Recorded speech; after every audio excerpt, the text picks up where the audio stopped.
Chapter 687. The crackling sound became louder and louder, continuous.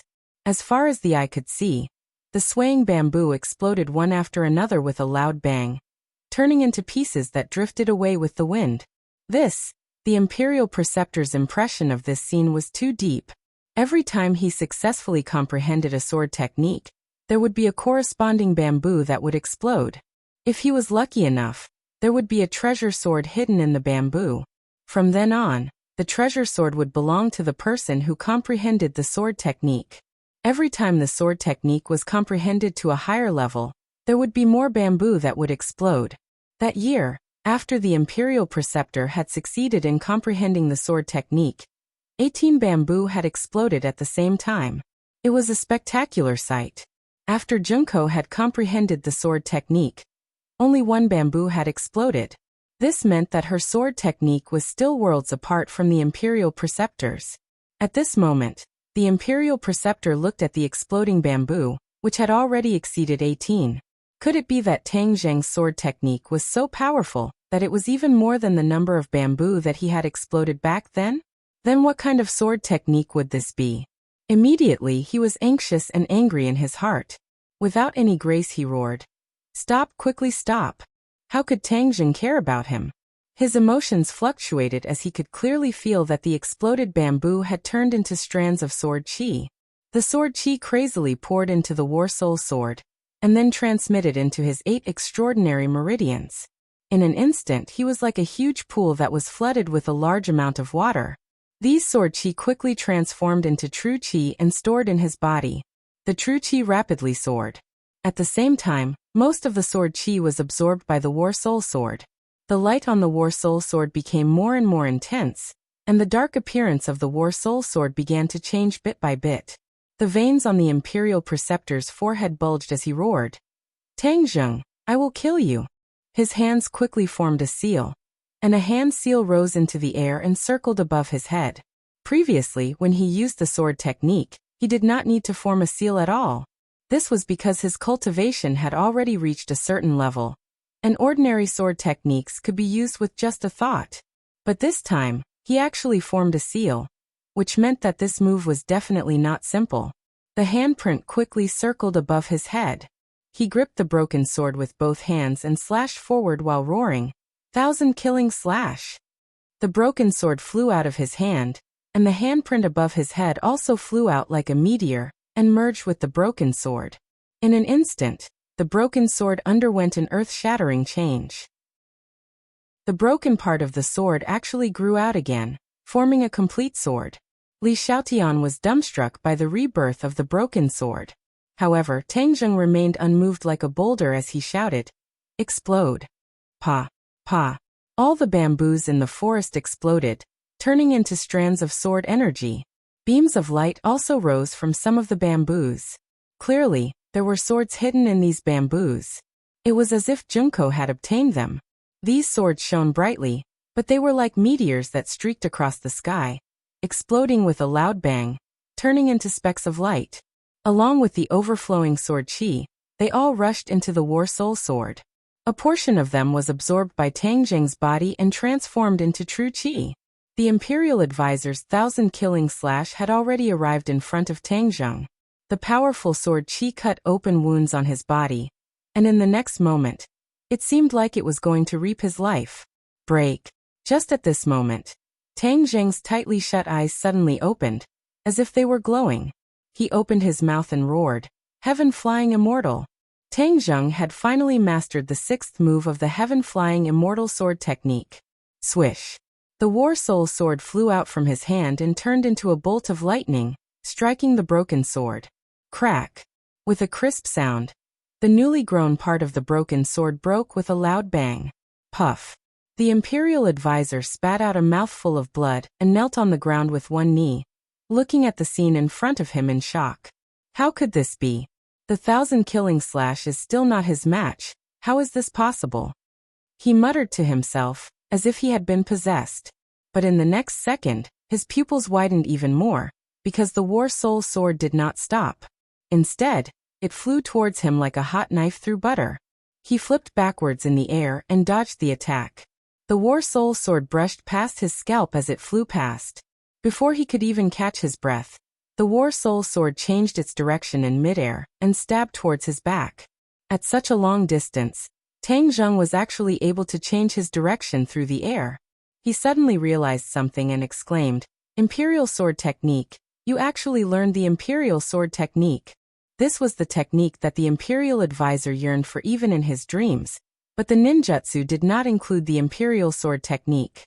He had only heard of it from his seniors, and once he cultivated the Imperial Sword Technique, he would be like a god, taking a person's head from 1,000 miles away. He never thought that Tang Zheng would actually know such a technique at such a young age.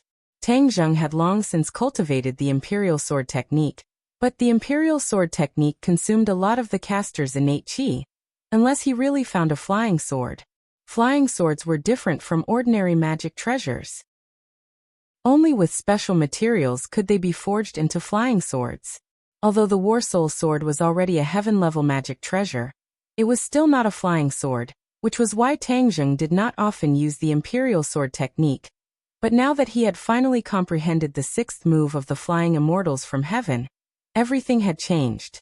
Flying Immortals from Heaven, as the name suggested, were like immortals flying from the heavens. This immortal was the sword, and the sword in his hand turned into an immortal. It was like an arm, and wherever he pointed, it would be there. It was perfectly compatible with the essence of the Imperial Sword Technique, merging the two into one. Tang Zheng was able to control the sword so smoothly through the air. The Imperial Advisor was extremely regretful. He did not investigate clearly, causing his efforts to be in vain and his losses to be huge.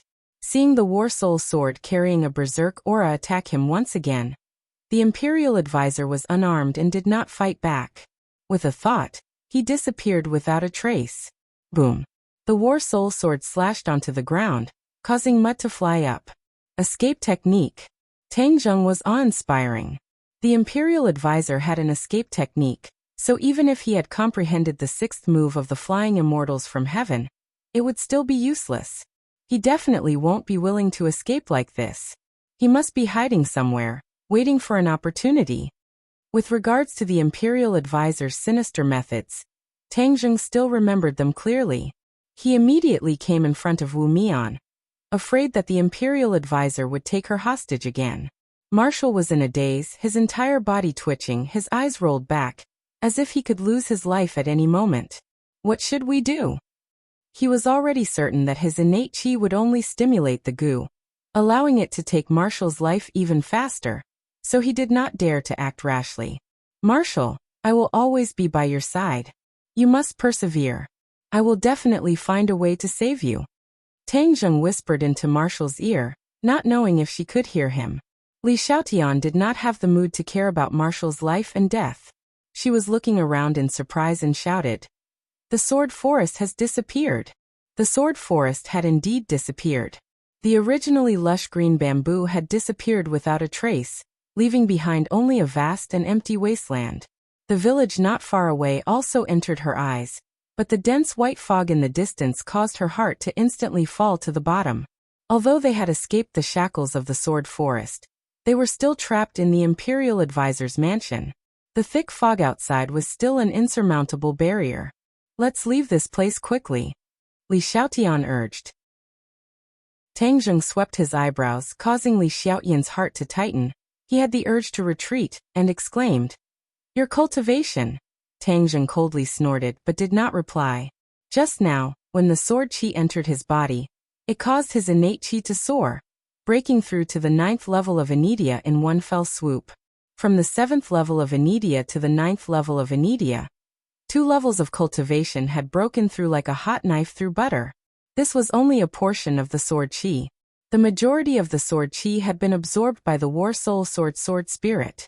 One could imagine how powerful the sword chi contained within the sword forest was. It was simply a treasure trove. No wonder the Imperial Advisor's mansion regarded it as an important place. It was a pity that the Imperial Advisor did not know how powerful the heaven-flying immortal sword technique that Tang Zheng cultivated was, nor did he know that the War Soul Sword contained a sword spirit. Therefore, Tang Zheng was able to take advantage of such a great opportunity and absorb all the sword qi in the sword forest. Without the nourishment of the sword qi, the treasured swords that were originally buried in the soil also disappeared, turning into strands of sword qi that merged into the War Soul Sword. At this moment, the War Soul Sword had already undergone quite a few changes. The originally dark sword body had mottled bright spots, like a dusty pearl that had finally revealed the tip of an iceberg. Li Xiaotian recalled the frightening situation just now, especially the last few sword strikes of Tang Zheng, forcing the imperial advisor to flee in a sorry state.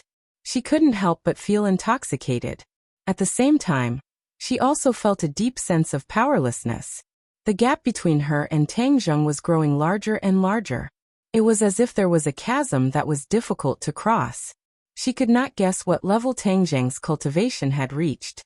Seeing how meticulous he was with Wu, she could not help but think that it would be great if he was in Wu's position. Tang Zheng carried Wu Tsang by the waist and said solemnly, "Let's go." Together, they walked out of the sword forest. The messy sword forest was especially eye-catching in this quiet village. When they walked out of the sword forest, a black mass of people surrounded them from all directions. Where did these people come from? Li Xiaotian sighed and explained. There are a lot of people in the Imperial Advisor's mansion, so they must have received the orders of the Imperial Advisor to hide and not come out. Now that you have destroyed their sword forest, of course they will rush out and fight you to the death. Fight to the death? I think it's more like courting death. Tang Zheng was not afraid at all. His cultivation had increased by 2 levels. In addition, after comprehending the heaven-flying immortal sword technique, his confidence had increased greatly. The War Soul Sword in his hand let out a buzzing sword cry, trembling non-stop, as if it had the urge to drink blood. Li Xiaotian was not optimistic, and said, "Ants swallow an elephant. The strength of an individual is limited. Although their strength is not as good as yours, but they can't withstand the number of people. The human wave tactic will also drag you to death." Tang Zheng could not help but remember the situation in the imperial palace, and said disdainfully, "Island nation all like human wave tactics? Since that's the case, then let's fight. You hold her. If she suffers any more injuries, I will hold you accountable." As he spoke, he handed Wu over to Li Xiaotian. Li Xiaotian looked at Wu, who was in his embrace at a loss, thinking, "Why is this my responsibility again?" Chapter 688. Walala. War Spirit's blade left a long trail on the ground as sparks flew everywhere. Tang Zheng took large strides and rushed out of the crowd to kill. At the front of the crowd, a familiar figure jumped into his eyes, Junko. She had actually appeared again. Moreover, she was obviously the core of this group of people. Her expression was ashen, and she was like a female leopard that had gone berserk. She roared sternly, "These people destroyed our sword forest. Kill. Use their blood as a sacrifice to the sword forest. Kill." Deafening battle cries rang out from the crowd. Tang Zheng's eyebrows rose high as War Spirit's blade glowed with light. Especially those mottled spots. They were like bright stars in the sky, shining brightly and emitting sword qi that made people's heart palpitate. But the Imperial Tutor's people's eyes were red as they charged forward without caring about anything else.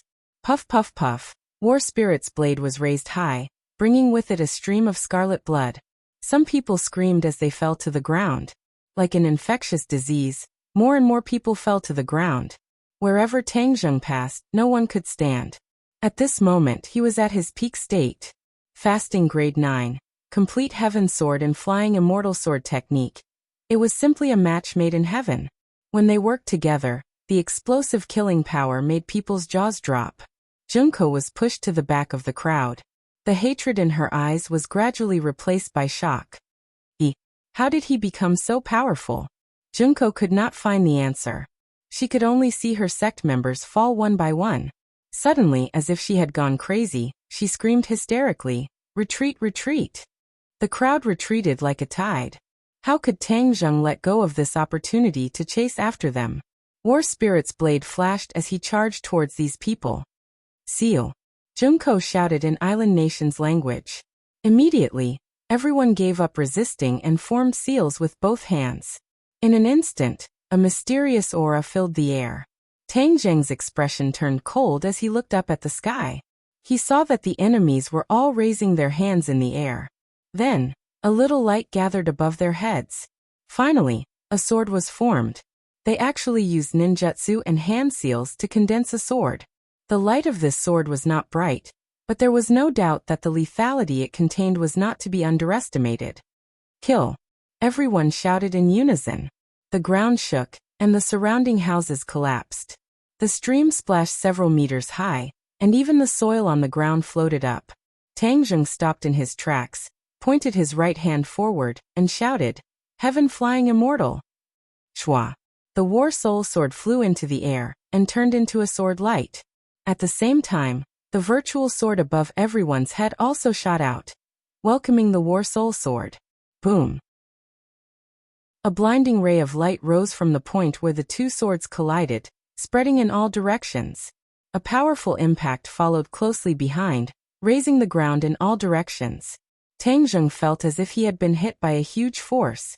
He felt a sweetness in his throat and almost spat out a mouthful of blood. He forcibly suppressed the urge to spit out blood and looked up. It was a vast expanse of white. There was no other color in the world. On the other side, the sound of people falling to the ground also rose and fell. Obviously, not only did Tang Zheng not feel good, the people on the other side were probably even worse. After all, their cultivation was not comparable to Tang Zheng's, so their endurance was naturally much weaker. His eyes were no longer of any use. Tang Zheng could only release his perception, trying to figure out what was going on with the other party. Just as he circulated his true qi, a sense of danger surged in his heart. What's going on? He didn't have time to think. He rolled on the ground and leaped to the side. Boom! He could vaguely see that the place where he was standing had turned into a deep pit, and the Imperial Advisor was standing beside the pit. His eyes were blood red, like a wild beast that wanted to devour a person. The Imperial Advisor really didn't escape. Tang Zheng shivered, and with a wave of his hand, an even more resplendent sword light lit up in the white light, and the war soul sword flew back into his hand from who knows where. Looking at it carefully, the mottled spots on the war soul sword were even bigger, covering almost half of the sword body. The original black spots were like spots of rust that could peel off at any time. The exposed spots were abnormally dazzling, shining brightly. Tang Zheng, you have a divine armament in your hand and a powerful sword technique.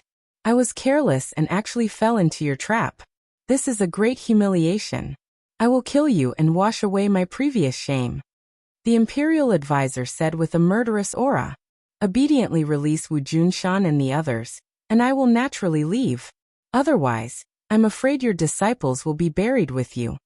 Tang Zheng said in a clear voice. Humph, you want to save them, right? Fine, follow me. I'll see if you have the ability. The Imperial Advisor rolled his eyes and laughed strangely.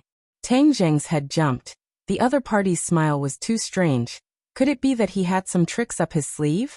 But even if there really was a trick, he could only rush in. Because Tang Zheng knew that although he had narrowly won the match, it was impossible for him to truly kill the Imperial Advisor. After all, the other party's cultivation was much higher than his.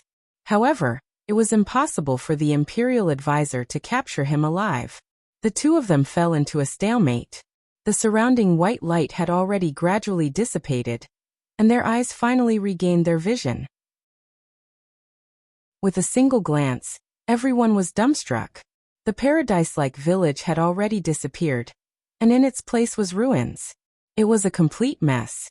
On the ground, there were many disciples of the Imperial Advisor's manor, and those who could stand could be counted on one hand. Just now they had fought against Tang Zheng with the strength of a group, but they did not gain the slightest advantage. Everyone looked at Tang Zheng in shock. They had never thought that such a young person would be able to cultivate to such a godly level. Li Xiaotian was hugging Wu at the side in a daze. His eyes were lifeless, his brain had already shut down, and he had lost the ability to think. 1 against 100, the courage of 1,000 soldiers, nothing more than this. Everyone's eyes were once again focused on Tang Zheng and the Imperial Advisor. Hearing the conversation between the two, Li Xiaotian's heart could not help but tighten. He wanted to say something to dissuade them, but he swallowed his words back. At this moment, her words to Tang Zheng was simply a passing wind, and Tang Zheng would not pay attention to it. Imperial Advisor. Island Nation people saw the Imperial Advisor and respectfully saluted. Even those who were lying on the ground struggled to get up. The Imperial Advisor looked at them indifferently and said, "Stand down." Everyone hesitated for a moment, but they did not dare to disobey his order. They supported the injured disciples and retreated to the side. Junko's face was full of shame. She lowered her head and retreated to the side. The Imperial Advisor looked at this group of defeated soldiers without a trace of pity. His eyes were as calm as an ancient well. Just now he let these people rush forward. He knew that there would be many casualties, but the final result was still beyond his expectations. He originally hoped that with so many people working together, they could at least seriously injure Tang Zheng, but he did not expect that he would not even spit out a mouthful of blood. One must know that when he was hiding in the dark, he spat out a few mouthfuls of blood. This move, Heaven Flying Immortal, was deeply imprinted in the depths of his soul. Even if he died, he would not forget it. Especially when he saw this move for the second time, his soul had a kind of feeling of trembling. This sword was too powerful. The brilliant heavenly might was nothing more than this. Immediately, this made him even more determined to capture Tang Zheng alive. Only by pulling out all the things in his head could he make up for his loss. Otherwise, even if he killed Tang Zheng, his loss would not be recovered. The Imperial Advisor tidied up his bad mood, glanced at Tang Zheng, and rushed out like a whirlwind, and said, "If you want to save people, then follow me." His voice fell. He had already rushed out more than 100 meters, running straight into the depths of the village. Tang Zheng took Marshal from Li Xiaotian's hand, and chased after him without saying a word. Li Xiaotian hesitated for a moment, and followed closely behind. Immediately, the Imperial Advisor was in front. Tang Zheng and Li Xiaotian were behind. Xiaobai stood on his shoulder, and Gui Qiansui went back into his backpack. One in front, one behind, as fast as lightning. As Tang Zheng locked onto the Imperial tutor's figure, he lowered his head to look at Marshal, who was in his embrace. Her face was already devoid of blood, and she had completely fallen into a coma, but the occasional throbbing between her brows still showed the pain he was enduring. He carefully controlled his true qi to enter Marshal's body, and soon, the scene around her heart clearly appeared in his mind. The black goo worm had completely awakened, and broke out of its shell, like a squid. It had countless tentacles, firmly wrapped around Marshal's heart. The goo worm was no longer black, but had turned blood red, as if it had sucked the heart's blood. The heart's heartbeat had become very weak, as if it could stop at any time. As if sensing the threat of his true qi, the goo worm's tentacles suddenly contracted, tightly wrapping around the heart. Marshal immediately let out a cry of pain, and actually woke up, but the intense pain in her eyes made Tang Zheng feel as if a knife was being twisted. Where are we going?" Marshal asked weakly. "We are saving people." Marshal's eyes immediately showed a trace of joy and said, "You found them?" "Not yet, but I will definitely find them, I promise you," Tang Zheng said resolutely. Marshal's mouth twitched, and she squeezed out a smile. "I believe you, you must save them." Before she finished speaking, her head tilted, and she fainted again. "Marshal, Marshal!" Tang Zheng shouted loudly, but there was no response. Li Xiaotian looked at him from the side, and wanted to say something, but hesitated, and finally clenched his teeth and said, "Her poison is already very serious." The meaning behind his words seemed to be that he wanted Tang Zheng to give up. Tang Zheng suddenly raised her head and glared fiercely at Li Xiaotian. Her neck suddenly shrunk, as she felt the fear of a sword cutting across her neck. "Until the last moment, I will never give up. This is what I promised her." Tang Zheng said word by word. The corner of Li Xiaotian's mouth twitched, and he said hesitantly, "She's so lucky to have met you." While they were talking, the group had already left the village far behind them, crossed a mountain, and finally arrived in front of a huge lake. Chapter 689. The Imperial Advisor stopped in front of the lake, and looked at the beautiful and quiet lake. A mysterious smile appeared on his face, and a deep sense of reverence appeared between his brows. "Imperial Advisor, There is no path ahead. Where else do you want to lead us? Tang Zheng asked in a deep voice. The imperial advisor turned his head to look at him and said, "Who said there's no path?" He stepped on the waves and walked towards the center of the lake. With his cultivation, he could already cross the river on a reed. With a light tap of his foot on the surface of the lake, ripples appeared on the surface of the lake as he quickly walked towards the center of the lake. What is he going to do? Li Xiaotian asked.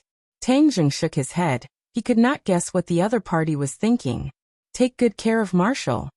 Tang Zheng handed Marshall over to Li Xiaotian. Even if there really is some scheme, I have no way out. Li Xiaotian hugged Marshall and looked straight at him. She wanted to say something but hesitated. Take care of yourself. Tang Zheng looked at her deeply, then looked at Marshall gently. With a leap, he jumped onto the surface of the lake. The soles of his shoes sank into the lake, but he did not completely fall into the water. However, compared to the imperial advisor's leisurely stroll, it was clearly much more difficult for him to walk. Seeing that he had also arrived at the center of the lake, the imperial advisor gave him a strange smile and shouted, "Open!" Crack! As if something had been touched, cracking sounds could be heard from the bottom of the lake. The surface of the lake began to fluctuate violently, and in an instant, a huge whirlpool appeared on the surface of the lake. The imperial advisor stood by the side of the whirlpool. No matter how powerful the whirlpool was, it was unable to shake him in the slightest. Tang Zheng felt the vibration coming from beneath his feet, and was surprised. What was the other party trying to do? Before he could understand, the whirlpool grew bigger and bigger, and a black hole appeared in front of him. The lake water flowed down the edge of the black hole like a huge waterfall. The black hole was incomparably dark, without a single ray of light. It was impossible to see what was below, and a formless fear struck his heart. If you want to save him, then follow me. After the state preceptor finished speaking, he jumped into the black hole. Tang Zheng stretched his neck, and found that the imperial tutor's figure had been swallowed by the black hole. He turned his head to look at Li Xiaotian and Marshall who were on the shore. Li Xiaotian looked at him with burning eyes, revealing a faint concern between his brows. He suddenly turned his head and touched Xiaobai on his shoulder, saying, "Xiaobai, let's go and see what's strange down there." Xiaobai nodded heavily, his small eyes filled with a dignified expression. Whoosh! Tang Zheng jumped into the black hole. He heard the sound of wind and the roaring sound of flowing water. As far as the eye could see, there was only darkness. It was like a bottomless pit. He didn't know when it would end, and he didn't know where it would lead. If an ordinary person had fallen into such a black hole, they would have screamed in fear and lost control of their bowels. But Tang Zheng didn't.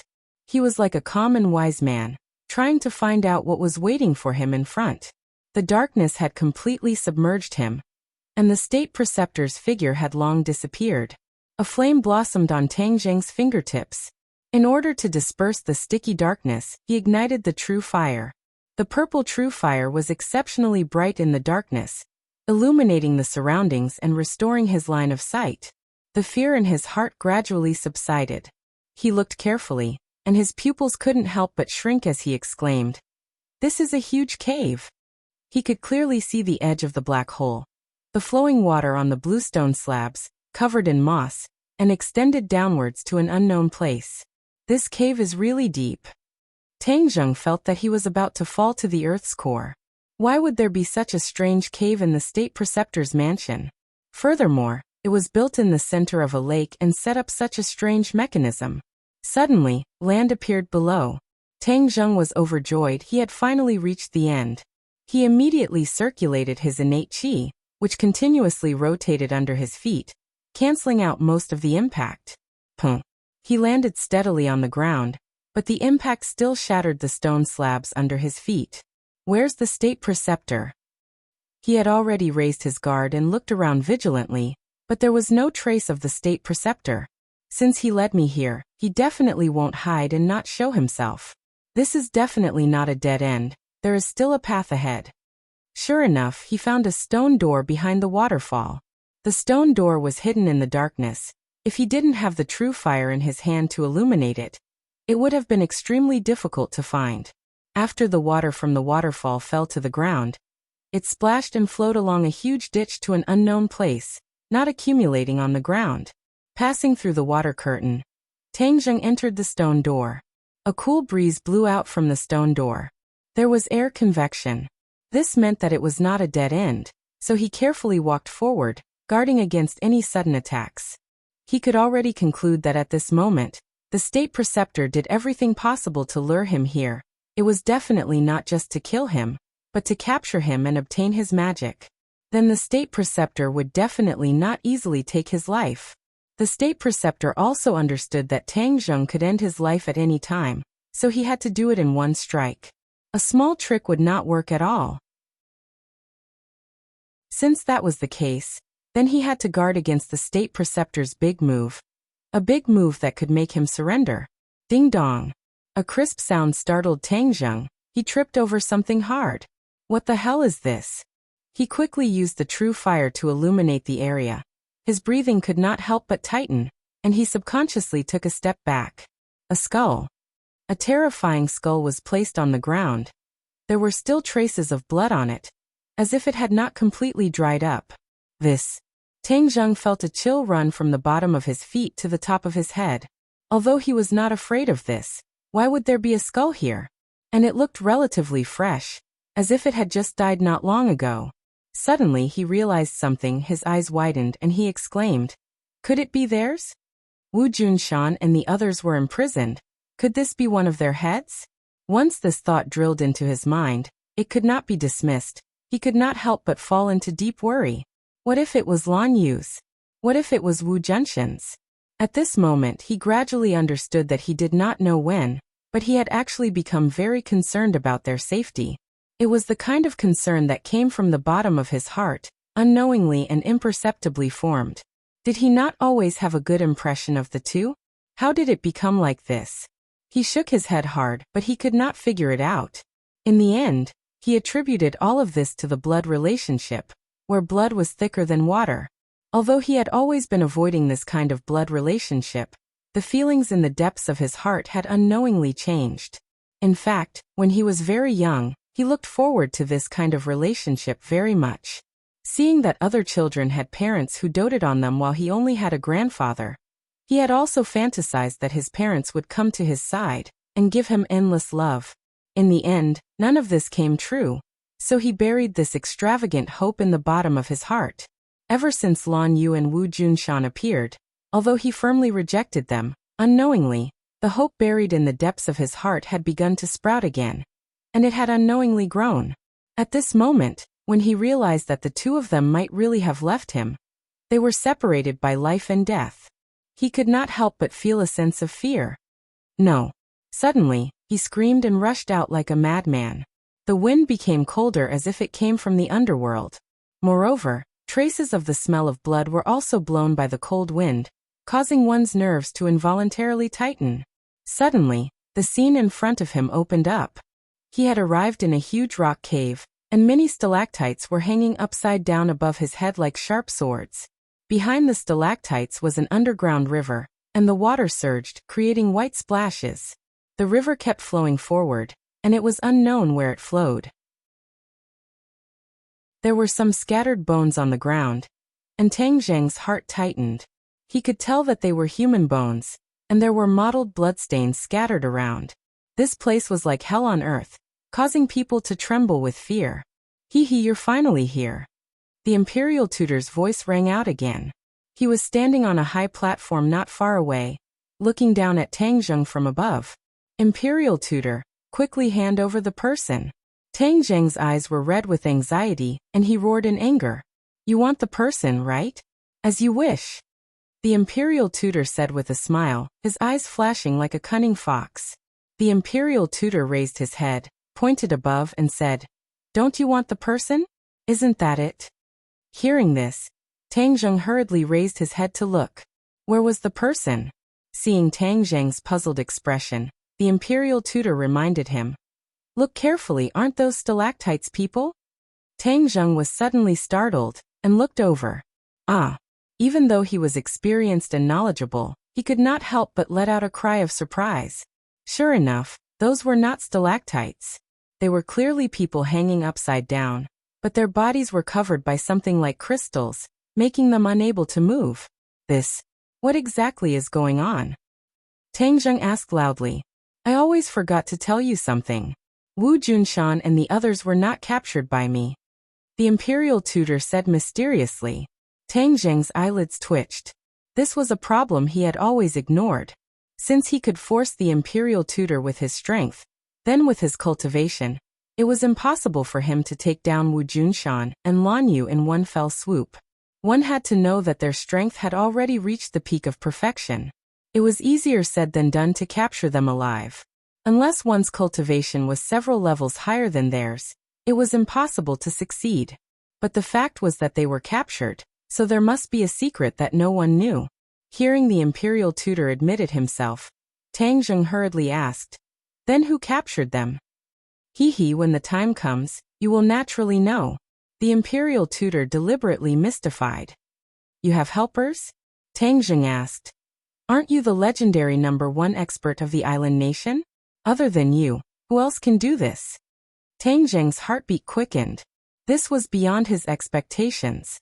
If the imperial tutor had helpers, then wouldn't he be walking right into a trap? Chapter 690. Tang Zheng did not pay attention to the state teacher's sarcasm. Instead, he raised his head and stared at the stalactites. He could vaguely see that the people inside had their eyes closed, indicating that they had already fainted. Who hung them up there? What was the thing that wrapped them up? What was the point of not killing them, but hanging them up like specimens? Questions came one after another, and Tang Zheng could not figure them out at all. Look, you will also become one of them in a while. The state teacher said proudly. Do the bones on the ground belong to some of them? Tang Zheng pointed at the bones on the ground, and asked with an ashen face. Of course, who else is here besides them? The state teacher did not hide anything and admitted it openly. You killed people. Do you still want to humiliate them like this? You even deliberately peeled off the bones. You really are a group of animals, beasts. Tang Zheng was extremely angry. Tang Zheng had also killed enemies before, but after killing them, he would never humiliate the bones of the other party. However, the other party actually pulled out the tendons and skinned them, and even casually threw away these bones. This was already an extremely perverted behavior. Others said that the island nation people were perverted, but who would have thought that it was true? Even the state teacher, a dignified master of a generation, would do such a beastly act. +2. The state teacher did not make a sound, instead he sneered proudly. You can curse, but in a while, you won't be able to curse anymore. I will pull out all the things in your head. In the future, when I succeed, I will set foot on the land of Wuxia. The unfinished wishes of the ancestors, I will complete them. I will let the sun flag be planted in every corner of Wuxia, every inch of land. Haha, all of this is thanks to you. I really have to properly thank you. The madness on the state teacher's face became more and more intense, and the words he said became more and more crazy. He actually had such a wild ambition. Arrogant. Dream on. Not only will I destroy your imperial advisor's residence, I will also go to the imperial palace and completely destroy the spiritual pillar of your island nation. And that sick ghost emperor. Last time, it was a substitute that died in his place. This time, I want his real body to be completely finished. I will burn his bones and scatter his ashes, and he will never be reincarnated. Tang Zheng frowned and glared. He was so angry that his whole body was about to be ignited. He had never cursed someone so viciously before, and had never thought of doing things so ruthlessly. But this time he really wanted to kill the other party from the bottom of his heart. There were too many scourges in this race, and these scourges had to be completely wiped out. That way, they would be able to prevent them from doing crazy things, and prevent them from continuing to covet the magnificent Wuxia. The imperial teacher said with disdain. In your dreams, I've finished speaking. Next, your misfortune will truly descend. You can't kill me. Don't tell me you want to find your helper?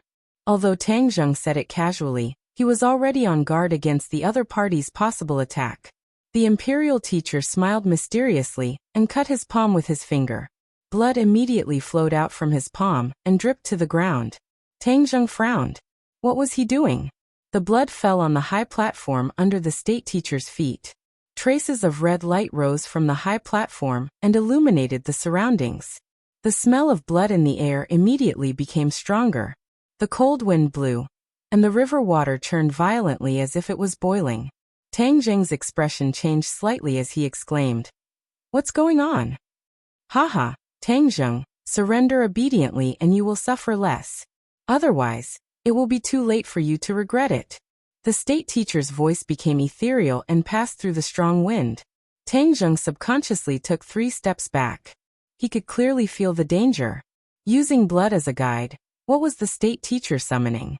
Tang Zheng could not help but remember the military training experience outside the northwestern border town. The demons also use human blood as a guide. Furthermore, they used a large amount of human blood as a guide to set up a formation, and brought back the demon god from the outland. The state teacher was doing the same. Was he also trying to summon something from the outland? No, this was an island nation. It had nothing to do with the outland. Then why was he doing this? Before Tang Zheng could figure out the relationship between them, a wet thing suddenly fell on top of his head. He subconsciously raised his head to look. Suddenly, his heart almost jumped out of his throat. A bloody mouth stopped right on top of his head. The pair of long fangs were terrifying. Demonic beast. This thought immediately appeared in his mind. At the same time, his body had already made the corresponding move. He tapped the tip of his foot and quickly slid backward, trying to avoid this ferocious fellow. Without a doubt, the state teacher used blood as a guide to summon this monster. He did not expect that there would be demonic beasts in the island nation. The ninjutsu of the island nation was only the tip of the iceberg of Wuxia. Its development was far behind Wuxia. At that time, Wuxia was the celestial empire. Island nation was equivalent to a primitive society. However, he had never heard of a demonic beast in an island nation. Demonic beasts did not appear casually. At that time, there were no demonic beasts in the western and eastern world. Only in Wuxia would there be demonic beasts. That was because Wuxia was the center of the world. The spiritual energy was the most abundant, and cultivation would be faster there. Which demonic beast would be stupid enough to go to a place with thin spiritual energy? Wouldn't that be going against themselves? Therefore, Tang Zheng was so surprised to see a demonic beast here. Moreover, this demonic beast's cultivation was obviously not low. Squeak squeak. Xiaobai stared at the other party and let out a sharp cry. Xiaobai used to be arrogant when facing the thundercloud beast, and even the 5-clawed golden dragon. But now, after a series of fierce battles and being injured, his momentum involuntarily weakened a lot. Hearing Xiaobai's cry, the demonic beast's lantern-like eyes immediately showed suspicion. It was slightly startled, but it did not retreat. Instead, it moved closer. Tang Zheng's heart tightened. This was troublesome. Since the other party was not afraid of Xiaobai, it meant that the other party's cultivation was really not ordinary. No wonder the state teacher was fearless. It turned out that he had such a helper. Tang Zheng immediately realized why Wu Junshan and the others were imprisoned here. Because in front of this level of demonic beast, Wu Junshan and the others were obviously powerless. When the state teacher saw the demonic beast, his eyes flashed with awe. If Junko was here, perhaps she would understand the state teacher's words. Even if he wanted to release Wu Junshan and the others, it was impossible to do so. Because Wu Junshan and the others had already fallen into the hands of this demonic beast, the state teacher was powerless. Moreover, the state teacher could not really control this demonic beast, which could be seen from the awe in his eyes. Tang Zheng, you have no way out. Resistance is futile. Master Orochi, please restrain him. He has many Chinese spells in his head. The state preceptor urged excitedly. Wuxia God, what the hell is that? Why have I never heard of it? Tang Zheng thought. No one answered his question, because that pair of huge eyes had already burst out a terrifying light, and a pair of fangs directly bit towards Tang Zheng. Tang Zheng continued to retreat. Suddenly, Xiaobai screamed loudly. Tang Zheng was shocked and felt a strong wind behind him. Damn it! He slashed backwards with his sword, but missed. He quickly turned his head to look. Damn! Tang Zheng could not help but curse. Behind him was actually a huge head, with lantern-sized eyes and long fangs, and droplets of saliva dripped down from the fangs. Why are there two demonic beasts? Tang Zheng felt a headache. Just one demonic beast was enough to make him suffer. Two demonic beasts, wouldn't that be asking for his life? But he did not have time to sigh and quickly moved to the left. Bang! He bumped into something hard and elastic, which bounced him back immediately. He looked carefully. Damn. It was another huge head that looked exactly the same. In the darkness he could not see what he crashed into, but it was definitely the body of this demonic beast. 3 demonic beasts. How could this damn island nation have so many demonic beasts? Was this a zoo? Tang Zheng felt bitter in his mouth, but before he could digest all of this, a few lantern-sized eyes lit up in the darkness. Lantern-like eyes floated above their heads, and there were the same fangs. In the end there were actually 8 heads. 8 demonic beasts. Tang Zheng really felt like his heart had died. There were actually so many demonic beasts, and each of them was very powerful. How could Tang Zheng deal with them? Xiaobai's eyes also changed. It was not afraid of anything, but its small eyes revealed a rare look of worry. Haha, Tang Zheng, now you've given up? The state preceptor stood on the high platform, arrogant and proud as he asked. Tang Zheng gritted his teeth and said, "You relied on these demonic beasts to catch them, right? You're smart. Don't think that you're the only one with divine beasts.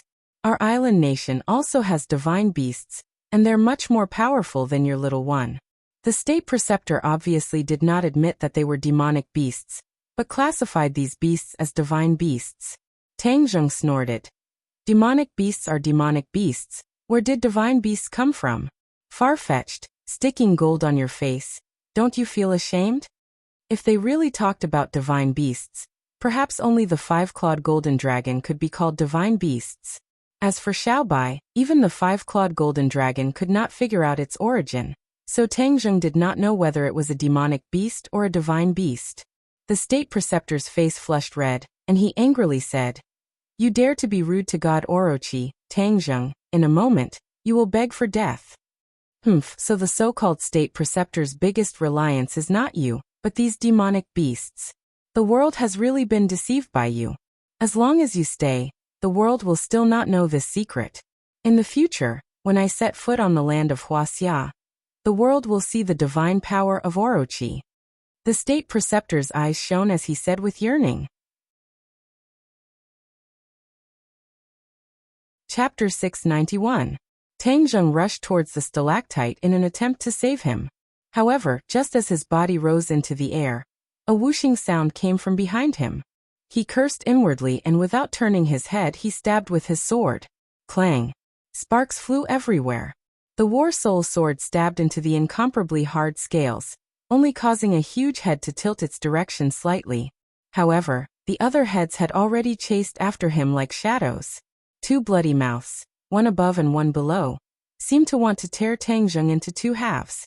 Tang Zheng had no other choice but to save himself. The bright sword light soared into the sky. Since the opponent's scales were so hard, he did not plan to fight head-on. Instead, he planned to use his wits. He cleverly feinted, the sword tip turned, and directly pierced towards a large eyeball. The eyes were definitely the weakest part of a demonic beast, so Tang Zheng concentrated his strength and prepared to attack the eyes. Puff! A bloody light shot out from the eyeball. The blood was like spring water, gushing up more than a meter high. Roar! The demonic beast let out a heart-wrenching scream. A violent stench gushed out from its throat, causing Tang Zheng's stomach to churn. He almost vomited out the food he had last night. However, he gritted his teeth and endured it. The War Soul sword tried to stab forward again, but the other head had already rushed over. With a kacha sound, the 2 fangs bit onto the War Soul sword. Bang! His head fiercely swung, and Tang Zheng was like a cannonball that was sent flying, fiercely smashing into the stone wall, and tumbling down. The demonic beast's screams echoed in the surroundings. It kept twisting its body. It was obviously in extreme pain. The eyeball was completely covered in blood. This sword caused the eyeball to go blind. Insignificant human, I will eat you. I will swallow the powder you chewed into my stomach. A sharp voice suddenly rang out. echoing in Tang Zheng's ears. Tang Zheng was not surprised. The other party's cultivation was so high that it was normal for him to speak human language. Hearing the other party's words, Tang Zheng's head twitched as if he had understood something. He asked in horror, "You ate the owner of those bones?" "Of course, it won't be long before you join them," the demonic beast said ruthlessly. Tang Zheng glared at him, and his anger flared up. He didn't have much good or bad feelings towards demonic beasts, but this demonic beast actually ate humans. That was absolutely unforgivable. He also finally understood why those people were hung upside down in the air like pieces of bacon. It turned out that they were all food stored by the demonic beasts. "Evil creature, what kind of demonic beast are you?" Tang Zheng asked angrily. "Do you want to see my real body? Then I will fulfill your wish," the demonic beast said proudly. In an instant, the entire cave was filled with rustling sounds, and the waves in the river grew bigger and bigger, as if many things were quietly moving. Tang Zheng's heart tightened, and he was on full alert. Not long after, a huge monster completely appeared from the darkness, almost filling the entire cave. Tang Zheng's eyes gradually widened into circles as he looked at everything in front of him in disbelief. There was only one word in his mind: ferocious. The scene in front of him was too ferocious. If a timid person saw it, they would probably be scared to death. Tang Zheng was experienced and knowledgeable, but he was also deeply shocked. It turned out that his previous understanding was all wrong. The other party was not an 8-headed demonic beast, but a single demonic beast.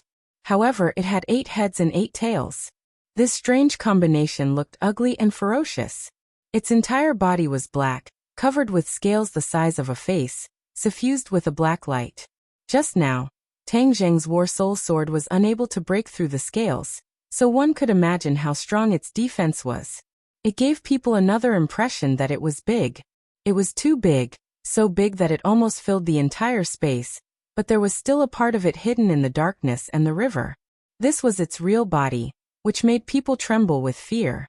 Tang Zheng had even seen the 5-clawed golden dragon, but the 5-clawed golden dragon gave people a feeling of heaven's might. But this demonic beast, in addition to being ferocious, was cold, making people feel as if they had fallen into an ice cave. It was a completely different feeling. Immortal, this looks like the legendary Yamata no Orochi. Gue Qiansui's small head suddenly came out of the backpack, looking at everything in front of him, and thoughtfully said, "Yamata no Orochi? What's its origin?" Tang Zheng heard that the state preceptor just called the demonic beast as Yamata no Orochi. He was afraid that Yamata no Orochi was its real name. Yamata no Orochi is a very ferocious demonic beast. Its body is a flood dragon, and it especially likes to eat people. Every time it eats 10,000 people, it will grow one more head and one more tail. Therefore, its strength will also increase by leaps and bounds. In order to pursue higher cultivation and strength, it ate people everywhere. Finally, it grew 8 heads and 8 tails. Legend has it that as long as it grows 9 heads and 9 tails, it can enter the Dragon Gate and transform into a 9-clawed golden dragon. Gue Qiansui said tirelessly. Only the 5-clawed golden dragon was imprisoned in the imperial city, but Yamata no Orochi could transform into a 9-clawed golden dragon. As the name suggests, it must be many times more powerful than the 5-clawed golden dragon. What? It ate tens of thousands of people and killed so many people, and it can still transform into a dragon. Tang Zheng was shocked and felt a chill in his heart. When ordinary people mentioned the famous ancient generals, they would often say that they killed thousands of people, but compared to Yamata no Orochi, they paled in comparison. Not only did it kill people, but it also ate people. It swallowed the bones into its stomach, and it ate tens of thousands of people. This was simply an astronomical number, and it was enough to show its deranged nature. For cultivation and strength, it had completely lost its nature. In Wuxia's legends, the dragon had always been a righteous image. It was a sacred symbol. For such an evil demon beast to be able to transform into a dragon, it was like a big stone pressing down on one's chest, making one unable to breathe. Yes, exalted immortal. Although it had killed so many people, it still had a chance to transform into a dragon.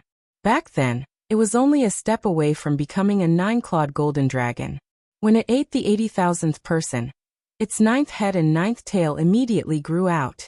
At that time, it was precisely the time when it transformed into a dragon. It was also the time when it was at its weakest. A very powerful cultivator appeared and fought with it for 81 days. In the end, the newly grown 9th head and 9th tail were cut off, and from then on, its hope of transforming into a dragon was cut off. Who was so powerful? Tang Zheng could not help but have a kind of worship. This cultivator was so great that he could fight against such a powerful evil beast by himself. There was no doubt that if Orochi really transformed into a 9-clawed golden dragon, with its cruel nature, it would definitely cause more killings. The good deed of this Xiuzha had saved countless lives. Gue Qiansui shook his head. I don't know who this cultivator is. Later on, no one knew the whereabouts of Orochi. Some people said it was dead, but no one expected it to survive and hide here. Tang Zheng gradually became enlightened.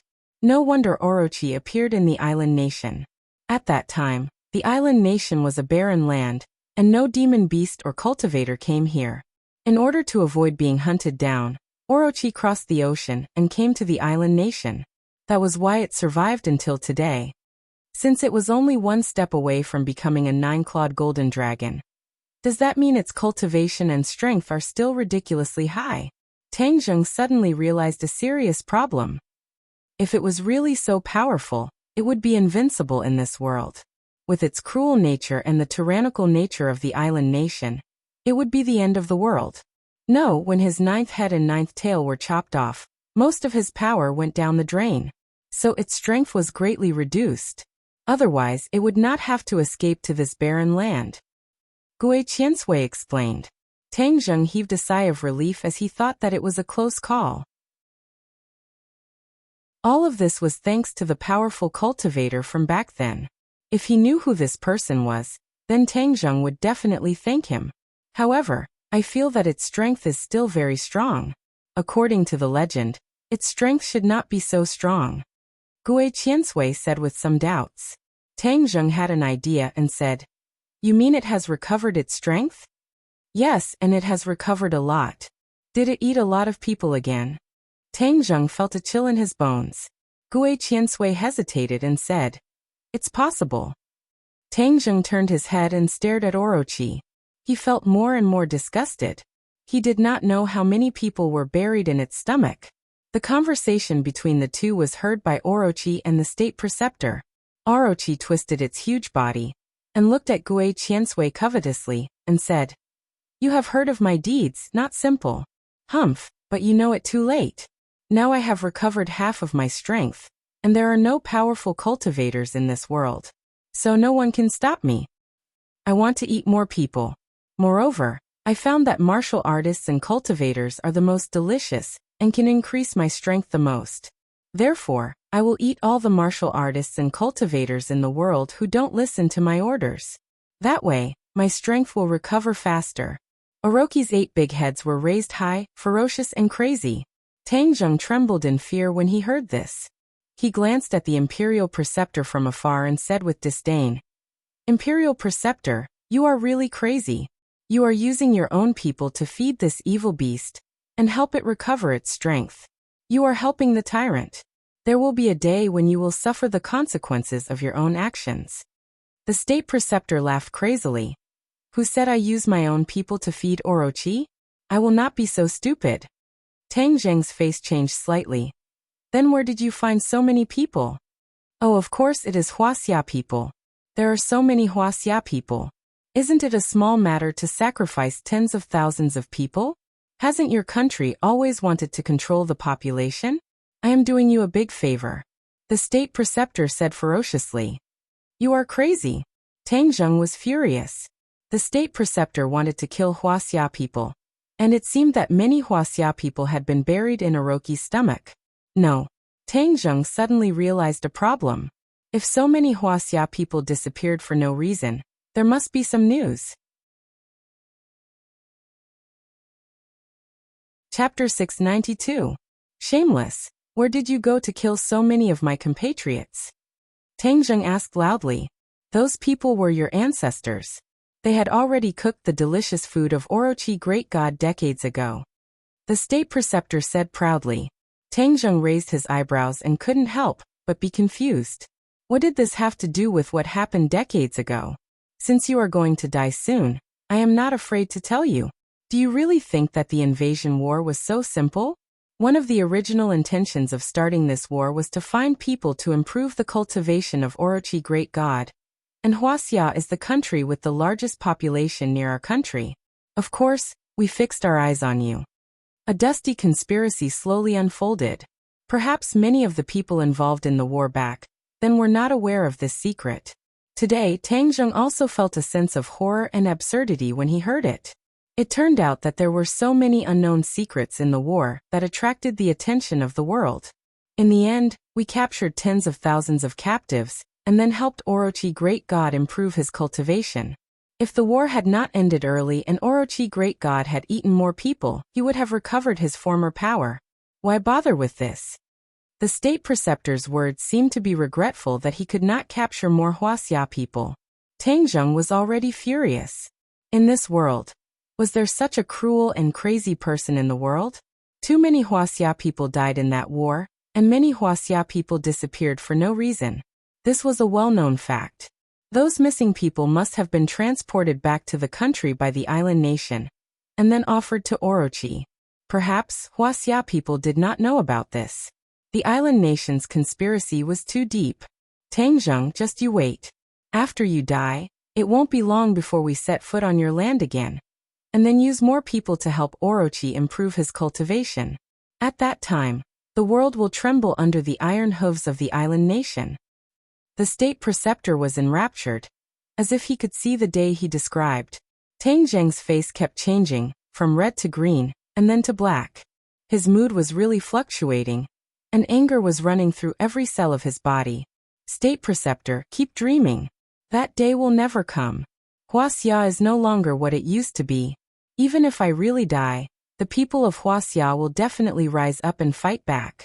They will kick you out of our country like beating a drowning dog. Tang Zheng said vehemently. The state preceptor was unmoved and said, "Hee, then we shall wait and see. However, you will not be able to see that day." Then he changed the topic and said respectfully to Orochi, "Orochi, this person not only injured your eyes, which is an unforgivable crime. Moreover, if you let him leave and make news about you public, it will definitely attract enemies to deal with you. Therefore you must keep him here." Orochi shook his head and wagged his tail. "I don't need you to command me. I will capture him alive and take all the knowledge in his head for my own use." The state preceptor nodded enviously and did not dare to say more. He retreated to the side and left the battlefield to Orochi. Orochi slithered, and his huge body had already surrounded Tang Zheng from all directions. Tang Zheng was like a sandwich biscuit, surrounded in the center. Tang Zheng clenched his teeth as he understood that this was a battle to the death. If he were to live, he would be able to expose Japan's conspiracy to the public. If he were to die, then perhaps China would really face a huge disaster. Therefore, he must fight with all his strength. Bah! He spat a mouthful of saliva and rubbed his palms. He touched Whitey on his shoulder and Gue Qiansui in his backpack and said, "This is a life and death battle. We can only fight to the death." Xiao Bai nodded heavily and squeaked in response to Tang Zheng's mobilization. Gue Qiansui jumped out of the backpack and landed on the ground. He said, "Immortal, you will be invincible. We can definitely leave here safely." Tang Zheng nodded and said to Xiao Bai on his shoulder in a low voice, "Xiao Bai, I will hold off Orochi, and you go and save the hanging people." Xiao Bai seemed to understand and nodded. Tang Zheng took a deep breath and took the lead to take a step forward. He rushed up with War Soul in his hand and shouted, "Kill!" Whoosh! When Transcendent Flying Immortal was used, a series of exquisite sword moves immediately greeted Yamada no Orochi. Yamada no Orochi blinked contemptuously, and its huge body began to move. This space was too narrow, and it could not fully exert its advantage of being a huge monster. Its fighting power was limited a lot. Tang Zheng relied on his nimble movements to engage in a fierce battle with it. He was like a dancing butterfly, shuttling between the fangs of Yamada no Orochi and its huge tail. He was surrounded by danger. The War Soul sword slashed at the scales of the Yamata no Orochi, creating sparks. It was like a dazzling firework, illuminating this narrow space more and more. The darkness was dispelled, and Orochi's body was revealed. Tang Zheng's heart was beating like a drum. If there was enough space to display its full strength, it would be hundreds of meters long, which was a bit bigger than the Thundercloud beast's body. Such a huge body had been hiding in this small space. No one knew if it felt aggrieved. Tang Zheng held back Yamata no Orochi. Even though his cultivation was much weaker, he had learned too many things. As long as he was not surrounded by danger, he would often have many tricks up his sleeve to turn danger into safety. At this moment, he was no longer limited to the heaven-flying immortal sword technique. Although the heaven-flying immortal sword technique could make him flustered against the Imperial advisor, it might not be useful against Orochi. Therefore, the wind-chasing sword technique, heaven-shocking bow and sun-shooting arrow were all used by Tang Zheng at the right time. Weapons and martial arts were used interchangeably, causing people to be dazzled and Orochi to go crazy. You are so young, yet you know so many spells and so many powerful treasures. Who taught you this anomaly?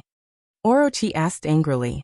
Tang Zheng coldly snorted and said, I, your grandfather, am a self-taught genius. You're courting death. After being scolded, Orochi flew into a rage, and its attacks suddenly became even sharper. Tang Zheng's situation was no longer optimistic. Boom! A huge tail swept over fiercely. Tang Zheng already had no way to retreat, and even the War Soul sword was unable to hastily fight back. Tang Zheng immediately activated the 9 Revolutions Vajra technique. His entire body was like steel, preparing to take this attack head-on. Immortal, let me do it. It was unknown when Gui Qiansui arrived in front of Tang Zheng, but it suddenly became bigger, like a huge shield, blocking in front of Tang Zheng. Bang! The huge tail swept across the turtle shell, producing a loud muffled sound. Tang Zheng could clearly see the pain in Gui Qiansui's eyes, and his heart tightened. Previously, when the Imperial Tutor's broken sword slashed on its turtle shell, it did not feel so much pain. It could be imagined that Orochi's attack was much stronger than the Imperial Tutor's attack. Gui Qiansui endured this attack without moving an inch, afraid that it would hurt Tang Zheng. Ever since Gui Qiansui followed Tang Zheng, not only did Tang Zheng give him cultivation techniques, he also took care of him. But he did not report too much to Tang Zheng. In this life and death situation, he naturally had to stand up and fight for Tang Zheng. He knew how powerful Orochi was, but he still did not retreat, which showed his intention. Tang Zheng also saw Gui Qiansui's intention from this action. At that time it was a coincidence that he took Gui Qiansui in. Perhaps deep in his heart, he still had a grudge against Gui Qiansui's actions. But when Yamata no Orochi's attack landed on Gui Qiansui's body, the grudge in Tang Zheng's heart was immediately shattered into pieces, and there was nothing left. A little turtle wants to be a hero, blocking my way. You're courting death. Orochi's anger was strong, and he did not hide his contempt for Gui Qiansui. Bang! Another huge tail swept Gui Qiansui, and the pain in Gui Qiansui's eyes became more intense, and he staggered forward. His cultivation was much lower than Orochi's. If he did not rely on his race's natural defense advantage, he would not be Orochi's opponent at all. But even so, it was a little overwhelmed after taking 2 hits head-on. Seeing this, Tang Zheng shouted, Gui Qiansui, I'll do it. Like a whirlwind, he bypassed Gui Qiansui and went to meet the huge tail. And the War Soul sword had been slashed out. However, that giant tail was just a feint. On the other side, another giant tail quietly appeared. Tang Zheng did not have time to defend and only heard a muffled sound as the sky and earth spun. He saw stars and his throat felt sweet as he spat out a mouthful of blood. You overestimate yourself, Orochi said disdainfully. While Tang Zheng was still in the air, 2 huge tails flew in the air and rolled him with lightning speed. Crack! Crack!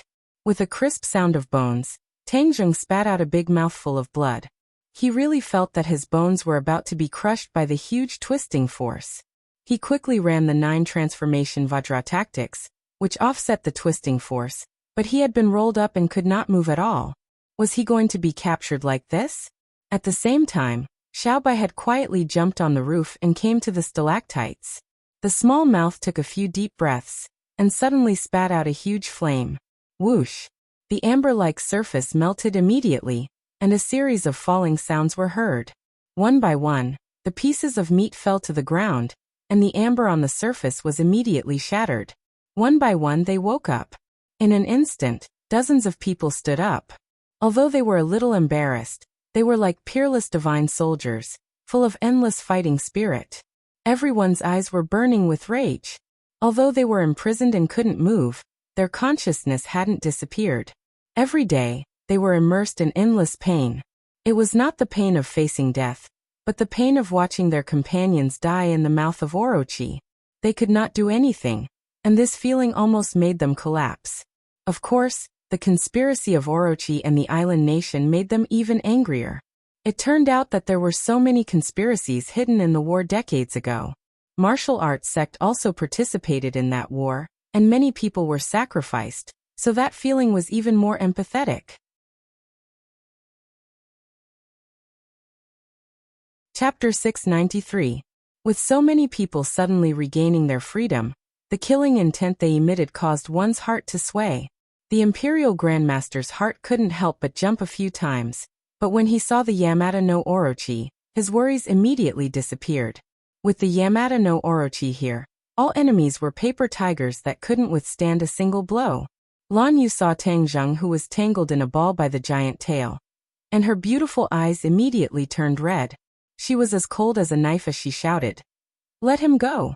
Before she finished speaking, she had already rushed out like an arrow. Like a willow catkin, she lightly landed on Yamata no Orochi's body. She kicked off the pitch-black scales with the tips of her feet and flew up. A slender hand reached out, and 2 fingers grabbed onto a protruding piece of the scale, as if they were picking a flower. Break! An earth-shattering word came out of Lan Yu's mouth. Her fingers immediately brought about a bloody light, and the scale armor was actually removed by her. Roar! A roar mixed with pain came from the bloody mouth, and the giant tail that was wrapping around Tang Zheng couldn't help but loosen a little. Tang Zheng's eyes lit up, and he jumped out. The War Soul Sword immediately slashed out a ray of fire on the scale armor, and with the help of the rebound, he landed on the ground far away. Looking up, he saw that the slim figure was still standing on the huge body, holding the huge black scale armor. She stood proudly and glared at the Yamata no Orochi. "I'm going to eat you." The Yamata no Orochi shook its head and bit towards Lan Yu with its bloody mouth. Lan Yu did not move. She waved her hand forward, and the scale armor between her fingers flew out with a whoosh. Like a black bolt of lightning, it shot towards the bloody mouth. Kacha! The scale armor accurately hit a fong that was shining with a cold light. With a crisp sound, the fong was broken into 2. Roar! Another even more miserable cry rang out. It shook the heavens and the earth, causing the rocks on the ceiling to fall down. 5 giant tails swept towards Lan Yu at the same time. Whiz! Lan Yu retreated lightly, but the giant tail followed her like a shadow. Its speed was even faster than Lan Yu's, and it caught up with her in an instant. Lan Yu's expression changed slightly. She clenched her teeth and prepared to turn around to face the enemy. However, as she was in midair, her attack power was inevitably greatly reduced. Right at this moment, a pair of large hands appeared behind her. The palms flipped and drew 9 circles. In an instant, an endless stream of energy gushed out from the circles, blocking the giant tails. When Lan Yu saw the man beside her, she couldn't help but feel relieved. Of course, this was Wu Junshan. His yin-yang harmony art had already been cultivated to perfection. His ability to use softness to overcome hardness and weakness to overcome strength could be said to have reached perfection. Bang! There was a shocking sound of impact, and the shockwave spread in all directions. Stones kept falling from the walls. Go! Wu Junshan pulled his wife's hand and quickly retreated, avoiding Orochi's attack range. The Imperial Preceptor looked at this scene with a gloomy expression. He was greatly shocked. In his mind, Orochi was a lofty and inviolable existence. However, these people had actually injured it. Moreover, Lan Yu's elegant posture and Wu Junshan's unfathomable yin-yang harmony art made the Imperial Preceptor feel a chill run down his spine. Only now did he truly experience the strength of the warriors in Wuxia. Moreover, it wasn't the strength of a single person, but the strength of many. This was a kind of accumulation, and it was impossible for a newly risen island nation to have such accumulation. The imperial preceptor often thought that if the island nation had a few powerhouses like him, they could start another war and set foot on the rich land of Wuxia even without the help of Orochi's divine power. But now, it seemed that his idea was absurd and laughable. Even if there were a few Grandmaster stage powerhouses like him, if they stepped into Wuxia, they would only be able to enter vertically and come out horizontally. At this moment, he couldn't help but rejoice that the island nation had the protection of Orochi. This was the blessing of the heavens for the island nation. Otherwise, if the island nation wanted to rise, it would be a fool's dream. He looked at these dozens of experts, and his eyes had already turned as cold as snow. He muttered to himself, "What's the use of you escaping? You're still going to be a delicious meal in Orochi's stomach." Emph. Thus he looked down from above, ready to enjoy the moving scene of Orochi eating them one by one. Orochi raised its head high, and its 8 heads looked down at the crowd from above. Only 15 of its 16 lantern-sized eyeballs were left. The blood from the eyeballs that had been blinded by the War Soul Sword had already stopped, but they had turned blood red and lost their light. There were only 15 of its long fangs left. The broken fangs were like a huge mockery, silently mocking Orochi's arrogance and conceit. Lan Yu and Tang Zheng, this pair of mother and son, had both given Orochi a heavy blow. Facing the condescending Orochi, everyone subconsciously gathered together. Lan Yu impatiently grabbed onto Tang Zheng's hand, tears flowing down her cheeks. In fact, she was a very strong person deep down in her bones. In terms of martial arts, she was not inferior to her country. However, at this moment, her mother's nature was acting up. Her usual strength collapsed and was shattered by the impact of her tears. After surviving a calamity, Lan Yu's feelings were especially deep. Ever since she had set up camp on the island, her thoughts towards Tang Zheng had been like a torrential river, accumulating over time, becoming deeper and deeper. However, she knew that Tang Zheng had a grudge against her, so she didn't dare to call him personally. Every time, she would ask about Tang Zheng from Wu. She even recorded her conversation with Wu, and every time she thought of Tang Zheng, she would play the recording. Although she couldn't hear Tang Zheng's voice, listening to Wu talk about Tang Zheng's life was also a great happiness, and could slightly ease her longing. She often thought that if there was a day when Tang Zheng was able to completely open his heart and forgive her, that would be the greatest fortune of her life. Her life would truly be complete. However, she knew that this was practically an extravagant hope. She didn't know how long it would take for it to come true. However, before she could wait for that day, she was captured by Orochi. She realized that her life was about to come to an end, and her longing for Tang Zheng grew by the day. At the same time, she regretted not being able to stay by Tang Zheng's side, not being able to participate in his growth, not being able to fulfill her duties and responsibilities as a mother. She felt that she had truly failed in this life. But there was no way to salvage all of this. She couldn't even see Tang Zheng for the last time. However, the situation had taken a turn, and Tang Zheng had actually come to save them.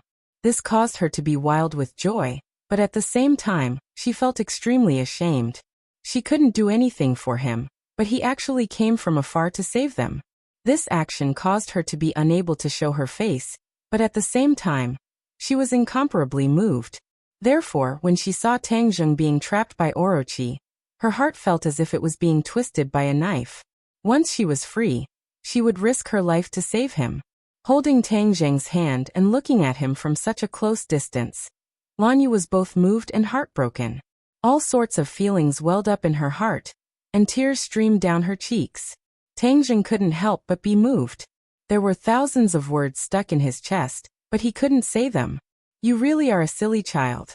It was so dangerous, but you still came to save us," Lan Yu said with a choked voice. Wu Junshan also patted Tang Zheng's shoulder twice. Although he didn't say a word, thousands of words were expressed in this action. "You still have the leisure to reminisce? I'll eat you first." Orochi saw that he was ignored, and felt that his dignity had been swept to the ground. he roared in anger. Lan Yu raised her head and said, "This ugly monster is so annoying. It ate so many of our compatriots. Kill it, cut open its stomach, skin it, and pull out its tendons." "That's right. Last time, we were tricked by it, and that was why we were captured. This time it won't be so easy," everyone said excitedly. Tang Zheng's heart moved, and he asked curiously, "How did you get caught here?" "It's all because of this damned Yamata no Orochi. One day, it attacked our island. We didn't expect it to be so powerful. While we were fighting, it suddenly spat out a large amount of poisonous fog. We were careless and inhaled the poisonous fog. We were caught by it and brought here," Lan Yu said indignantly. Tang Zheng suddenly realized that the traces of battle he saw on the island must have been left behind by the Yamata no Orochi when he fought with them. It was just that no one expected the Yamata no Orochi to be able to spit out poisonous mist, which was why so many people were plotted against. Otherwise, with their cultivation, how could they have been annihilated without a sound? Tang Zheng raised his head, looked at the imperial advisor from afar, and said, "Since you have already captured them, why did you send a warship to bombard the island? Why bother?" If it wasn't for the fact that he and Wu coincidentally encountered the warship bombing the island, they probably wouldn't have been able to find them even if they dug 3 feet into the ground. It was even more impossible for them to track them down and save them from the bloody mouth of the Orochi. No one in the world knows of the existence of the Orochi. In order to cover up the whereabouts of the Orochi, we must bomb that island, the imperial advisor said arrogantly. "Since it was the Li Palace who told you their whereabouts, could it be that the Li Palace doesn't know of the existence of the Orochi?" Tang Zheng asked suspiciously. The imperial advisor laughed complacently. "Of course not, only the imperial advisor and the heavenly emperor know of the existence of the Orochi. No one else in the world knows of its existence. The Li Palace is thousands of miles away, how could they know? Then why did they tell you this news?" "Of course I can guess 1 or 2 of the Li Palace's thoughts. They saw that the island nation's strength was getting stronger and stronger, so they deliberately used this incident to test our strength. I was just pushing the boat with the current. These people are not ordinary people, but martial artists, and there are even great master martial artists. The effect of eating them is 100 or 1,000 times better than eating ordinary people. It will allow the Orochi's cultivation to recover faster. So you did not hesitate to expose the true strength of the island nation to capture them." Tang Zheng suddenly realized.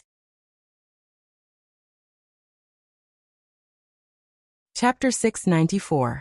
Hearing this, Tang Zheng was enlightened. So there was such a secret. Moreover, Li Xiaotian did not tell him the complete truth. This woman was already at the final juncture of life and death, yet she was still hiding things from him. The Li Palace was truly sinister. They actually used the lives of Wu Junshan and the others to test the imperial advisor's residence. They had truly placed a large enough bait.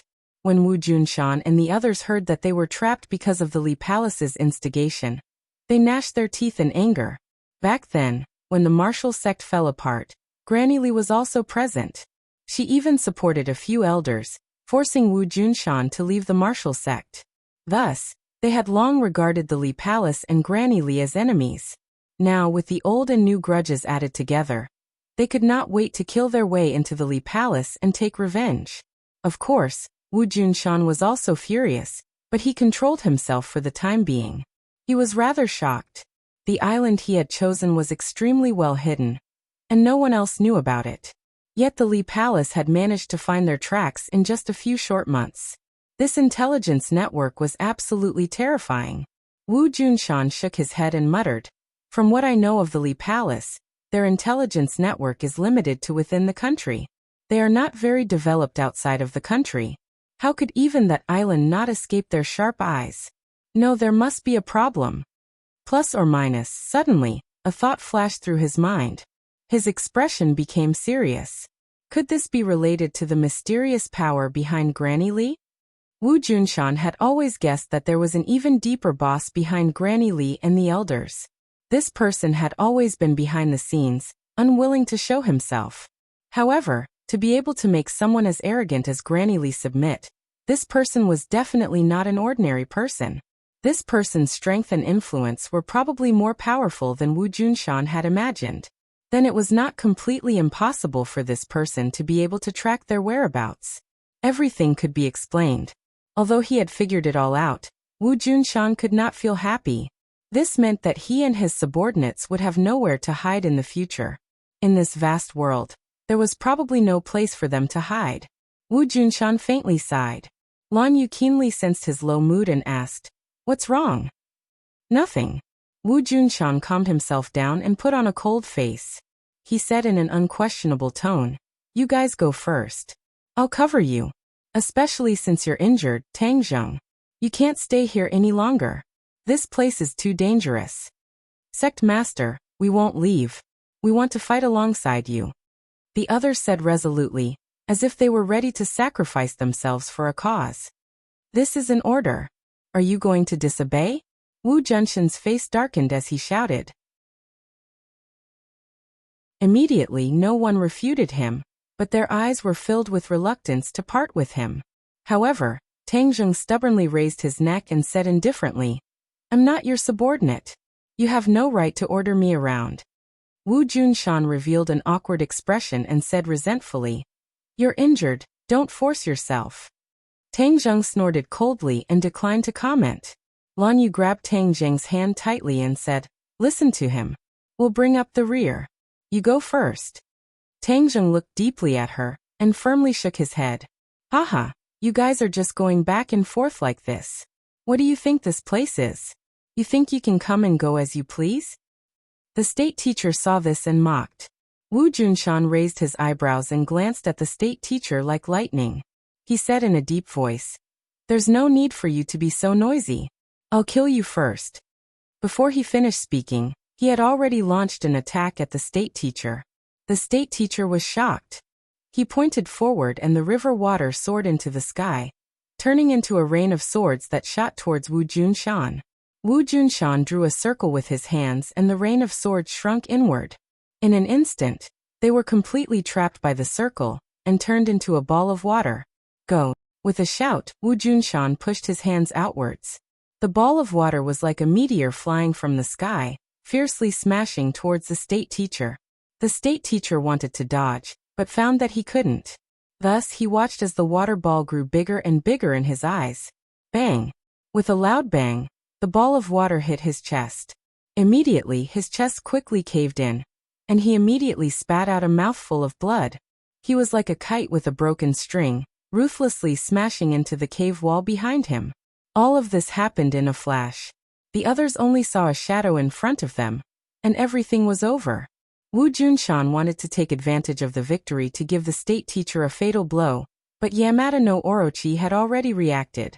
This person actually injured the state teacher in front of its eyes, which was a great insult to it. Thus, with a deafening roar, the 8 heads and tails moved side by side, attacking Wu Junshan and everyone else. "None of you can escape." A mouthful of black fog spewed out from the bloody mouth, floating towards everyone. "Be careful, it's this poisonous fog," Wu Junshan warned loudly. Everyone hurriedly held their breaths, not inhaling a trace of the poisonous fog. These people were all extraordinary martial artists. Holding their breaths was a small matter.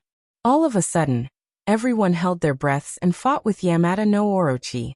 It had to be said that although this huge monster's combat power was limited by space, at the same time, the others were also limited by space. In such a narrow space, Yamada no Orochi's attack could reach any area, so no one could escape from its attack alone. Rumble. The earth shook, and the mountains shook. The battle was too intense. Yamada no Orochi was fighting against everyone alone, but it was not at a disadvantage at all. Instead, some people fell to the ground due to their lack of strength, injuring their muscles and bones. In the corner, the state teacher struggled to get up, wiping the blood from the corner of his mouth. His eyes were blood red, like a poisonous snake staring at its prey. He spat out a mouthful of blood, gritted his teeth, and said in a low voice, "All of you must die. I want all of you to die. None of you are a match for Yamada no Orochi." The black poisonous fog shrouded the entire space, and the light became dimmer. However, what was worse was that some people had already started coughing. Although everyone could hold their breath for a while, they couldn't do so for long. The air here was completely poisoned, and there was no way to breathe. Without air, they couldn't even maintain their lives, let alone fight. As expected, someone couldn't hold his breath and took a deep breath. Suddenly, the world seemed to be spinning, and he fell to the ground with a thud. The others were in the same situation. Wu Junshan and the others cursed inwardly. If this continued, they would be captured again.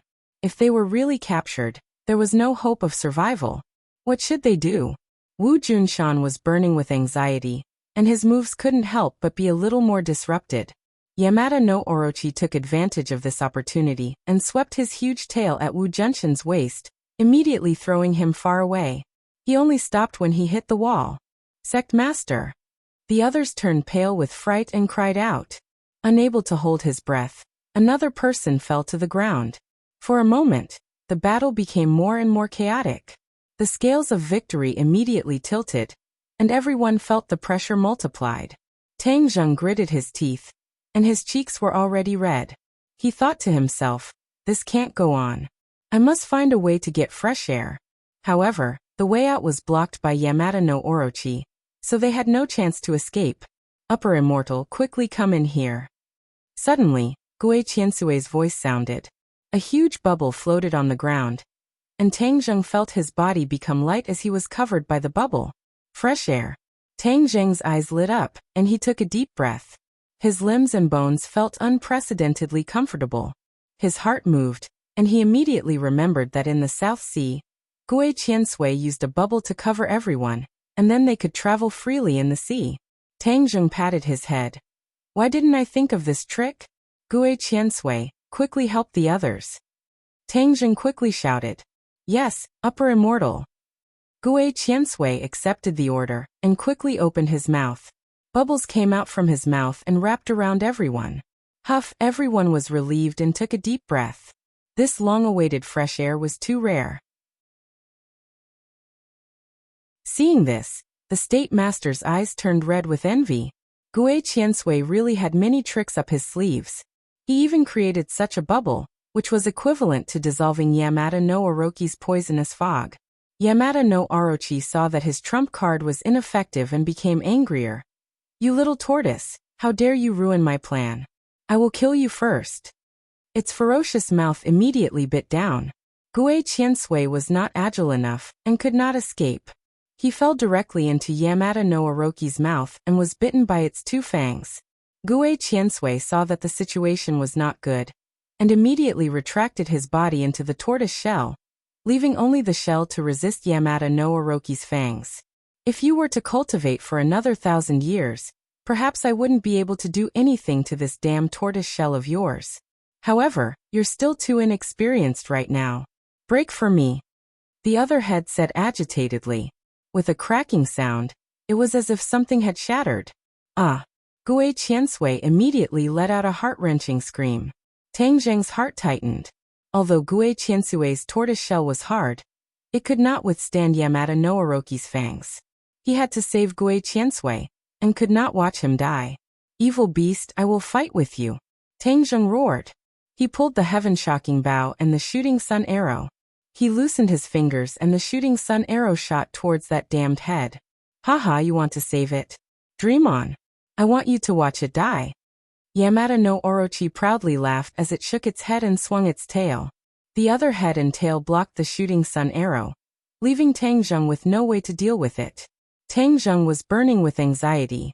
If he delayed any longer, Gue Qiansui would be dead. Seeing this, Wu Junshan, Lan Yu and the others also rushed out of the bubble at the same time. They held their breath and attacked Yamada no Orochi, trying to save Gue Qiansui from its mouth.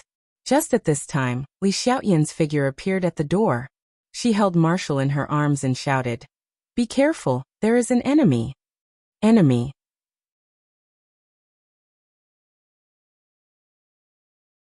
Chapter 695. After Li Xiaotian shouted, she was stunned by the scene in front of her. She was also someone who had fought in the Myriad Mountains, but she was still shocked by the scene in front of her. Quickly hold your breath, there's poison in the air. Seeing that she was still in a daze, Tang Zheng hurriedly reminded her.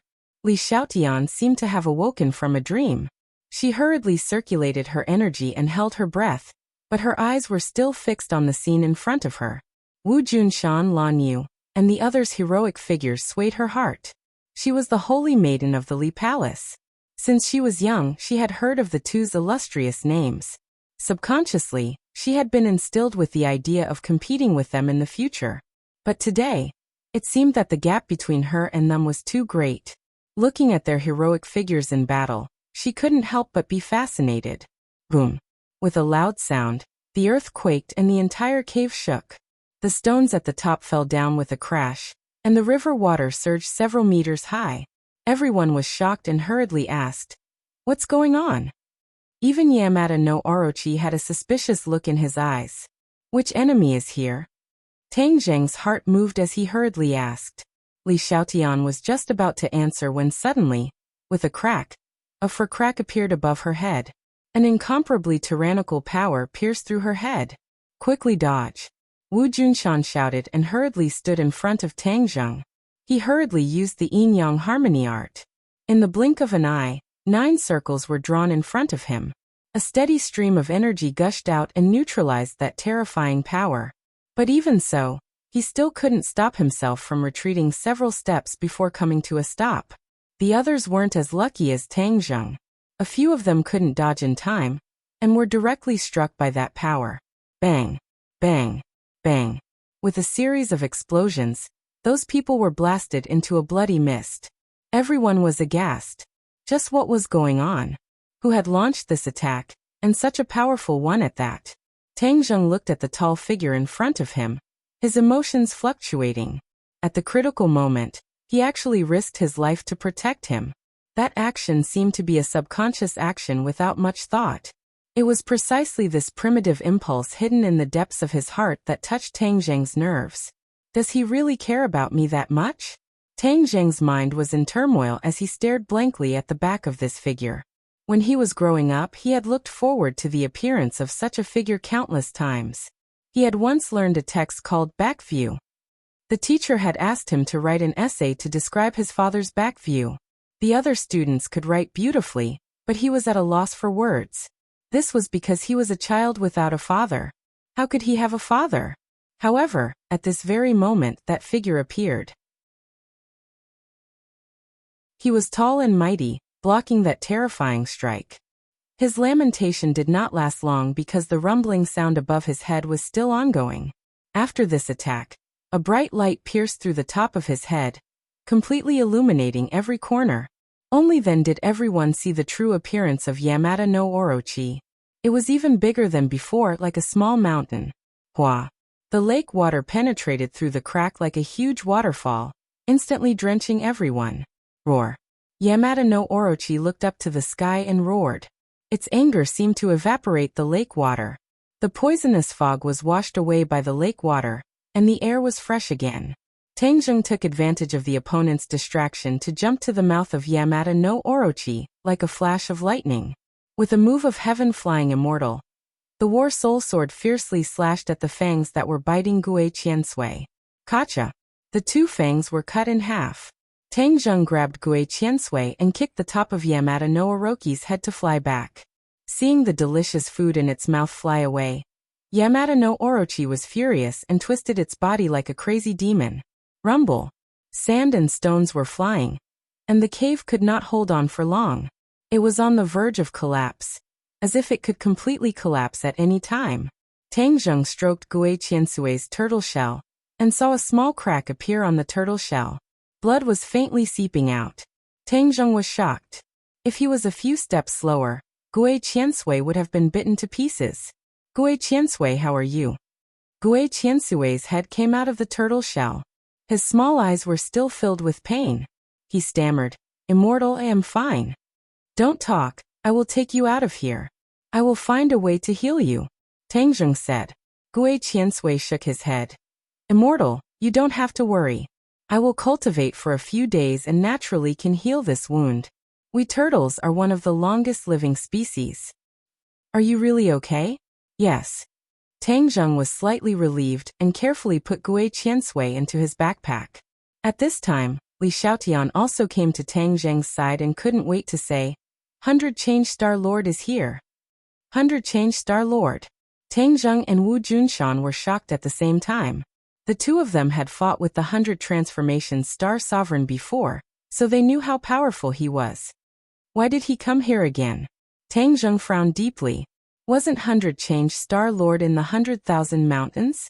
And last time, he sent the demon god to the outside world to try to recruit people to start the Mountain River blood sacrifice array. After this plot was thwarted by Tang Zheng, why did 100 Change Star Lord turn to the island nation? Strange, this is too strange. Everyone be careful, 100 Change Star Lord is not a friend, and he is super powerful. Everyone gather together. We will rush out and find a chance to escape. It was not good to stay in this place for long. It was better to leave first. No matter what 100 Change Star Lord's purpose was, it was not good to fight with him. Otherwise, this small number of people was not enough to fill the gap between his teeth. The crack above their heads was getting bigger and bigger, and they could see the blue sky and white clouds above clearly. But everyone's eyes were immediately attracted by a person floating in the air. It was a delicate child with a picturesque face, like a fairy in a painting. Who else could it be but 100 Change Star Lord? Tang Zheng and the others had a deep impression of him. Even though he looked harmless, in fact he was a great devil. If they were not careful, they would die under his evil hands. 100 Faces Star Lord stared at the scene in the big hole with his big black eyes. The first thing that attracted his attention was Orochi. He smiled faintly and said, "You are really here, you big snake." Orochi obviously did not know how powerful 100 Change Star Lord was. He looked up to the sky and hissed, "Where did this little kid come from? I will eat you too." "Oh, he likes to eat people? Hee, that's great." 100 Change Star Lord's eyes lit up. He nodded his little head and said seriously, "If ordinary people heard about eating people, they would be scared out of their wits." But 100 Change Star Lord was very surprised. Demonic beasts should have the nature of demonic beasts. Eating people is good. Ha! Orochi had never heard such words from a human. He could not help but be stunned. He looked at 100 Change Star Lord suspiciously. "Who exactly are you? Your future master must have a little servant like you. It must be fun." 100 Change Star Lord said seriously. He did not seem to be joking. Tang Zheng and the others heard this and their hearts skipped a beat.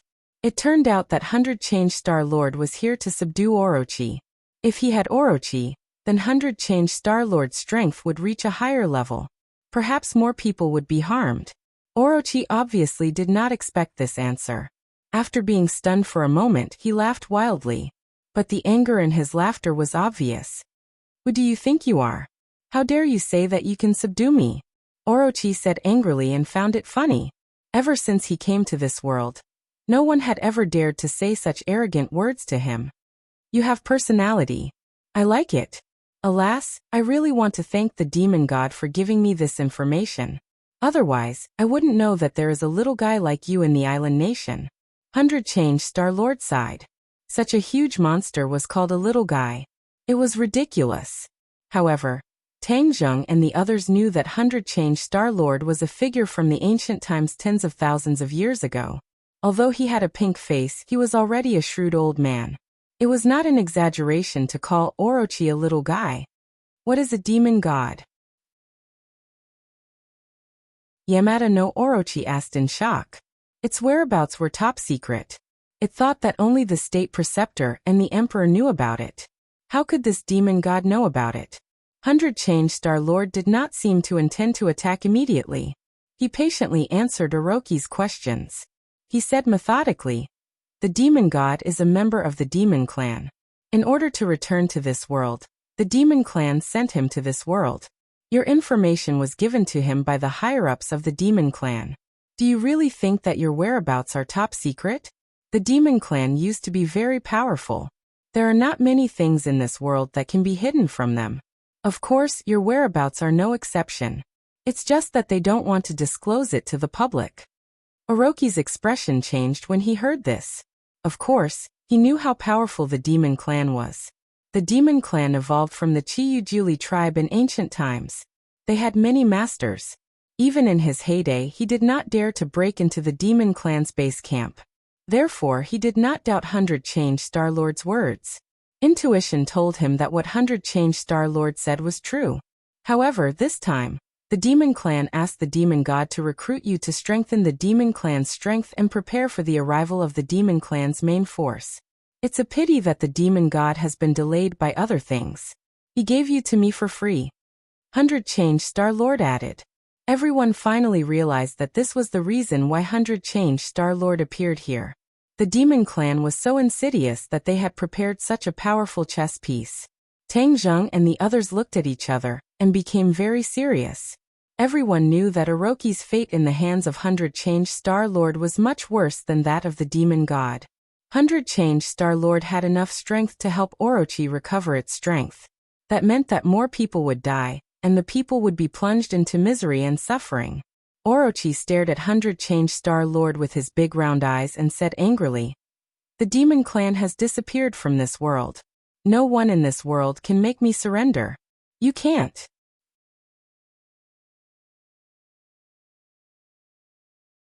Chapter 696. 100 Faces Star-Lord watched as Yamada no Orochi rushed over, but he did not move. There was even a faint smile at the corner of his eyes. Seeing that Yamada no Orochi was right in front of 100 Change Star-Lord, he finally moved. He gently raised his lotus-like arm. Splash! The lake water boiled and soared into the air, transforming into a giant chain that coiled around the Yamada no Orochi's gigantic body, instantly locking it in place. Roar! Yamada no Orochi looked up to the sky and roared. It rolled in the air, trying to break free from the chain. Water splashed everywhere, and the chain made cracking sounds as if it would break at any time. The 100 Change Star Sovereign smirked and said, "Do you want to break free? Then tighten it a little more." As soon as he finished speaking, the chain quickly contracted. Yamada no Orochi's roar became louder and louder, and it rolled more and more violently. Boom! Its huge tail swept across, and the cave collapsed completely. Thousands of huge rocks fell from above like raindrops. "Let's get out of here quickly." Tang Zheng took the weapon from Li Xiaotian, carried it, stepped on the falling rocks and rushed up. Yamada no Orochi could not even protect itself, so it did not have the time to care about them. Therefore, one by one, they rushed out of the cave like arrows. Boom! With a loud bang, the cave was buried by huge rocks. Part of Yamada no Orochi's body was buried under the rocks, and it was still twisting its body and struggling. Rocks were flying everywhere, and the scene was extremely chaotic. Tang Zheng and the others landed safely in the lake. They stepped on the lake water and quickly ran to the shore. 100 Change Star Lord's gaze turned, and he caught a glimpse of this group of people who suddenly appeared. They were hiding in the cave just now, and he had overlooked them. Who are these people? A question mark appeared in 100 Change Star Lord's mind, and he looked at them with interest. Suddenly, 100 Change Star Lord's pupils shrank, and he fixed his eyes on a familiar figure. He could not help but exclaim, "It's him!" This figure was too familiar. It did not occupy much of a place in his memory of tens of thousands of years. However, the key was that this memory was not very old, so he managed to find it in time. Tang Zheng. He subconsciously called out softly. This name had left a deep impression on him. Back then, when the 100 Transformation Star Lord was trapped in the Buzhou Mountain, the 100 Transformation Star Lord first used the drawing ground prison technique to trap the Heaven Monk. Then Tang Zheng and the group of uninvited guests barged in, and immediately fell into the drawing ground prison. The 100 Transformation Star Lord originally wanted to turn these uninvited guests into dolls to accompany him through the long years. However, things did not go according to plan. While Tang Zheng was unable to move, he actually called upon the Four Symbols Venerables to break his painted ground prison, freeing everyone. After that, he went through a series of fierce battles. In the end, Tang Zheng and the others quietly escaped, which was a great humiliation to him. Moreover, he had seen Tang Zheng some time ago when he attached his divine sense to the demon god. Therefore, with the new and old hatred added together, how could he forget about Tang Zheng? Looking at Tang Zheng from afar, The calm expression on the 100 Transformation Star-Lord's face had disappeared, replaced by a murderous aura. Tang Zheng, stop right there. The 100 Transformation Star-Lord shouted from above and pointed at Tang Zheng. A pillar of water rose from the lake and turned into a huge claw, grabbing at Tang Zheng. Tang Zheng hugged Marshall and turned his head slightly. When he saw the huge claw, he was shocked and prepared to defend. However, one person beat him to it. Wu Junshan stood in front of Tang Zheng to protect him. His hands formed a circle and blocked the huge claw. You're courting death. The 100 Transformation Star-Lord scolded disdainfully. His small hands immediately clenched into fists. The claw instantly contracted and grabbed Wu Junshan. Wu Junshan's figure disappeared, and the others turned pale with fright and screamed, "Sect Master! Humph! Let's see if you still dare to go against me." The 100 Transformation Star-Lord was extremely proud and turned his gaze to Tang Zheng. Suddenly, boom! With an explosion, the claw exploded and turned into water droplets that filled the sky. Wu Junshan stood proudly and stared at the 100 Transformation Star-Lord coldly, saying, "You want to kill me just like that? You think too little of me." The 100 Transformation Star-Lord was slightly stunned, but immediately became angry and prepared to attack again. At this time, Yamada no Orochi, who had been trapped by the chains, used all his skills. His body that was buried under the ground also rushed out. His huge body was completely compared to the others, like a giant compared to a small dot. With a flash of black light, his huge tail whipped the chains without hesitation. Gotcha! The chains exploded one after another, turning into water droplets and falling back into the lake. The 100 Transformation Star-Lord's expression changed slightly. His attention was attracted by Tang Zheng and the others, and Yamada no Orochi took the opportunity to escape. "Do you want to escape just like that? Humph, how can I let a cooked duck escape?" The 100 Transformation Star-Lord said disdainfully. His upper body slightly leaned forward and swooped down with a whistling sound. The surface of the lake rippled, and the powerful shockwave almost set off waves. "Yamada no Orochi, since you are still stubborn and unwilling to obediently surrender, then I will beat you until you surrender." The 100 Transformation Star-Lord said in a deep voice. Her rosy cheeks became gloomy. Yamada no Orochi raised his head and shook his head. Zhangyu was helpless and roared, "Dream on!" With a swing of his huge tail, a 100-meter-tall wave rushed down at the 100 Transformation Star-Lord. The 100 Transformation Star-Lord was calm, and immediately launched a counterattack. The battle was extremely fierce, and the bottom of the lake was still letting out loud noises and collapsing. Even the ground quickly caved in. The lake water seeped out from the ground and spread all the way to the distance. No one knew where it led to. Taking advantage of this opportunity, Tang Zheng and the others had already escaped to the shore. Turning their heads to look, they saw this apocalyptic scene, and all of them were greatly shocked. A battle of this level truly had the power to destroy the heavens and the earth. It was hard to imagine what kind of scene it was when the cultivators of this world ran amok. Back then, there were cultivators who were even more powerful than the 100 Transformation Star-Lord. They even had the legendary divine might to split the heavens and earth apart. It was hard to imagine what kind of scene that was. Lan Yu saw Marshall in Tang Zheng's embrace and asked with concern, "What happened to Marshall?" "She was poisoned by the Imperial Advisor's goo. Her life or death is unknown." Tang Zheng looked at Marshall, whose eyes were tightly shut, and said worriedly. Lan Yu's expression changed slightly. She had only heard of the goo poison, but she had never heard of it before. Lan Yu had deep feelings for Marshall, and they were like mother and daughter. Lan Yu said anxiously, "Then what method is there to save him?" "The antidote is in the hands of the Imperial Advisor." "Where is the Imperial Advisor?" Looking around, there was no trace of the Imperial Advisor. "Just now, we were only concerned about escaping and didn't pay attention to the Imperial Advisor. Could it be that he was buried at the bottom of the cave?" Tang Zheng said suspiciously. Everyone looked at each other in dismay. There was no way to verify the answer. If they couldn't find the Imperial Advisor, then there was no antidote for the goo. Tang Zheng's expression immediately became even uglier. He looked at Marshall anxiously and said, "Let's leave this place first and then think of a way to save her." Everyone nodded in agreement. Wu Junshan looked deeply at Li Xiaotian, who was beside him. Li Palace and Li Xiaotian had a huge grudge. If they killed Li Xiaotian now, she would definitely have no way to resist. Li Xiaotian's expression tightened as she looked worriedly at Wu Junshan. She was also aware of the danger she was in. Her heart started to beat uncontrollably, and even her breathing became hurried. Wu Junshan snorted. He had already determined from Li Xiaotian's action of hugging Marshall that she was in an alliance with his side. Thus he said, "Don't worry, I won't kill you. But it's only limited to this time.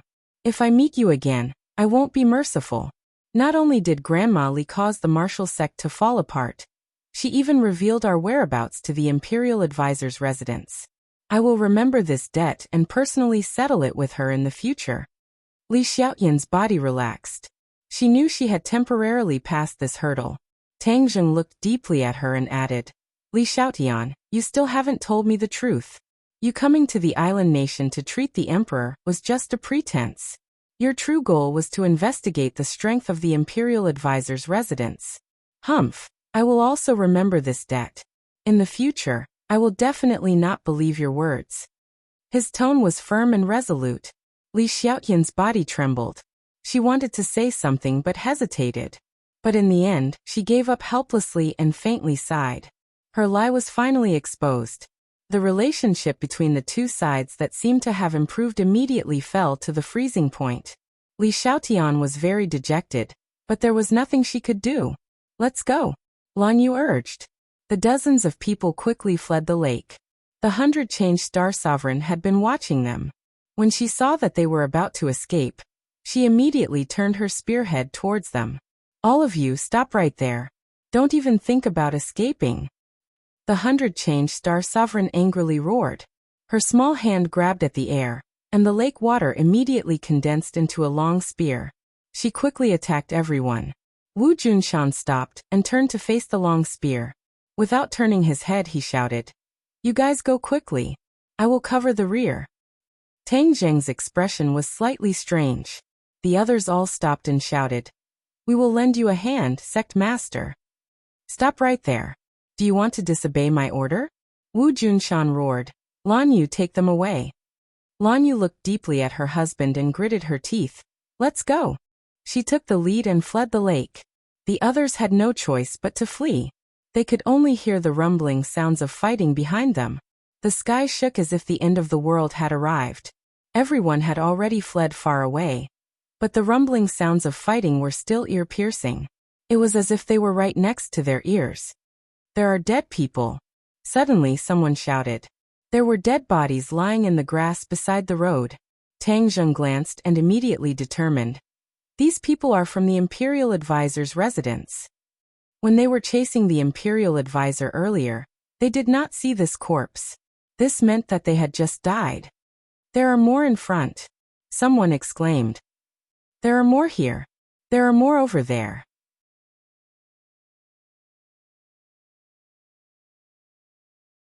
Chapter 697. In this Imperial Preceptor's residence, there was only one person who could cause this kind of lethality, the 100 Faces Star Lord. Tang Zheng looked around and didn't find Junko's figure among the corpses. He didn't know whether she escaped or was killed. In a flash, everyone finally came to the edge of the Imperial Preceptor's residence. Tang Zheng and Li Xiaotian looked at each other and were overjoyed, exclaiming, "The thick fog is gone." There was no fog in front of them, and the winding path extended forward under their feet. It must be the 100 Faces Star Lord who broke the protective formation of the Imperial Preceptor's residence. Tang Zheng guessed. Li Xiaotian nodded. This was the only explanation. If they rushed out, then everyone could escape. Tang Zheng stopped and looked back. The faint sound of fighting could be heard, but he didn't know what the situation was. "Should we wait for him?" Tang Zheng asked. Lan Yu looked back deeply and said resolutely, "No, he will definitely find a way to escape and then come find us." As a couple for decades, Lan Yu still had strong confidence in Wu Junshan. "Well, then we will go first." Tang Zheng didn't hesitate and waved his hand, and everyone left the Imperial Preceptor's residence along the winding path. When he saw the bustling streets again, Tang Zheng felt as if he was in a different world, and the others also felt their bodies relax. Speaking of which, this time they really had to thank the 100 Faces Star Lord. If he hadn't come to disturb them, they would have to go through a bloody battle to escape from Yamata no Orochi, and perhaps more people would be sacrificed. Now it was the best result. I will go first. Li Xiaotian looked at Tang Zheng and said goodbye with a complicated expression. Tang Zheng looked at her deeply and said, "Next time, don't let me see you again." Li Xiaotian revealed a bitter smile. "I'm afraid that will be very difficult to achieve." In the end, the Li Palace and Tang Zheng were already standing on opposite sides of each other. Given the style of the Li Palace, Li Xiaotian was well aware that it was absolutely impossible for the two sides to meet. Perhaps the next time they met, the situation would be even grimmer. Victory and defeat would be decided, perhaps even life and death. This was no longer something she could control. Tang Zheng also understood this point and said in a deep voice, "Then you should take care of yourself. When the time comes, life and death will depend on your own ability." Li Xiaotian was speechless. He turned around and disappeared into the sea of people. Looking at the direction she disappeared in, Tang Zheng could not help but feel a little complicated. Both of them had gone through so much to reach this point in the end. It was really fate that made fools of people. "Let's go as well," Tang Zheng said, calming himself down. This group of people was like a clay ox entering the sea in the crowd. They did not cause much of a ripple as they quickly distanced themselves from the imperial advisor's mansion. As night fell, everyone arrived at a remote residence. After confirming that no one else had discovered their whereabouts, they knocked out the owner and moved in. It was already inconvenient for so many people to stay in a hotel, but they couldn't travel long distances because the most important thing right now was to save Wu. Wu was already on the verge of death. The goo worm had completely wrapped around her heart, and it could stop beating at any time. Lan Yu stroked the hair on Wu's forehead and said emotionally, "This child, Wu, has had a tough life since he was young. I never thought that he would have to suffer like this today." Tang Zheng could not hide the pain in his eyes. In his mind, he could not help but recall bits and pieces of her. It was like a movie, flashing back and forth. Whoosh. He took a deep breath and said firmly, "I promised to save her. I must find a way to get along with her. Right, we definitely can't just watch her lose her life like that." Lan Yu nodded in agreement, but immediately frowned. "I don't know the way of the apricot forest, so I'm helpless. Tang Zheng, do you have a way?" Tang Zheng calmed down and started to think. His medical skills were only half-baked, so he was afraid that he would not be able to deal with this goo worm. The goo technique was a type of magic, and in the end, saving her would still depend on magic. What kind of magic could he use? For a moment, he was in a terrible fix and had no clue. "I have to give it a try no matter what. Since the goo worm has such a huge reaction to the innate qi, it might be because it's afraid of my innate qi." Tang Zheng's heart moved, and he decided to take the risk. A strand of innate qi followed his meridians and arrived at Wu's heart. Immediately, the goo worm's reaction became intense. Its ugly body quickly shrank inward, trying to avoid Tang Zheng, as if it wanted to drill into Wu's heart. "Damned goo worm, come out." Tang Zheng's expression changed slightly.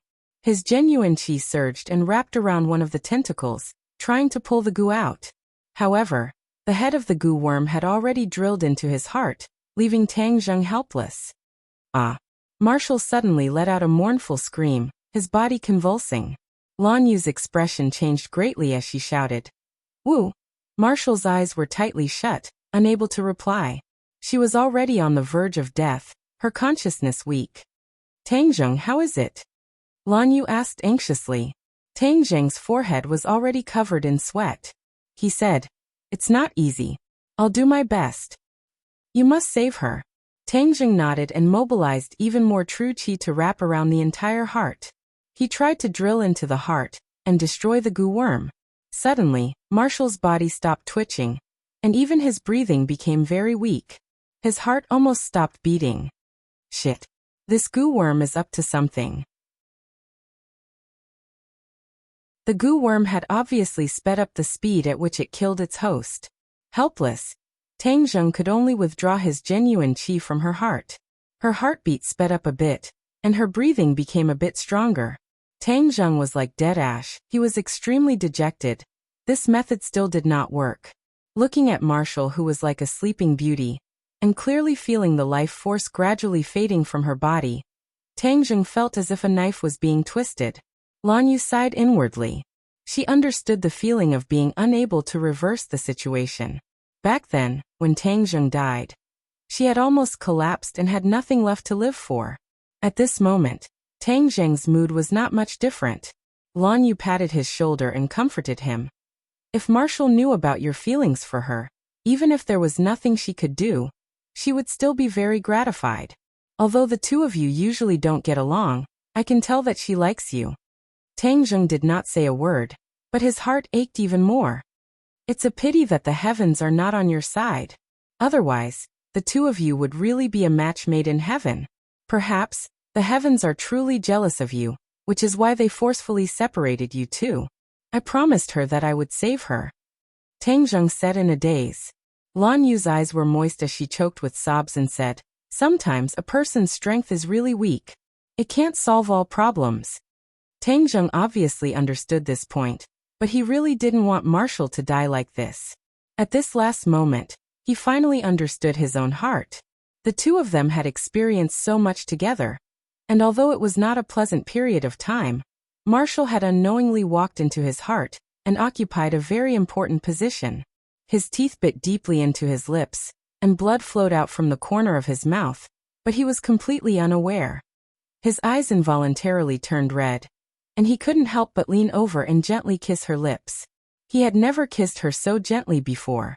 Although the two of them had already kissed each other a few times, that was when Tang Zheng's pure yang force was activated. His consciousness had already sunk into chaos, and it was more of an instinct than a feeling that came from the bottom of his heart. This kiss did not contain any desire, but it was filled with deep emotions, emotions that came from the bottom of his heart. The blood on Tang Zheng's lips dyed Marshall's lips red, and the blood seeped in through his teeth. As their lips parted, Tang Zheng carried her by the waist and said, I'll take her to admire the moonlight. I've never truly accompanied her before. Well, a cry finally broke out of Lan Yu's throat. She hurriedly covered her mouth, but it was still difficult to hide her sobbing. Tears had already flowed out of her eyes as she stared at Tang Zheng's tall figure and Marshall, who was in his embrace. Marshall's figure was tall, and being held in Tang Zheng's embrace, he did not feel like a little bird, but rather like a sleeping mermaid. Lan Yu nodded incessantly and said, You guys can go. Accompany her properly. Lan Yu knew that Marshall's life had already come to an end, and there was no other way. Tang Zheng had already accepted this reality, so he planned to accompany her on the final journey of her life. Tang Zheng's eyes were moist, his legs felt as if they were filled with lead, as heavy as 1,000 caddies. He walked towards the balcony step by step, as if he had used up all of his strength, and every step was incomparably heavy. He sat on the balcony with Marshall in his arms. The snow-white moonlight shone down from the sky, covering everything on the ground in a layer of silver. Bathed in the moonlight, Marshall's face was suffused with a holy radiance. Her exquisite facial features caused one's heart to palpitate. But at this moment her face was haggard.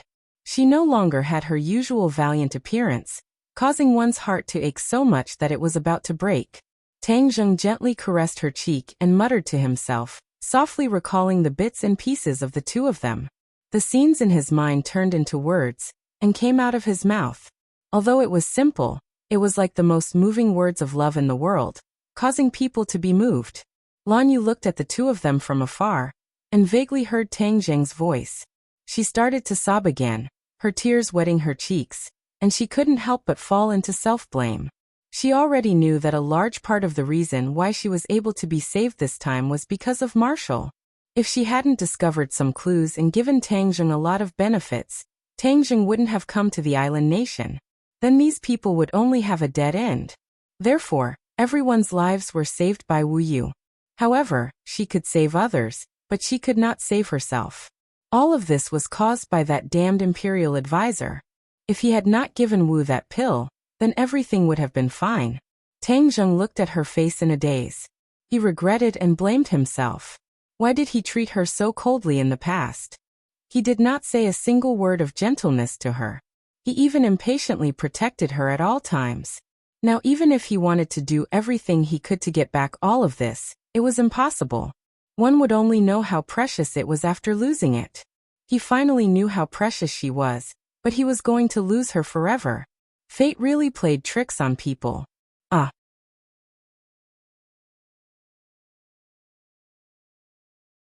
Chapter 698.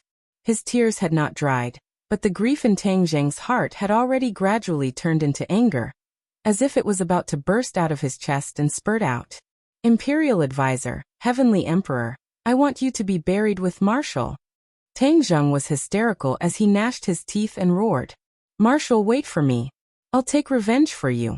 Wait for me to come back. Tang Zheng turned his head and looked at Lan Yu. Lan Yu understood and immediately walked over. What are you going to do? The Imperial Advisor's whereabouts are unknown, so I'll go find the Heavenly Emperor.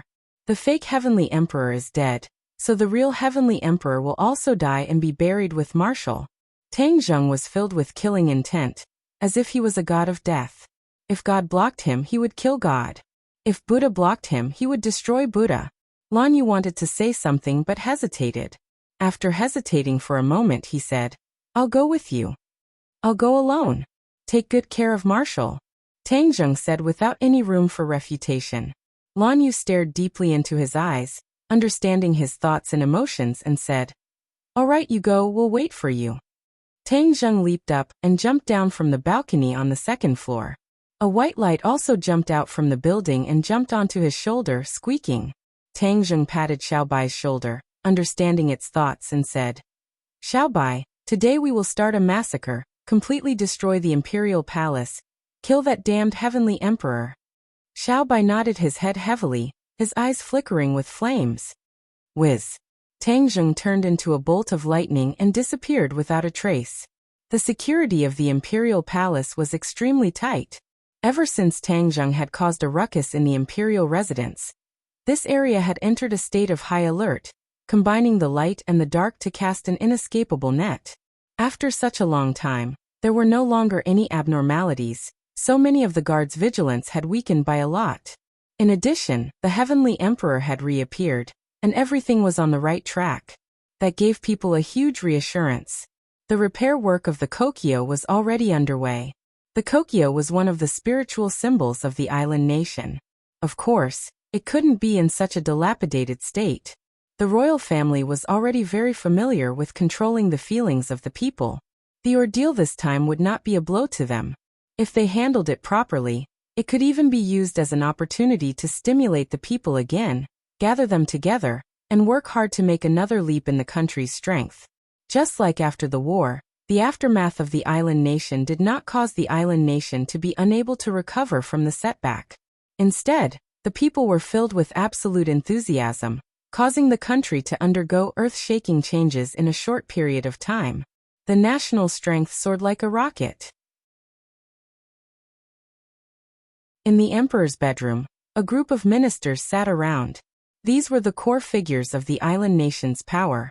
The Sky Emperor sat on the chair, coincidentally the chair that Tang Zheng felt was extremely strange. If Tang Zheng saw it again, he would definitely recognize it. This chair was a miniature version of the Yamada no Orochi. The 8 lifelike heads were no different from the Yamada no Orochi. The island nation's royal family had unknowingly exposed their relationship with the Yamada no Orochi. However, the world no longer knew about the Yamada no Orochi, so they did not discover this secret. The emperor of the island nation knew that his biggest reliance was the Yamada no Orochi. Therefore, he made this chair based on the Yamada no Orochi. It was a symbol of the royal family's power, just like the dragon throne of Wuxia. The emperor looked dispirited, and there was a sickly look between his eyebrows. He was indeed very different from the substitute. Anyone with a discerning eye could tell that he was seriously ill. It was indeed inappropriate for him to show his face in public. It was no wonder that he found a substitute. What happened at the Imperial Advisor's residence? Why is there no news from the people you sent? The emperor coughed violently and asked with an unhappy expression. Your Majesty, the Grand Preceptor's mansion's array formation has been destroyed, and there is a very fierce battle inside. As for the specific situation, our people have not yet sent back any news, so we have to wait a little longer. A minister bowed slightly and said respectfully, "Wait. You only know how to make me wait. Do you think I have to wait until everything is settled?" The emperor slapped the armrest of the chair and said angrily. The others did not know that the most important thing in the imperial advisor's residence was the Yamada no Orochi, and not the imperial advisor. They only thought that the emperor was concerned about the imperial advisor's safety. Therefore they comforted him. "Your Majesty, please rest assured. The imperial advisor is a master of a generation. His cultivation is unfathomable. Even if there is an enemy, it will be difficult for them to hurt him. They will definitely be defeated by him." "What do you know? What nonsense!" The emperor said unhappily. "Send more people into the imperial advisor's residence. However, you must give them a death order. No matter what they see, they are not allowed to leak a single word to the outside world. Otherwise, they will be killed without mercy." The emperor gave the death order. If the Yamada no Orochi was exposed to the news, it would definitely cause a huge uproar.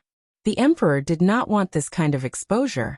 Although the ministers did not understand the deeper meaning, they still respectfully accepted the order. Suddenly, there was a commotion outside. Everyone's nerves immediately tensed up. The emperor held the armrest of the chair with both hands and leaned forward slightly. His butt even left the chair. He looked like he would run away at any time if the situation was not right. It was comical and laughable. The emperor was already like a bird startled by the twang of a bow. He had been the emperor for most of his life. Now that he was old, he had to be so frightened. He was very afraid of death. Otherwise, he would not have hurriedly invited Li Xiaotian over after hearing that the Li Palace could cure his illness. As long as there was a chance of survival, he was not willing to let it go. The more he lived in this world, the more he would enjoy the privileges and pleasure of being the emperor. If his illness could really be cured, then his good days would be very long. However, he was also a very cautious person. Otherwise, when he was about to let Tang Zheng examine his body, he would still use a substitute. He clearly wanted to use a substitute to test the Li Palace's true strength. If it was a lie and deliberately mystifying, then he, the real one, would not show his face in public again. However, he did not expect so many things to happen. The substitute was actually kidnapped and even lost his life. He often felt a lingering fear. If the person sitting on the chair that day had been him, what would have happened? He was afraid that his fate would not have been much different from the substitutes, perhaps even worse. After all, he was the real emperor, a trump card. In Tang Zheng's hands, he could play a decisive role, something that the substitute could not compare to. But even so, the emperor still did not feel relaxed. Besides the pain, he was also worried that those people would come back in a swirl of dust. The emperor's nerves immediately tensed up when he heard the commotion outside. The bodyguards behind him immediately surrounded him to guard against possible attacks. "Your Majesty, let's leave this place first," someone advised. "This is my bedroom. Where else can I go? Where else can I go? Quickly send someone to investigate what happened. It's so dark, don't let it be a false alarm," the emperor said firmly. In truth, his heart was beating like a drum. The imperial palace did not allow loud noises. With such a large commotion, something must have happened. Suddenly, a person staggered in and shouted, "Your Majesty, there's an assassin!" Assassin? Everyone was shocked. Their heartstrings were completely taut. The bodyguards immediately surrounded the emperor and advised, "Your Majesty, let's hide for now." The emperor's expression kept changing. Finally, he compromised. "All right, let's go." The two bodyguards on his left and right supported him as they walked towards the back of the palace. Bang! With a loud sound, the palace door was smashed into pieces by a few people. Those people fell to the ground weakly and died on the spot. "Who are you?" someone asked in island nation language. Tang Zheng coldly snorted and said, "I can't hear your bird language. You have harmed the martial arts. I want all of you to be buried with me." If Su Yingtian saw this scene, he would probably be scared out of his wits. He was very different from Tang Zheng. Because of his official status, he would weigh the pros and cons before doing anything. He could not be like Tang Zheng, who did as he pleased. Tang Zheng's actions this time would really provoke a war between the two countries, and even trigger the Third World War. But Tang Zheng's heart was filled with anger. He did not care about these things. Seeing a group of island nation people, the war soul in his hand did not hesitate to kill. Puff. The enemy at the front was immediately cut in half. Immediately, blood splattered everywhere and dyed the palace red. Screams rose and fell. Those powerless ministers were so scared that they were about to become idiots. Some even lost control of their bowels, and were in a sorry state. The emperor didn't have time to go far. He turned his head to look, and was immediately scared to death. He staggered and almost fell to the ground. He muttered to himself, "It's him. This demon is here again. Hurry up and stop him. Stop him." The heavenly emperor had already recognized Tang Zheng, and was both shocked and overwhelmed with shock. He had always sent out elite troops to search for this person's whereabouts, but in the end, it was as if the other party had disappeared from the face of the earth. Why did he rush into the imperial palace like a madman today? Did he really think that this was a public toilet? Did he really think that he could come and go as he pleased? The emperor felt bitter in his heart. In the history of the emperor, he had never been as sullen as he was. In just a short span of 10 days, he had been killed twice in his headquarters. As the ruler of a country, even the dignity of this country had been completely swept away. Protect the emperor. Protect the emperor. Someone shouted loudly as he pulled the emperor and quickly retreated. Tang Zheng saw the emperor from afar. He would never forget that familiar figure for the rest of his life. Thus he roared, "Emperor, I'm going to kill you." When the emperor heard this, he staggered and fell to the ground. His originally weak body was actually unable to get up. When the guard saw this, he immediately picked him up and carried him on his shoulder. Then he ran away without stopping. Tang Zheng wanted to kill the emperor, but the palace was already surrounded by guards. Over 100 guards completely blocked the way out. Kill. The guards' eyes turned red as they roared. Tang Zheng could not hear the island nation's language, but he could feel the monstrous killing intent.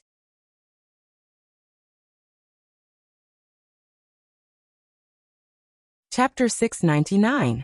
Kill without mercy. The 3 words were powerful and resonant, containing the power of a thunderbolt, pouncing forward like a tiger or wolf. The bodyguards used all of their skills to fight with Tang Zheng. The battle was fierce, and cold weapons and firearms were used one after another.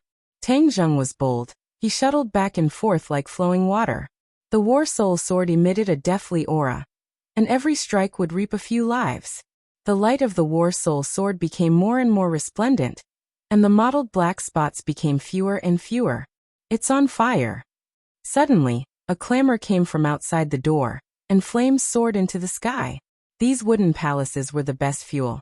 And as soon as the flames appeared, the fire quickly spread, and the few palaces immediately turned into a sea of fire. A white figure rushed out from the sea of fire, and directly ran into the main hall. He glanced at Tang Zheng from afar, then stepped on the enemy's head and flew towards Tang Zheng. "What the hell is this?" Cries of alarm sounded from all directions, and immediately, someone wanted to kill Xiao Bai. Little White Rabbit leaped into the air and dodged a bullet. When it was still in the air, it opened its mouth and spat out a ball of flame, turning the person who fired the gun into a man on fire. He screamed in pain. Tang Zheng glanced at the sea of flames outside the door and praised, "Xiao Bai, good job. Today, I will completely burn the imperial palace and burn it to ashes." Xiao Bai replied with a squeak, his little eyes rolling in excitement. In the distance, when the emperor saw the sea of flames, he almost fainted from anger. His entire body trembled as he muttered to himself, "The imperial palace has been destroyed by my hands. The imperial palace has been destroyed by my hands." As if he was possessed, he was like a walking corpse that was caught by the guards and quickly escaped from Tang Zheng's line of sight. Xiao Bai, chase after him first and stop the emperor. Tang Zheng pointed in the direction of the emperor and said. Xiao Bai squeaked, turned into a white shadow, and swept past everyone's heads, chasing in the direction of the emperor. There were more and more enemies in front of him, and many more came in from outside the door. The War Soul Sword in Tang Zheng's hand became more and more dazzling. Whoosh! Whoosh! The sword light spread out in all directions, and people kept falling under the War Soul Sword.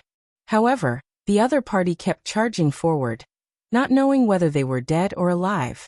The people of the island nation had also gone crazy. They no longer cared about life and death. They were determined to stop Tang Zheng, or even kill him. Sigh, we can't go on like this.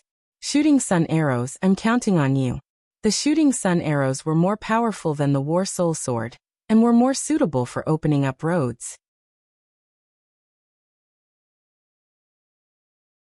Thus, with a flash of light, the War Soul Sword disappeared, and was replaced by the heaven-shocking bow and shooting sun arrows.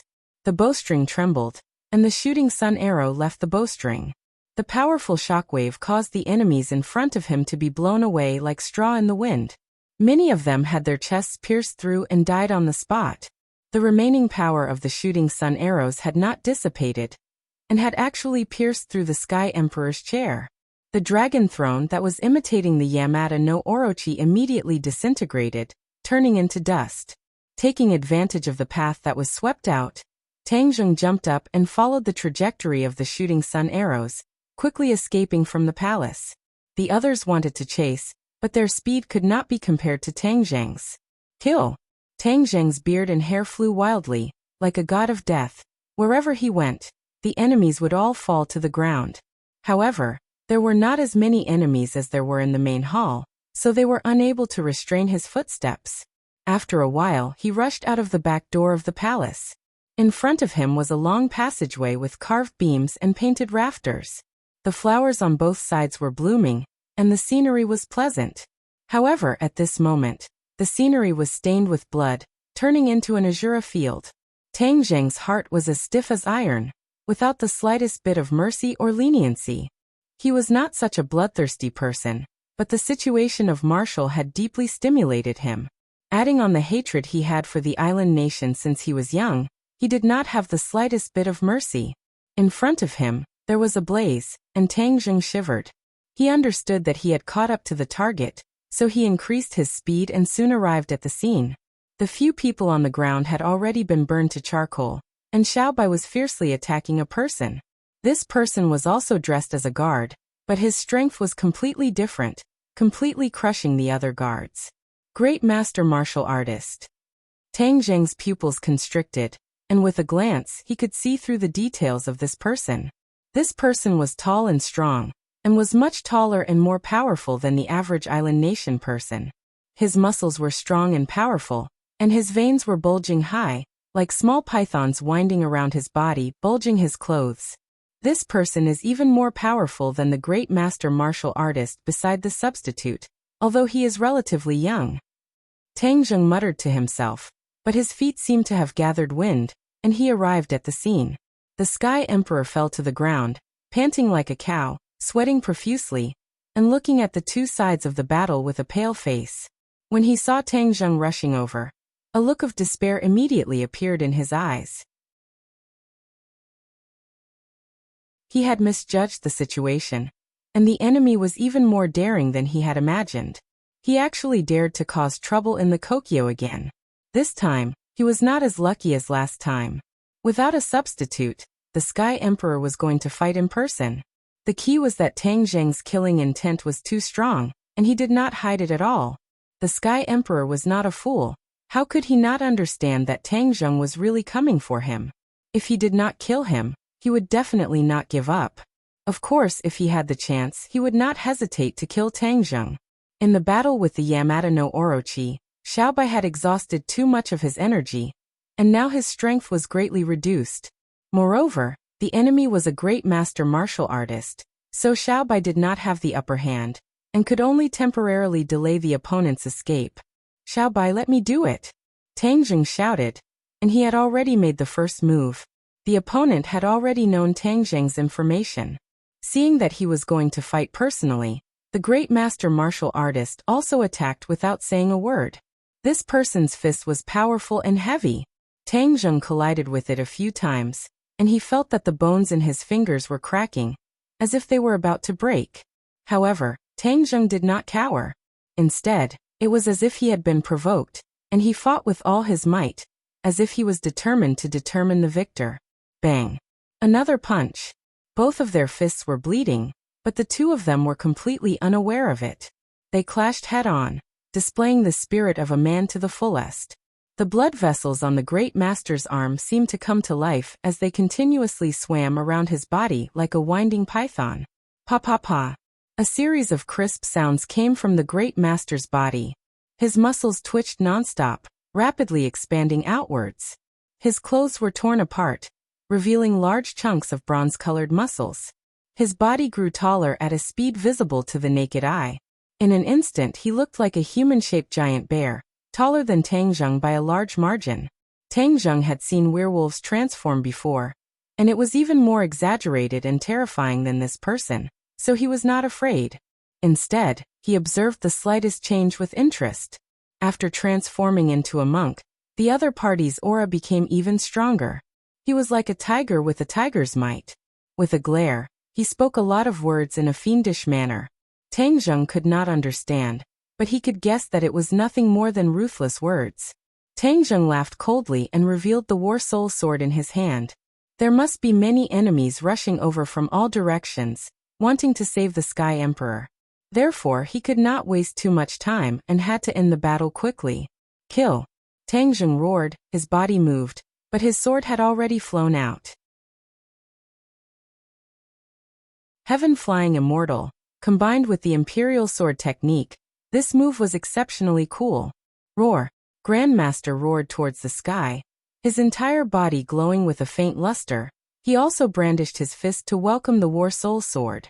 This person actually trains in martial arts. His body's resistance to attacks is incomparably strong, but I'm afraid it's not as profound as the chaotic Vajra spell.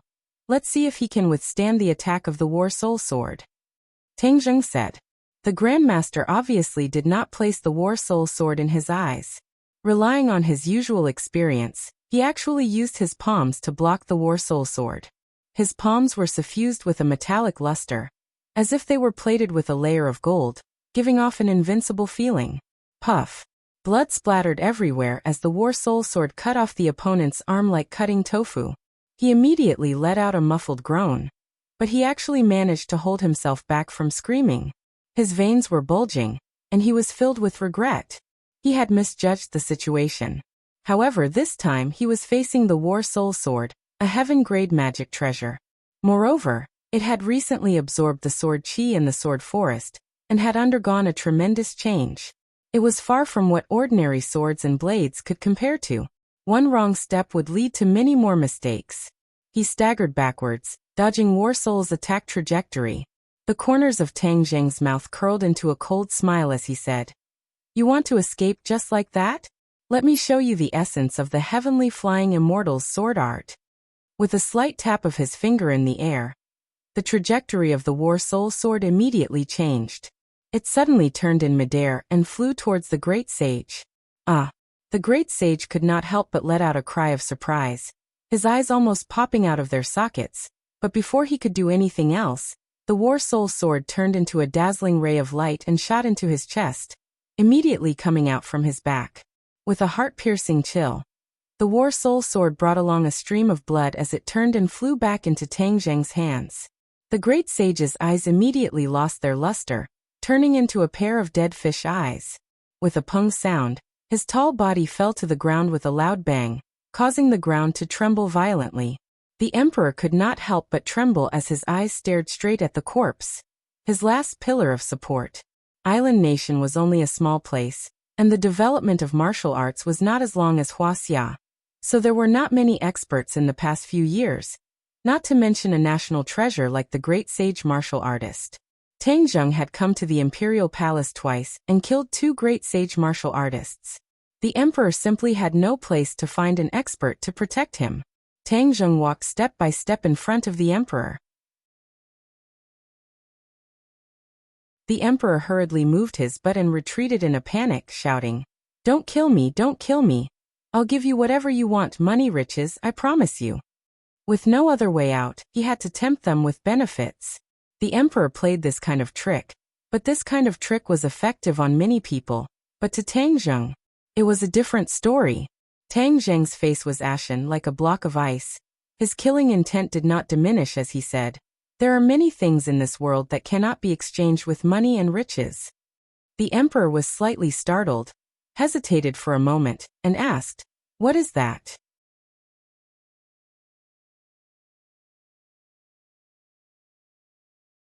Chapter 700. Life. The emperor was stunned like he had grabbed onto a life-saving straw. "Whose life do you want to save? I have the best medical resources in the world that can help you." Tang Zheng's heart skipped a beat. Since the imperial tutor was the one who poisoned her, then did the emperor have an antidote? Seeing Tang Zheng hesitate, the emperor knew that he had found the right antidote. He continued, "Life is important. Even if you kill me, you won't be able to bring her back to life, right? Why don't you think of a way to save her?" Tang Zheng's eyes turned cold. "Do you know about the goo poison?" "What is the goo poison?" the emperor blurted out. However, he realized something and immediately changed his words. "Goo poison, right?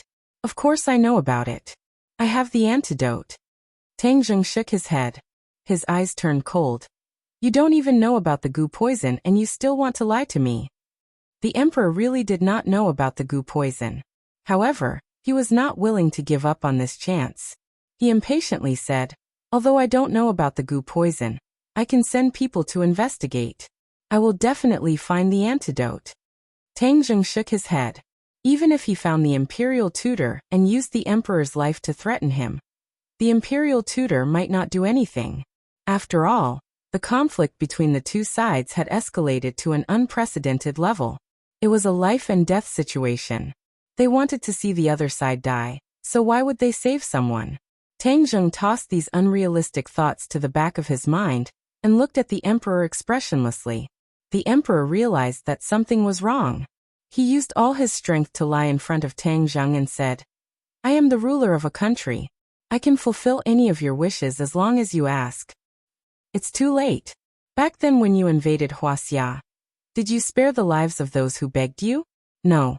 You created so many massacres, and now you refuse to admit it. You even changed the history books. You are the most despicable people in the world. You still want to live in this world? Impossible." Tang Zheng's answer was resolute and decisive, cutting off all hope for the emperor to survive. He raised his head once more and looked at Tang Zheng with disdain. "If you kill me, the island nation and Wuxia will fall into war. You will drag both countries into an irrecoverable situation. You will be the sinner of history." Tang Zheng laughed disapprovingly. "Haha, you really think too highly of yourself. You also think too highly of the island nation. Let me tell you, Wuxia is not the same as before. It is no longer the weak country of a few decades ago. Wuxia is strong and has long stood tall in the world. On the contrary, it is your island nation that has always been living in arrogance and wants to start another war. I will wait and see. When the time comes, I will let your country have a taste of Wuxia." The emperor's expression kept changing. Shame, anger, unsightly, and anger intertwined. He stared viciously at Tang Zheng and shouted hysterically, "There will be a day when the island nation's juniors will complete the unfinished business of the island nation's juniors. We will once again set foot on your land, burn, kill, and rob. We will make your Wuxia people be slaves for generations to come." The emperor had already fallen into madness and was shouting nonstop. There was no anger on Tang Zheng's face. He only felt that this person was too pitiful. He had lived in delusion for his entire life. Could such a thing happen? Absolutely impossible. When you go to hell, open your eyes wide and watch carefully. There will be a day when your island nation will suffer 100 times. 1,000 times the pain that was inflicted on Wuxia. Tang Zheng finished coldly. Shua. His hand rose and the sword fell. The emperor's head fell to the ground and rolled far away like a rubber ball. The screams of the island nation people were getting closer and closer. Tang Zheng nodded to Xiaobai and said, "Xiaobai, burn this place." Xiaobai nodded and jumped into the air. Flames spewed out from his small mouth and instantly covered all the palaces.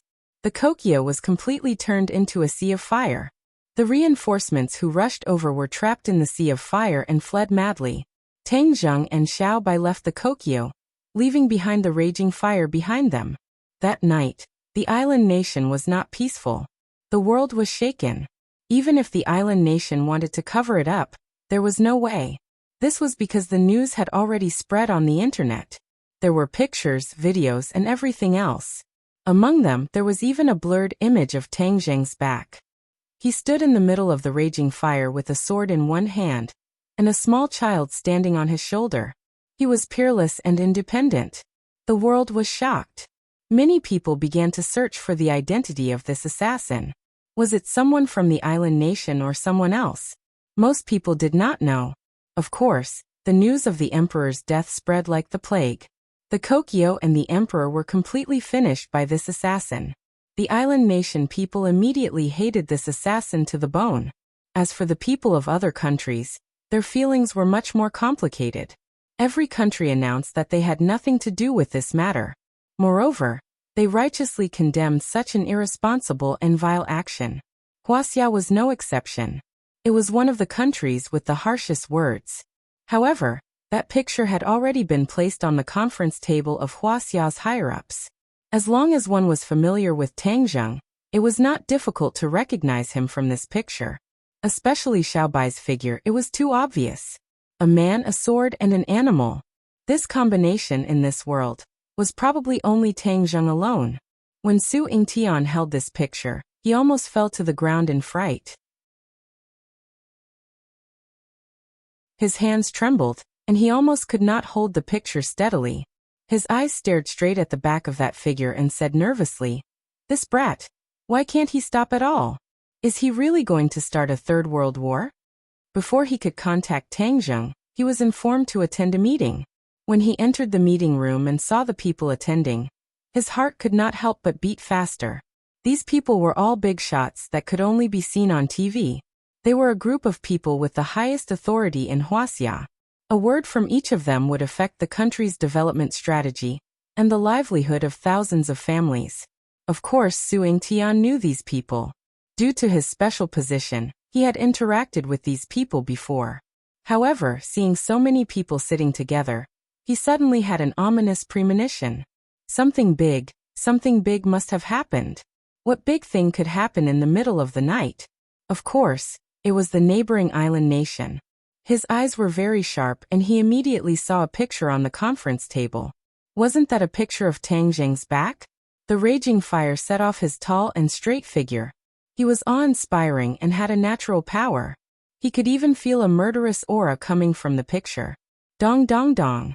Another series of footsteps sounded. Su Yingtian saw a person at a glance and his heart could not help but skip a beat. He was actually paying attention to this matter. This person had a square face, thick eyebrows, big eyes, a strong back and a strong waist. He had a majestic aura, and there was a strong sense of power between his brows. Su Yingtian's gaze went past this person, and immediately landed on another person. In that instant, the ominous premonition in his heart grew stronger.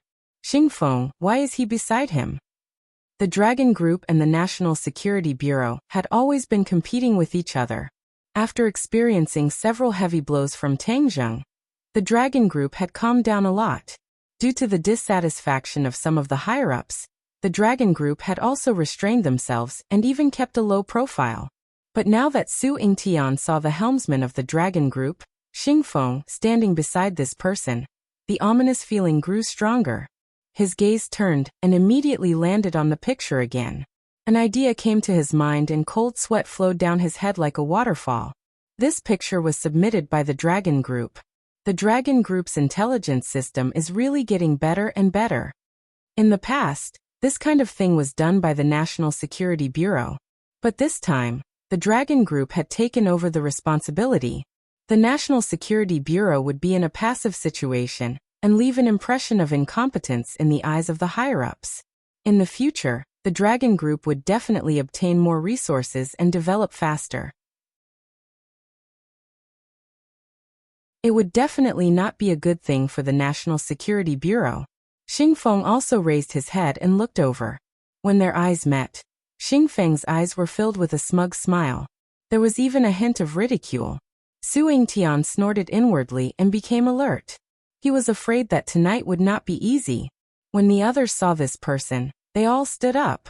This person stretched his hand out and gestured for everyone to take a seat. Everyone waited for him to take a seat before they took their seats. Xingfeng explained the situation. This person said in a deep voice. Xingfeng's expression turned cold as he said, "Tonight, a shocking matter happened in our neighboring island nation. The emperor and the imperial palace were completely destroyed and turned into a pile of ashes. The mastermind behind all of this is the person in the picture." Everyone immediately looked at the picture before them. Someone narrowed his eyes and looked at it for a moment before he said, "It's just a back view. I can't tell who it is." Xingfeng seemed to have expected such an answer as he mysteriously smiled. Those who aren't familiar with him naturally won't be able to tell. But those who are familiar with him will be able to recognize him with a single glance. Everyone's interest was piqued as they asked in surprise, "You're saying that you can already confirm the identity of this person?" Xingfeng purposely kept them in suspense as he turned to look at Su Yingtian and said, "Chief Su, you should be the one to answer this question, right?" Su Yingtian was unhappy in his heart. He wished that he could shoot Xingfeng. Xingfeng was purposely digging a hole for him to jump in, but he had no choice but to jump in. If he did not speak the truth, the consequences would be even more severe. Thus, he seriously looked at the picture and said, "We have also collected this information and are about to report it to the higher-ups. As for this person, we have already determined his identity." "Oh, who is it?" Everyone was curious as to who this fierce person was. Could it be someone from a terrorist organization? Tangzhong. Su Yingtian took a deep breath and spat out 2 words. "This name seems a little familiar. It also seems to be the name of our Wuxia people." Someone muttered. The smile in Xingfeng's eyes deepened as he said, "Chief Su, since you have already determined the identity of the other party, then continue speaking." Su Yingtian knew that he could not avoid it, so he said truthfully, "This person is from Wuxia." Wow. Immediately, many people were stunned. Even though they had experienced countless big battles and major events, they were still shocked by this news. A person from Wuxia burned the royal family of an island nation to ashes. That was not enough, he even killed the emperor.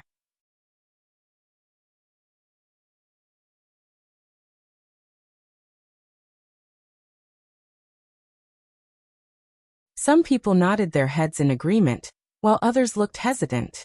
Su Yingtian's heart skipped a beat. He finally understood Xingfeng's intention.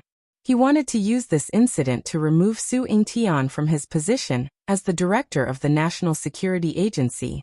This way, he would be able to get rid of a big problem. Su Yingtian's expression turned cold. How could he give in so easily? He retorted, "I'm a soldier of the country. Why would I do such a foolish thing?" Xingfeng, don't judge others by your own standards. Xingfeng did not back down and said, "This matter concerns the security of the country, so it's not a small matter. It doesn't matter if I judge others by my own standards. What's important is that your people have made a huge mess and put the country into a passive and unfavorable situation. As the chief of the National Security Bureau, you should take responsibility for it." Many people looked at Su Yingtian with burning eyes. It was self-evident that they had already chosen to believe Xingfeng. Cough. Suddenly, the person sitting at the top coughed. Everyone immediately fell silent and looked at him. That person looked deeply at Su Yingtian and said, "The most important thing now is to find a solution. When the island nation recovers, they will definitely hold you accountable." Everyone looked at Su Yingtian. This was a hot potato. If it wasn't handled well, it would hurt the country's dignity. But if it was handled well, it wouldn't be a good thing to announce. Xingfeng looked at Su Yingtian with a fake smile. Su Yingtian was helpless and could only accept this hot potato. He raised his neck and volunteered, "I'm willing to reduce the impact of this matter to the lowest." Good, you have guts. As the chief of the National Security Bureau, you must have such guts. Otherwise, how can you protect the safety of the country and its citizens? That person praised. Su Yingtian sighed in relief. Since that person had said those words, it meant that there was still a way to remedy this matter. so he wouldn't be stripped of his position right now. Disappointment flashed in Xing Feng's eyes. However, he wasn't discouraged. Su Yingtian was deeply rooted in the country, and it wasn't something that could be taken down in a short period of time. Everything had to be done step by step. There was bound to be a straw that broke the camel's back, and he just had to wait and see. Furthermore, the moment Tang Zheng returns to the country, immediately take him under control. That person's expression changed as he coldly gave out an order. Su Yingtian's heart skipped a beat. He immediately explained, Tang Zheng is a rare talent, and he definitely doesn't have any bad intentions. Just when he wanted to continue, the other party had already waved his hand and stood up. The others also stood up and sent him off with their gazes before leaving the conference room one after another. Xing Feng did not leave. Instead, he looked at Su Yingtian across the conference table. The smile on Xing Feng's face gradually blossomed as he proudly said, You've always treated Tang Zheng as a treasure, and you've always protected him. Now you know how to regret it, right? He's a troublemaker, a ticking time bomb. I advise you to obediently hand him over to me.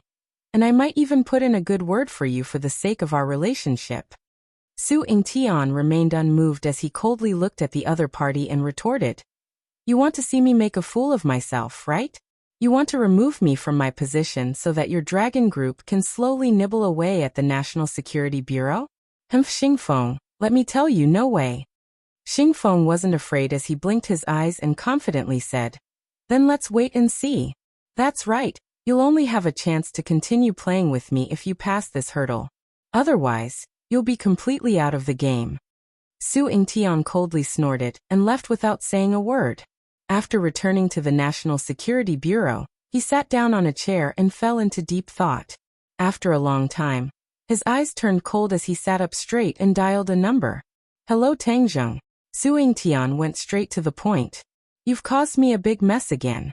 What's the situation over there? Tang Zheng was on his way back to his residence when his satellite phone rang. He heard this question as soon as he picked it up. The Imperial Palace is destroyed, the Emperor is dead, and the Imperial Tutor's fate is unknown. The Imperial Tutor's residence is also almost destroyed, Tang Zheng said indifferently. After the massacre, his anger had mostly dissipated, and his voice became calm again.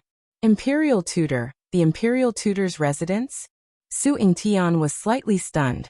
The Imperial Tutor's residence was too mysterious, and the information sent back didn't mention the situation of the Imperial Tutor's residence. Yes, many things have happened in the Imperial Tutor's residence, and many new discoveries have been made. As for what will happen in the end, it's not clear for the time being. Tang Zheng said truthfully. What happened? Su Yingtian asked curiously. It's hard to explain in a few words. I'll talk to you in detail when we go back. Tang Zheng didn't intend to hide the matter of Orochi. It was related to Wuxia's past and the future. It was even related to the 100 Faces Star Lord. It was wise to let the authorities know about this matter. Su Yingtian really wanted to ask about this matter, but in the end, he held back and changed the topic. You've done such a big thing, which will definitely cause the island nation to be on full alert. You should take advantage of the fact that the other side hasn't completed a comprehensive layout, and leave this place. Otherwise, you'll really be unable to escape. Tang Zheng didn't think so. He had Gui Qiansui, so it was easy for him to leave this island nation. No one could stop him. Thank you. I'll look for you when I go back in a few days. That's all for now. Tang Zheng had already seen the small building and quickly hung up the phone. Only Su Yingtian was left holding the phone. Finally, he could only sigh helplessly. Tang Zheng looked up and saw that there was no one on the balcony. His heart thumped. You must wait for me, you must. Then he rushed into the small building like the wind and asked loudly, Where is Marshall? The bedroom on the second floor. Whiz. He came to the bedroom door. The door was ajar, and Marshall was lying on the bed. It was unknown whether he was dead or alive. Lan Yu was sitting on the edge of the bed, looking at Marshall with red eyes. How is he? Tang Zheng couldn't wait to ask. Lan Yu turned his head and said, You're finally back. She's still waiting for you. Tang Zheng heaved a sigh of relief. He quickly walked to the bedside and held Marshall's hand. He found that her eyes were still closed and she was on the verge of death. Marshal, I'm back. I've already avenged you. The emperor is dead and the imperial palace has already turned to ashes. Tang Zheng said gently. Lan Yu was slightly startled. He never thought that Tang Zheng would go out and do such a shocking thing. He patted his shoulder and said with relief, if Marshal knows about your intentions, he will definitely be very touched. Tang Zheng squeezed out a bitter smile from the corner of his mouth. Stay with her for a while. I'll go out first.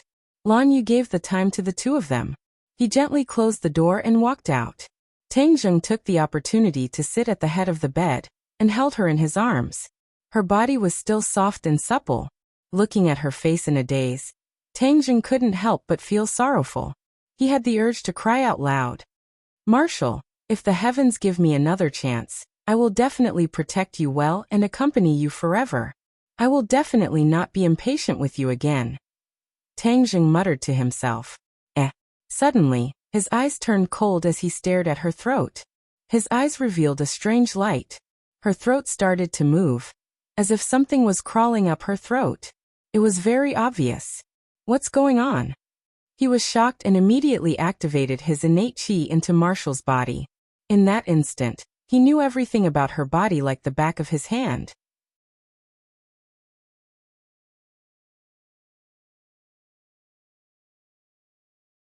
Chapter 702. This was truly inconceivable. Marshal's heart was beating even more vigorously, and the most important thing was that the goo worm that was wrapped around her heart had disappeared. Of course, the goo worm could not disappear into thin air. Instead, it had moved to the throat. Tang Zheng saw Marshal's movements, which meant that the goo worm was crawling along her throat towards her mouth. What was going on? Didn't the imperial tutor say that the goo worm would devour Marshal's heart? But now, the situation was clearly different. Suddenly, Tang Zheng's expression turned cold as he discovered something strange in Marshal's mouth. The goo worm's tentacles had reached out from her throat and were greedily sucking the blood in her mouth. This blood was clearly not Marshal's blood, but had extended from her lips. Tang Zheng was slightly startled and immediately came to a realization. He exclaimed in shock. I know, this is my blood. Previously, he had kissed Marshal once. At that time, he had bitten his lips and blood had seeped into Marshal's mouth. However, he did not expect that the blood would have such a strong attraction to the goo worm. It had actually lured it out of Marshal's heart. This was like seeing a trace of light in the darkness. Tang Zheng was overjoyed. Without saying a word, he bit his finger and opened Marshal's mouth. He dripped his blood into her mouth. Immediately, the goo worm seemed to have gone crazy. Its tentacles quickly rushed over. Not just one, but several of them reached into Marshal's chest and greedily sucked the blood. Tang Zheng finally understood the whole story. He had the 9-yang saint body and his blood was different from ordinary people. The goo worm especially liked his blood, so it was lured to his throat. Come out, come out. Tang Zheng seemed to be chanting a spell, hoping to lure the goo worm out of his throat. However, things did not go as he wished. The goo worm only stretched out its tentacles, but did not crawl out of the throat. It seemed that it knew that it would be dangerous if it crawled out of the throat. Damn it, this little bug is actually so cunning. Tang Zheng was greatly disappointed. He watched as the tentacles sucked his blood, but the goo worm did not come out. Tang Zheng tried to stretch his finger to his throat. The blood stimulated the goo worm to become even more frenzied. All of its tentacles stretched out and wrapped around Tang Zheng's finger, sucking the blood without restraint. Hiss! Tang Zheng felt a sharp pain, but he gritted his teeth and endured it. He controlled his fingers to slowly move backwards, trying to pull out the goo worm. Well, suddenly, a painful murmur caused Tang Zheng's entire body to be startled, only to see Marshal's originally calm face reveal a painful expression. What happened? Tang Zheng was shocked. He quickly ran his real qi to investigate. F***ck. Tang Zheng could not help but curse. Why did the goo worm grow so many thorns and forcefully grab Marshal's throat? The goo worm grew several thorns and grabbed Marshal's throat, resisting Tang Zheng's pulling force. This goo worm has really gained intelligence. Tang Zheng turned pale with fright. If he could not get it out of his throat, then everything would be meaningless. He could not just let it continue to suck blood, right? Then wouldn't Tang Zheng die from all of his blood being sucked dry? He had to think of another way. Tang Zheng quickly freed his finger from the tentacles. He frowned and seemed to be deep in thought. The goo worm discovered that the delicious taste had disappeared and started to squirm. Marshall's body immediately twitched again. His muscles twisted, and his face revealed a painful expression. No, this goo worm has gone crazy. Tang Zheng was helpless. He could only immediately put his hand into Marshall's mouth. All of the tentacles immediately wrapped around his hand. Wu stopped twitching and regained his composure, but Tang Zheng had a bitter expression on his face. Ouch! Tang Zheng screamed. He felt the tentacles reach into his skin and muscles. The intense pain caused Tang Zheng to involuntarily frown. He quickly focused his mind to check the situation. He could not help but cry out in alarm, only to see that the goo worm had disappeared, completely disappearing from Marshall's body. Damn it, where did it go this time? Tang Zheng stomped his foot. This thing would not disappear into thin air for no reason. It must have gone somewhere else. Before he could figure it out, he saw the blood vessels on his arm bulge up high. Then, with lightning speed, the bulge moved to his shoulder and went straight for his heart. What happened? Tang Zheng was shocked and quickly checked his body. He didn't know if he didn't see it, but when he saw it, he was really shocked. The goo worm actually shrunk and drilled into his blood vessels. Then it started to swim towards his heart. No, I can't let it come to my heart. Wouldn't I be controlled by it? Tang Zheng's face turned pale with fright as he subconsciously thought. He quickly circulated his true qi, wanting to intercept the goo worm halfway. However, the goo worm's reaction was faster than his. It had already arrived at his heart. All of its tentacles expanded and instantly wrapped around his heart. Tang Zheng felt his heart tighten. There was a sense of suffocation. Moreover, there was a sharp pain in his chest. Tang Zheng sucked in a breath of cold air. His mind was shaken, and his eyes could not help but reveal a trace of despair. This damned goo worm preferred his blood, so it did not hesitate to give up on Marshall, and drilled into his body in an attempt to completely devour his heart and blood. Don't even think about succeeding. Tang Zheng gritted his teeth and shouted. His true qi immediately wrapped around the goo worm. The goo worm knew that its nemesis had arrived, so it hurriedly wrapped itself around Tang Zheng's heart. Tang Zheng felt that his breathing was becoming difficult as he clutched his chest and staggered backwards, only stopping when he hit the wall with a pung. Tang Zheng felt that his blood was rapidly flowing out. Even his life was rapidly leaving his body.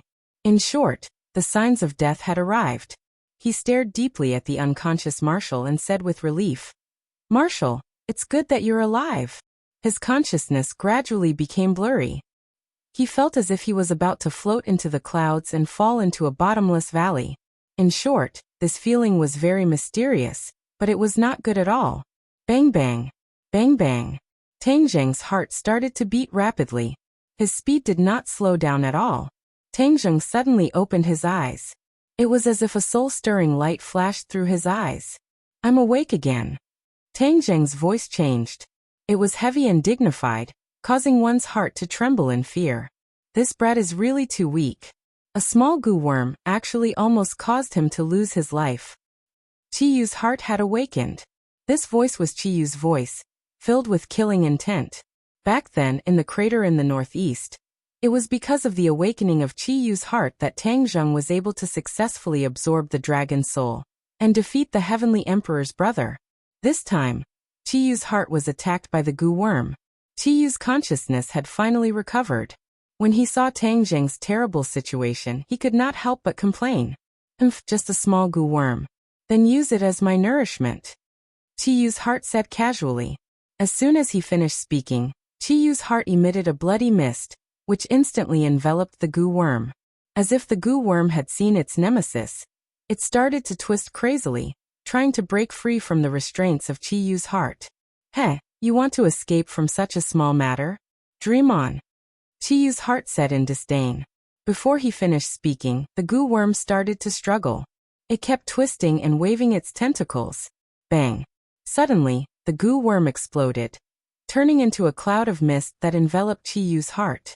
After a while, the mist completely seeped into Chiyu's heart. Everything returned to normal. This kid's character is not bad. He is decisive in killing and has a firm heart. With some nurturing, he will be a promising talent. It's just that his cultivation is too weak. It's simply a disgrace to the reputation of the Nine-Yang Saint body. How can a person with the Nine-Yang Saint body only have such a little cultivation? Yamada no Orochi has come out. Even the 100 Transformations Star Lord has come. This world is becoming more and more interesting. I really look forward to recovering my strength and rebuilding my glory. Chiyu's heart sighed. Tangjung, what's wrong? Lan Yu's voice came from outside the door. She had heard the commotion in the room, so she had rushed over. Chiyu's heart stopped talking. The moment Lan Yu opened the door, everything returned to normal. Tangjung's eyes also opened at this moment. Nothing. Tangjung replied. Lan Yu heaved a sigh of relief and said, I heard your cries of pain and thought something had happened. How is Marshall? Tangjung's gaze turned and landed on Marshall. He saw that her expression was calm, like a sleeping baby. She's fine. Lan Yu was startled and almost burst into tears. She wiped the corner of her eyes and walked over with large strides, saying, her face is much rosier. Ah, Tangjung, why is your face so pale? Tangjung's heart skipped a beat as he stammered. Before he could finish his sentence, he was dumbstruck as he looked at his heart in disbelief. Where's the goo worm? The goo worm had disappeared, leaving behind a strong heart that was beating rhythmically. There was nothing else going on in his body. What's going on? Why did the goo worm disappear? Even though Tangjung was resourceful, he could not guess what was going on. Lan Yu frowned and asked suspiciously, Goo worm? What happened to the goo worm? Tangjung immediately pulled open the clothes on his chest. His skin was smooth and there was nothing wrong with it. Lan Yu finally saw through the clues and asked anxiously, Tangjung, don't lie to me. What happened to the ground? Tangjung heaved a sigh of relief. Joy appeared on his face as he said, Marshall is fine, the goo worm in her body has completely disappeared. Ah! Lan Yu was shocked and cried out in alarm. How could this be? How did you do it? Tangjung guessed that the goo worm must have disappeared in his body. As for how it disappeared, he did not know. However, he still told her about how the goo worm absorbed his blood, and then accidentally drilled into his body. Lan Yu's heart trembled when she heard this, her eyelids twitched, and her expression was filled with pain. She could not help but hold on to Tangjung's hand and said emotionally, Tangjung, you silly child, you almost harmed yourself, do you know that? Tangjung felt the other party's heartfelt concern and said, Am I not fine?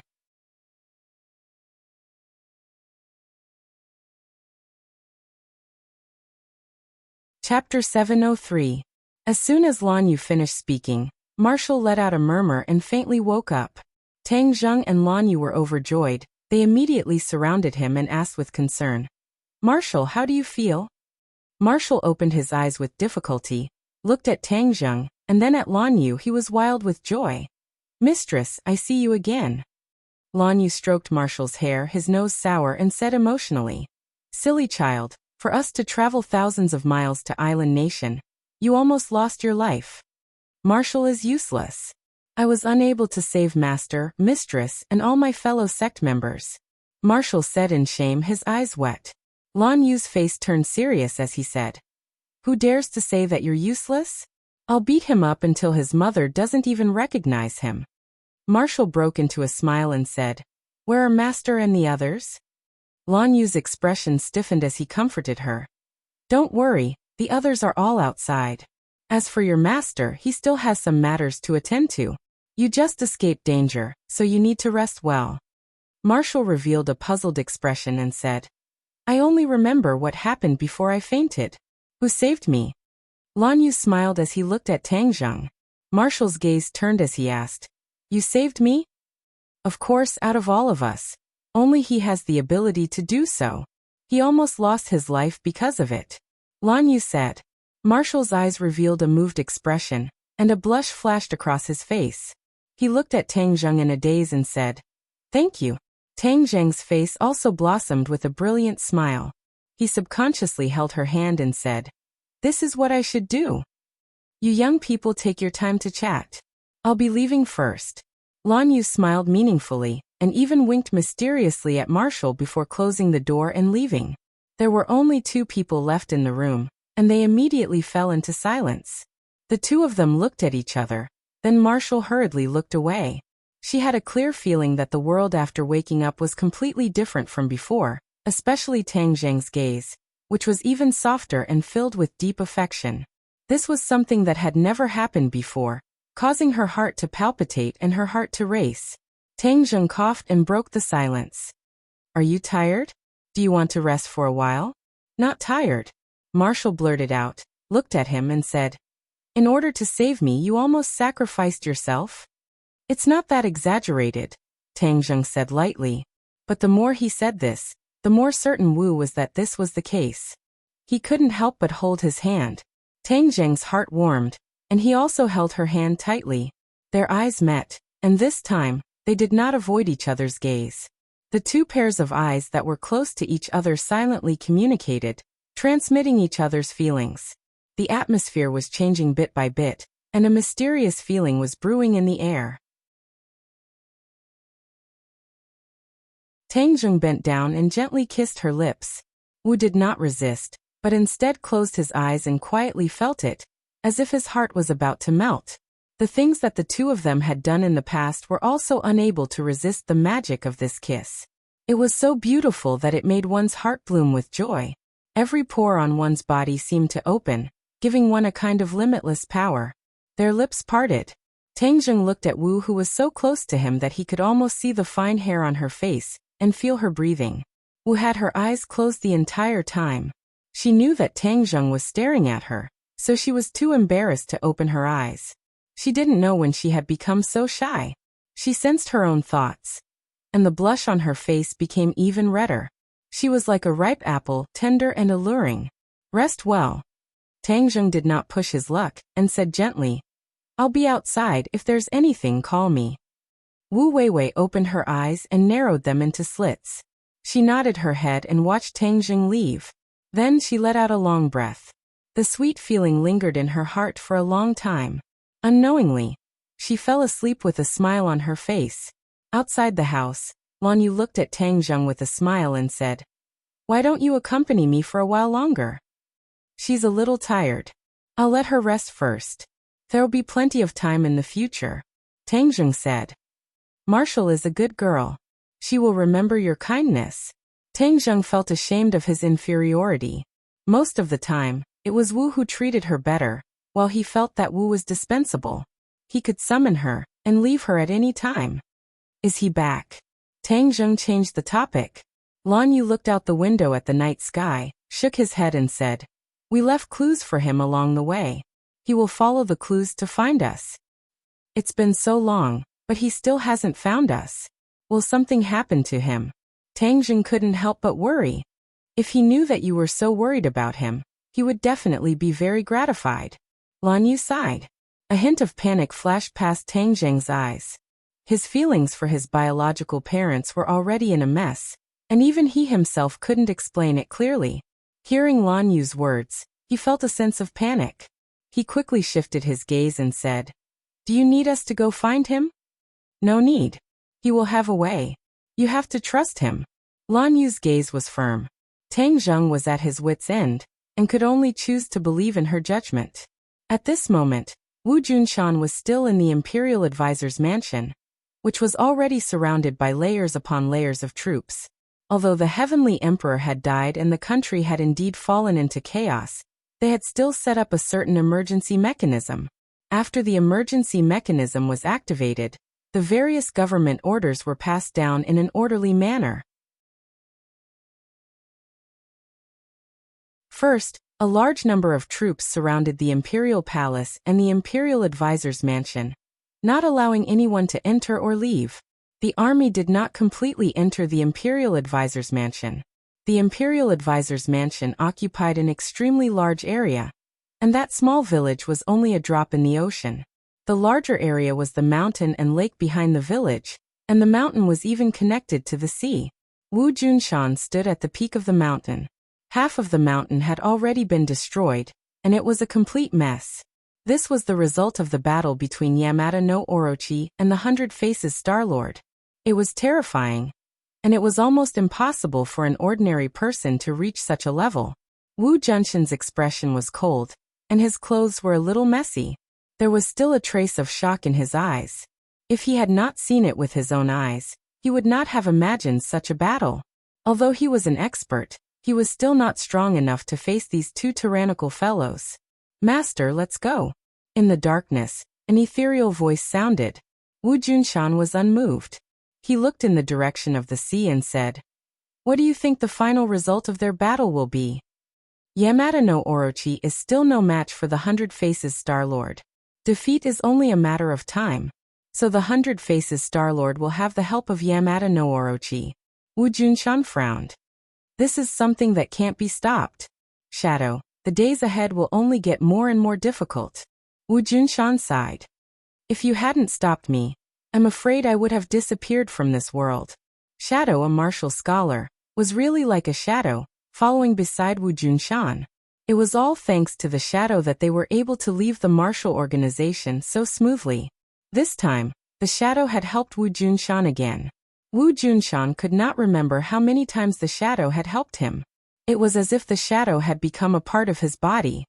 "Master, this is what I should do," the shadow calmly said. "Let's go. We'll catch up with Lan Yu and leave this place.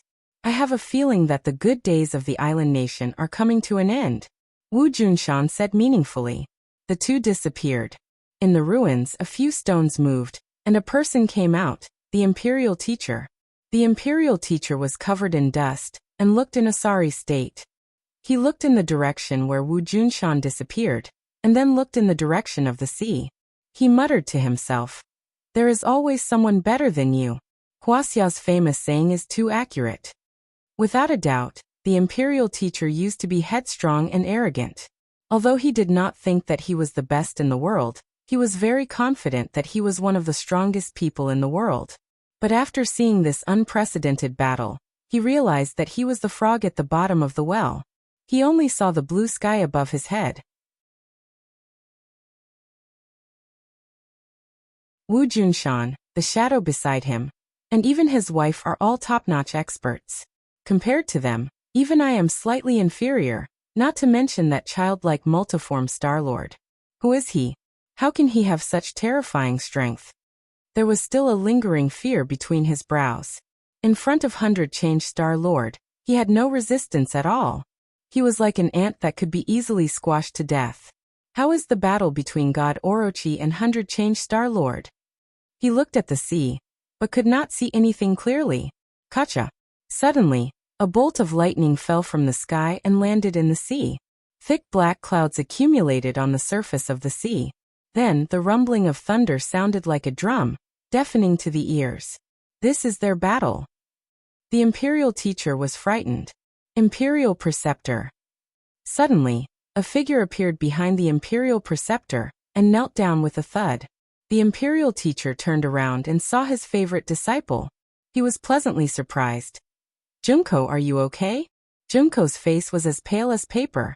Her shoulders trembled as if she was terrified. She said in a trembling voice, "Junko was lucky to escape. The others are dead. They died in the hands of that child." When Junko recalled that scene, her heart felt like it was going to jump out of her throat. She had never seen such a powerful person in her entire life. He didn't even need to touch them, and the others were killed without being able to resist. It was not a simple killing, but a massacre.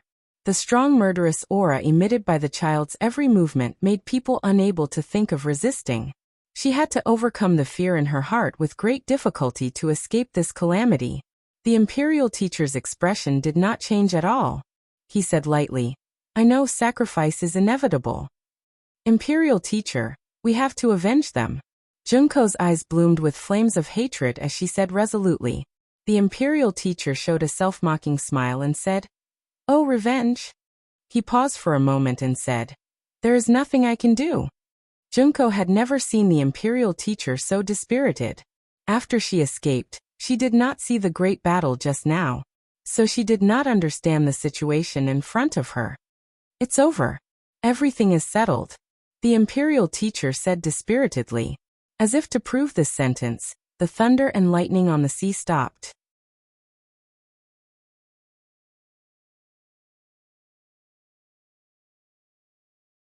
Chapter 704. This aura made people have an impulse to kowtow. Junko looked at it with a pale face and asked, State Preceptor, what is that? The imperial advisor was silent, but his face became serious. Boom. Rivers and seas were overturned, and huge waves surged up on the surface of the sea. Junko subconsciously took a step back and exclaimed, Tsunami! State Preceptor was still motionless as he stared at the monstrous waves. Although Junko had the urge to run away, she stopped abruptly when she saw State Preceptor's tall and straight figure. The huge wave stopped in front of the mountain. The seawater was like a waterfall. With a splash, it fell into the sea, splashing water vapor all over the sky. It was like a rainstorm. A huge monster quietly revealed its true face. It was none other than Yamata no Orochi. However, the 8 heads of Yamata no Orochi were protected by a person standing at the top, 100 faces. Although he was still dressed like a child, he looked down from above like a king looking down on the world. Obviously, as the imperial advisor expected, Yamata no Orochi had been subdued by 100 faces. Yamata no Orochi lowered its noble head. This was a world where the strong were respected, especially the creatures who came from the cultivation world. They understood the principle of the strong being respected, and had a deeper understanding of the law of the jungle. If they didn't submit, they would die. Yamata no Orochi obviously didn't want to die, so it could only submit. The imperial advisor's face changed a few times, and the loss and pain in his eyes were self-evident. Although he had expected this result, he still had mixed feelings when he saw it with his own eyes. All these years, Yamata no Orochi had been respected by him as a god. In the long history, both the imperial advisor and the emperor respected Yamata no Orochi as a god, so it was called Yamata no Orochi. Deities were lofty and undefeatable. However, at this moment, it was proven that Yamata no Orochi was still a long way from being a god. It was because the imperial advisor and the emperor were frogs at the bottom of the well that they worshipped Yamata no Orochi as a god. This was equivalent to 100 faces slapping the imperial advisor in the face. He couldn't resist and could only raise his head to take it. Oh, this old man is quite interesting. He is a grandmaster warrior. 100 faces said with interest. It was the first time he saw the imperial advisor. Yamata no Orochi said, Master, this is the imperial advisor of the island nation. He is second only to one person. Haha, is that so? Is he really that powerful? The 100 transformations star sovereign curled his lips into a brilliant smile. But this bright smile made Orochi's heart tremble. He hurriedly said, That's just the nonsense of ordinary people. He is also your servant, master. He is under your command. It seems that a grandmaster martial artist can also be a servant and do some miscellaneous chores. 100 Faces Star Lord accepted Orochi's good intentions and said, Junko had already seen the appearance of the 100 Change Star Lord. Wasn't this the murderer who had killed countless of her fellow disciples? And what was that monster? Although Junko was a disciple of the imperial advisor, the existence of Yamata no Orochi was only known by the imperial advisor. Even if she was the imperial advisor's confidant, she definitely didn't know about Yamata no Orochi. Of course, she didn't understand the meaning of Yamata no Orochi. She was furious when she heard that the imperial advisor was reduced to a servant. The imperial advisor was the person she respected the most. How could he be insulted like this? She took a deep breath and stood up without a care for her own safety. She scolded, Shut up, I won't allow you to insult the state preceptor. Silence. Dead silence. All eyes were focused on Junko. She felt as if a huge boulder was pressing down on her. And there was a suffocating feeling. But she gritted her teeth and held on like a strong little warrior. The imperial advisor's face was pale. He didn't expect Junko to be so bold. If he angered her, his life would be in danger. Junko, shut up. The imperial advisor scolded and then respectfully said to Yamata no Orochi, Yamata no Orochi, she is young and ignorant. Please don't lower yourself to her level. Yamada no Orochi's huge eyes seemed to have magic as he stared at Junko. Junko stubbornly raised her neck and looked at Yamada no Orochi face to face. Those huge eyes seemed to want to swallow her soul, causing her to feel fear and tremble from the bottom of her heart. How dare you be disrespectful to my master and me? It's a capital offense. Yamada no Orochi suddenly said. The Imperial advisor's body trembled. He wanted to say something, but in the end he didn't say anything. He just looked at Junko with pity. The Imperial advisor had made his decision. Since he couldn't go against it, he could only listen to the arrangement of fate and submit to the Zodiac Star Lord. Although he was extremely unwilling to do so, he had to do it in order to survive. He secretly comforted himself that perhaps it would be easier for him to achieve his previous goal after following the Zodiac Star Lord. He wanted to plead for Junko, but after seeing Yamada no Orochi's attitude, he decided to give up. He didn't want to take the risk. Junko was his disciple, but she was more important than his own life. Junko looked at the Imperial advisor in disappointment. It wasn't because he didn't want to plead for her, but because of his cowardice. He actually submitted to the Zodiac Star Lord. Where did his usual pride go? Why was he so afraid of death? The high image of the Imperial advisor in her heart instantly collapsed.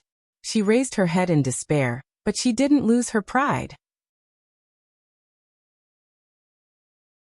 She looked at the others with contempt and said, "Come on, kill me. Anyway, you have already killed the other disciples of the Imperial advisor's residence. It doesn't matter if you kill one more." Haha, interesting, interesting. Suddenly, a crisp applause broke the silence.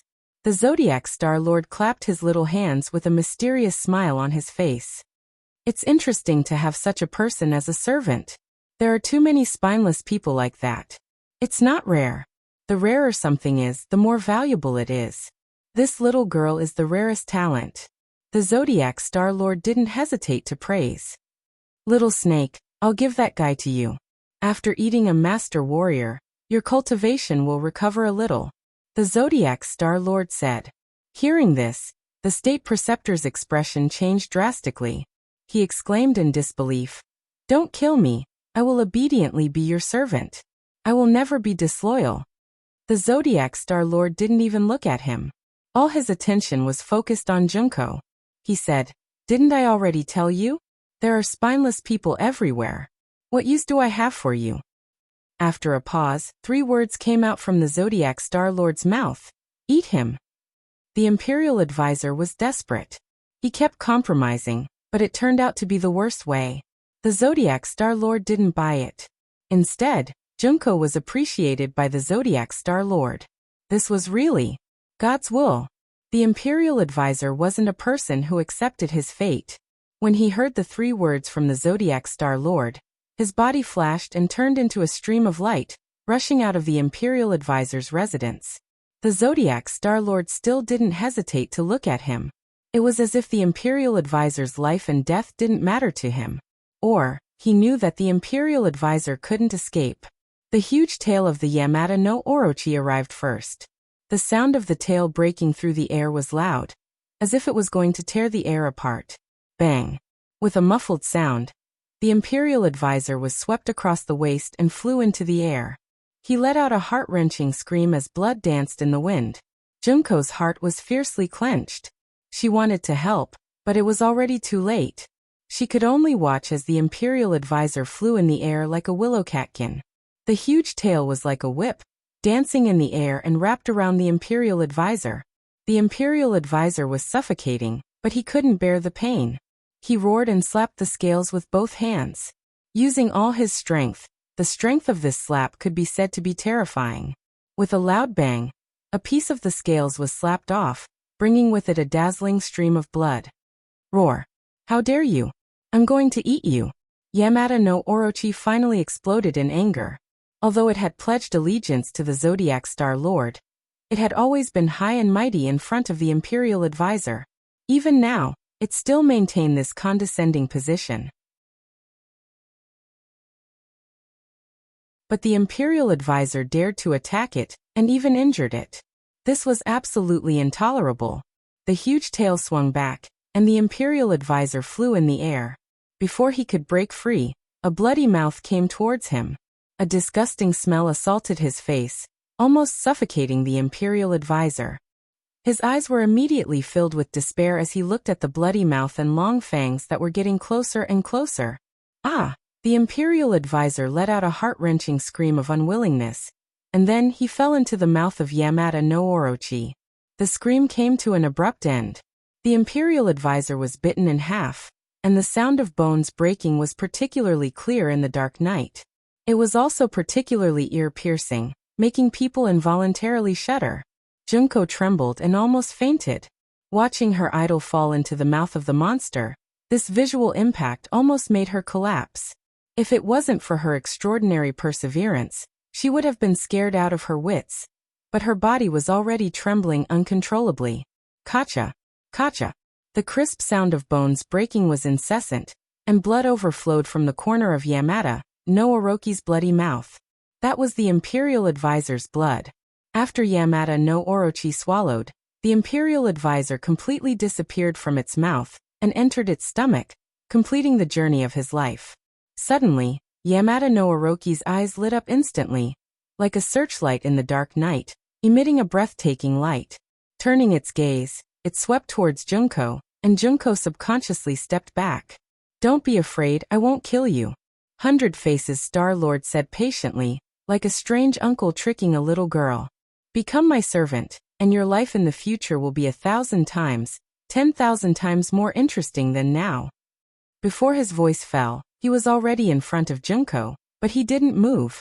Instead, it was the head of Yamada no Orochi that carried him to Junko. He slowly stretched out a finger and pointed at Junko's forehead. Junko wanted to dodge, but found that she couldn't move at all. She was firmly locked by the other party's aura.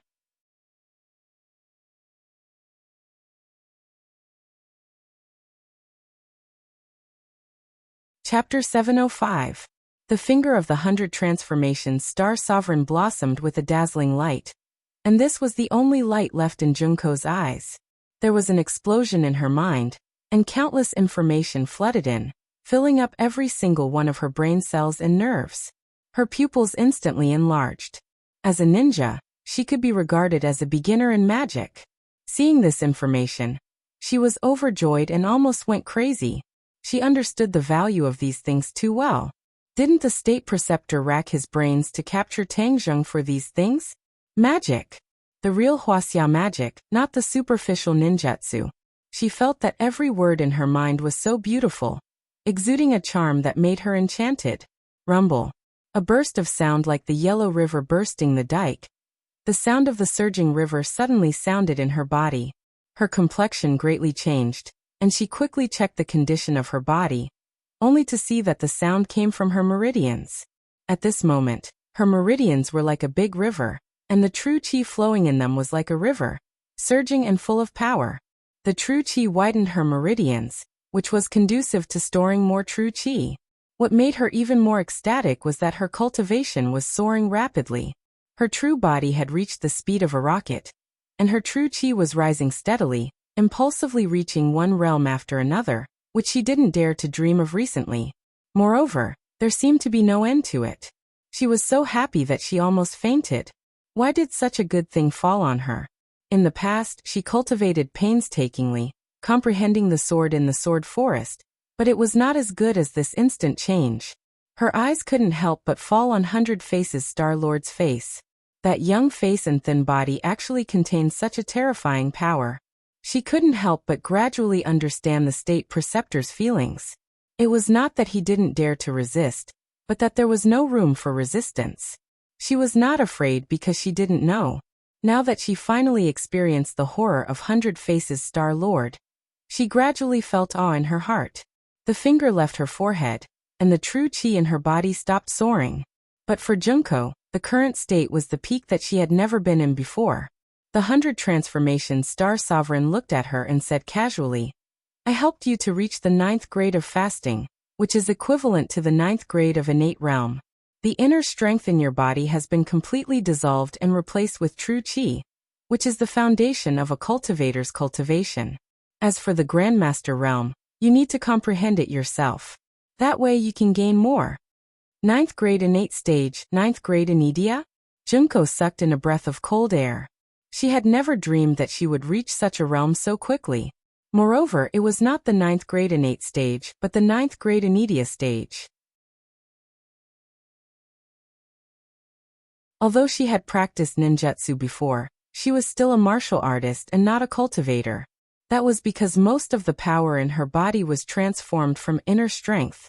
However, it was different now.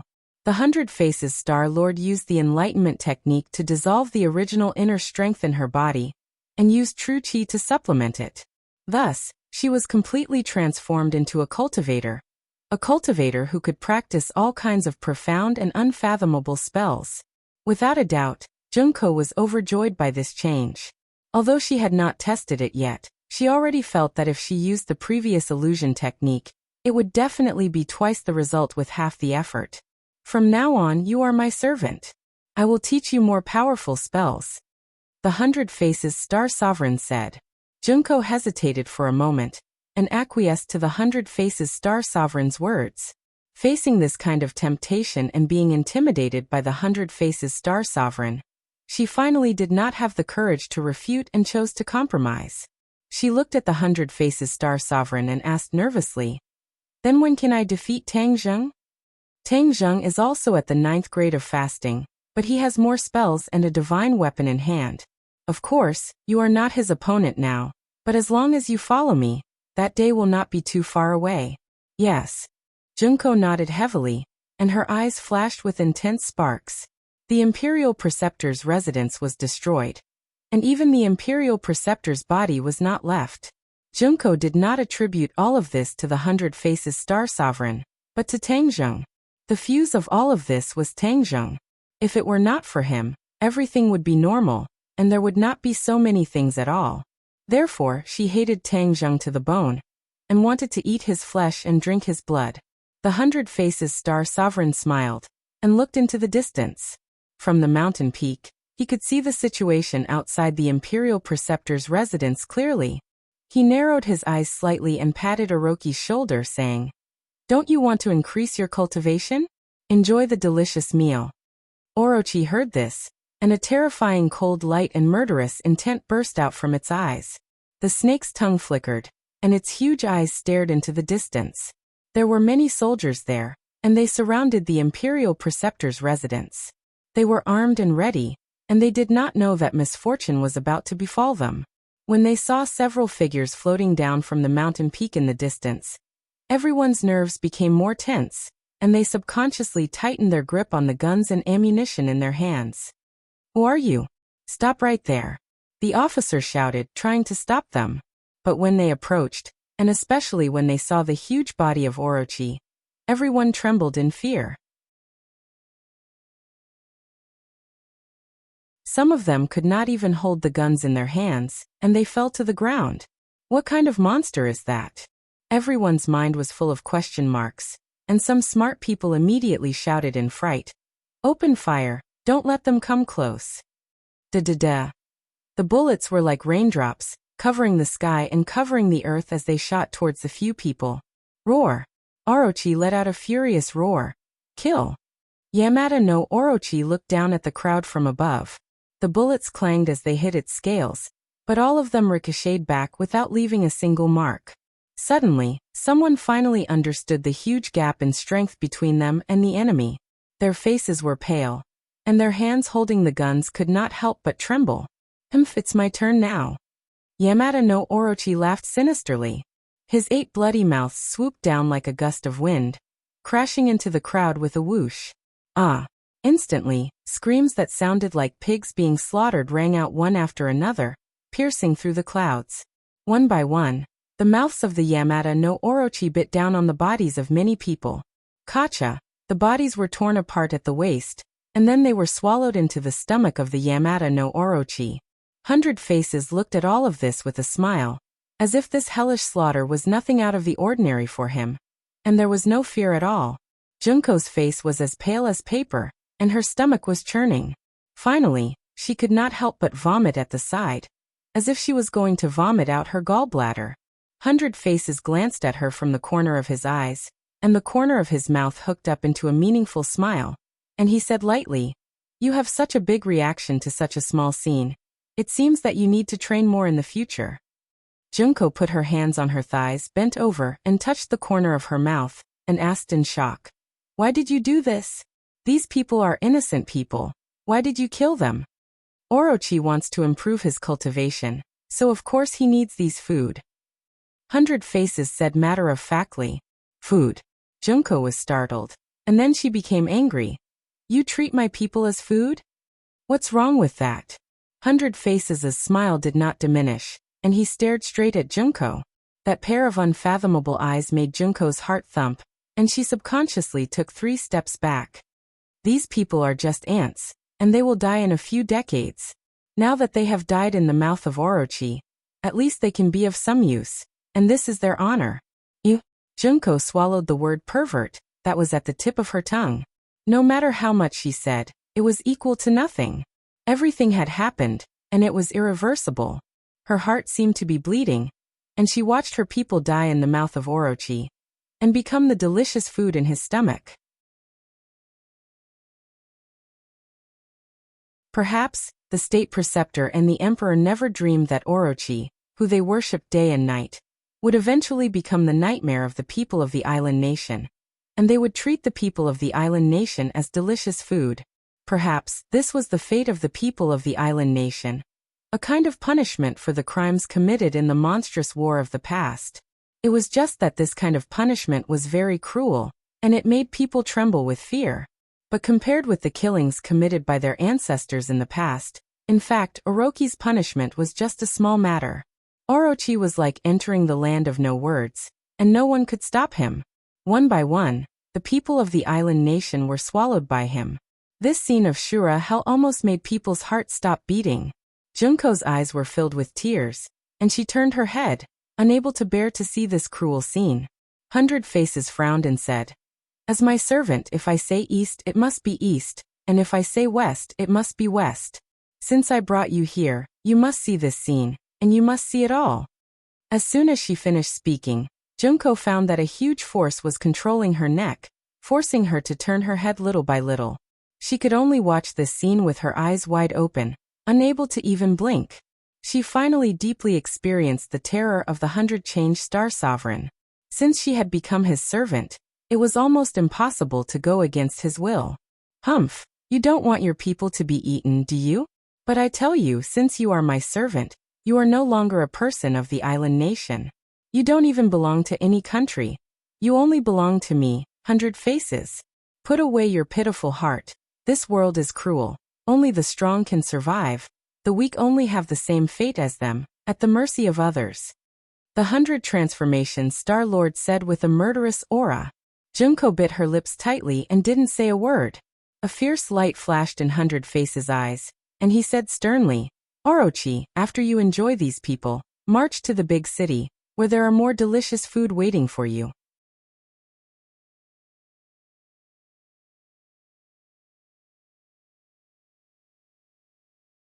Chapter 706. Early in the morning, Tang Zheng accompanied Wu on the balcony, bathing in the rising sun. This place was not far from the sea, and one could see the sea level. A red sun slowly rose from the sea level, shining brightly, illuminating the entire world. Wuxia took a deep breath and said, "It's so good to be able to breathe fresh air."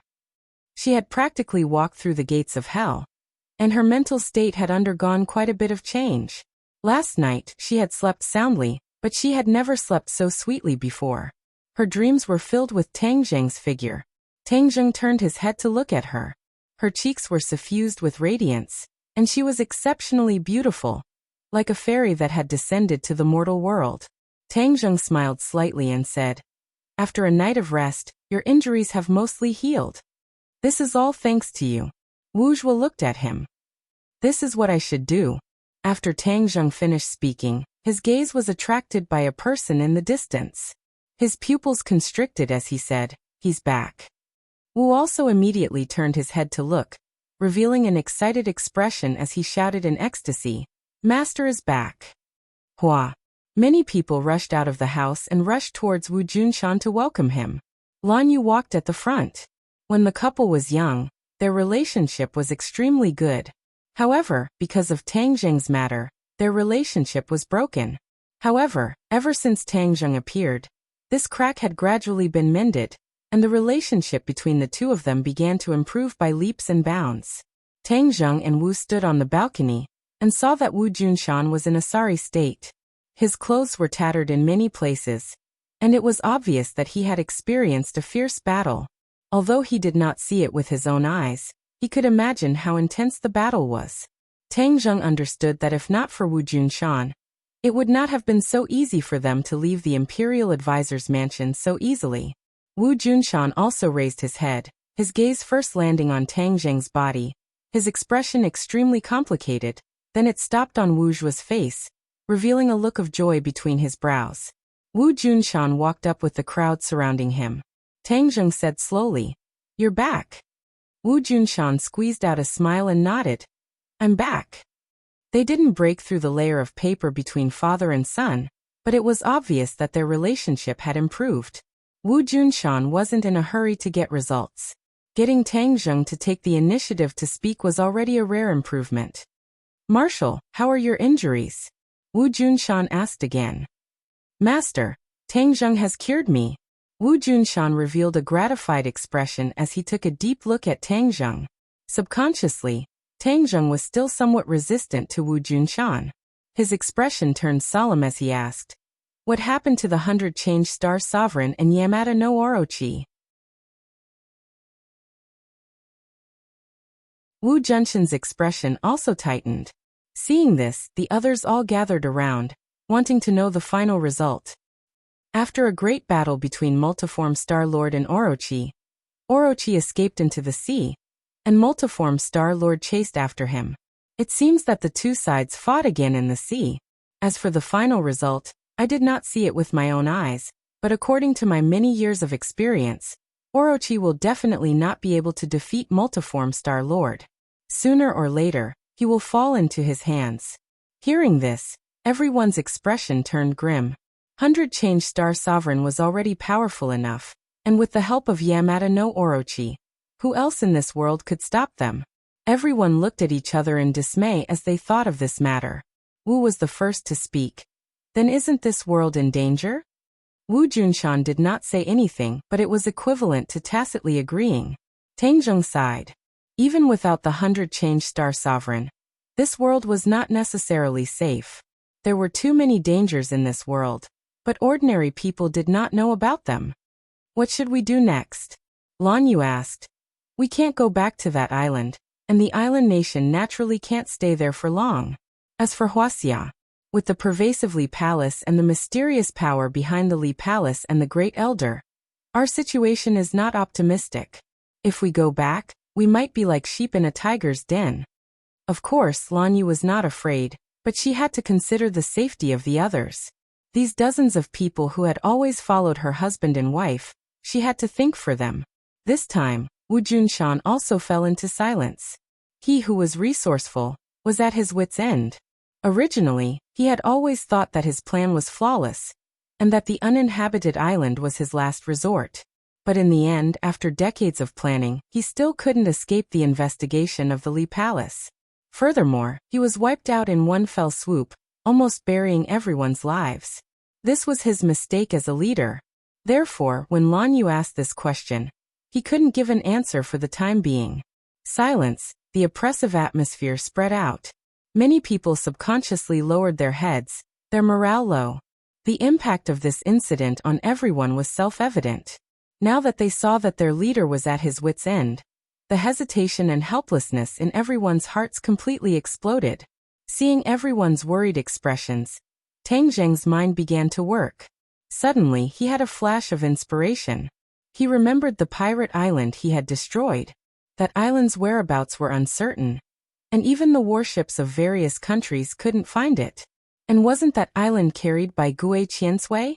This was a moving island that could change its position at will. It was almost impossible for the enemy to investigate it. Moreover, the island's defense would be combined with Gue Qiansui's. Gue Qiansui had a natural advantage in defense. If he built a new moving island like this, wouldn't these people have a place to go? He couldn't wait, his eyebrows dancing as he said, I have an idea. The others immediately gathered around. These people were more and more trusting of Tang Zheng. At critical moments, he was always able to turn danger into safety. His strange moves made people involuntarily look forward to it. What idea? Wu Junshan couldn't wait to ask. We want to build a moving island on the sea, so that when everyone lives on it, the enemy will find it extremely difficult to find us. We will be safe, Tang Zheng said solemnly. Moving island? Everyone was stunned. They didn't expect that Tang Zheng would come up with such an outrageous idea. It was simply unrealistic. As if he saw through everyone's thoughts, Tang Zheng confidently smiled and said, For others, a moving island is almost impossible, but for me, it is not impossible. Oh. Everyone's interest was aroused. Even if Wu and Tang Zheng had crossed the ocean together and had seen the magic of Gui Qiansui, for a moment, they didn't think of this point. Looking at everyone's anxious eyes, Tang Zheng didn't keep them in suspense. He faintly smiled and said, Gui Qiansui can do this. It can carry an island in the sea and can move it at any time. It even has a defensive function. Gui Qiansui? Everyone subconsciously turned their head to look inside the room. The two small figures were behind the floor-to-ceiling window, and their spirits were not very good. Gui Qiansui was injured, and a crack appeared on his turtle shell. Xiaobai was also injured, but it was not as serious as Gui Qiansui. But after the continuous battle last night, it consumed a lot of energy. So the two little guys were a little dispirited. It can do this? Everyone still felt that it was inconceivable. How could Gui Qiansui's small body carry such a huge island? Gui Qiansui opened his eyes. Last night he had been healing. When he heard everyone's conversation, he staggered out. Looking up at everyone, he slowly said, Immortal, I am seriously injured. My current spiritual power is not enough to carry an island.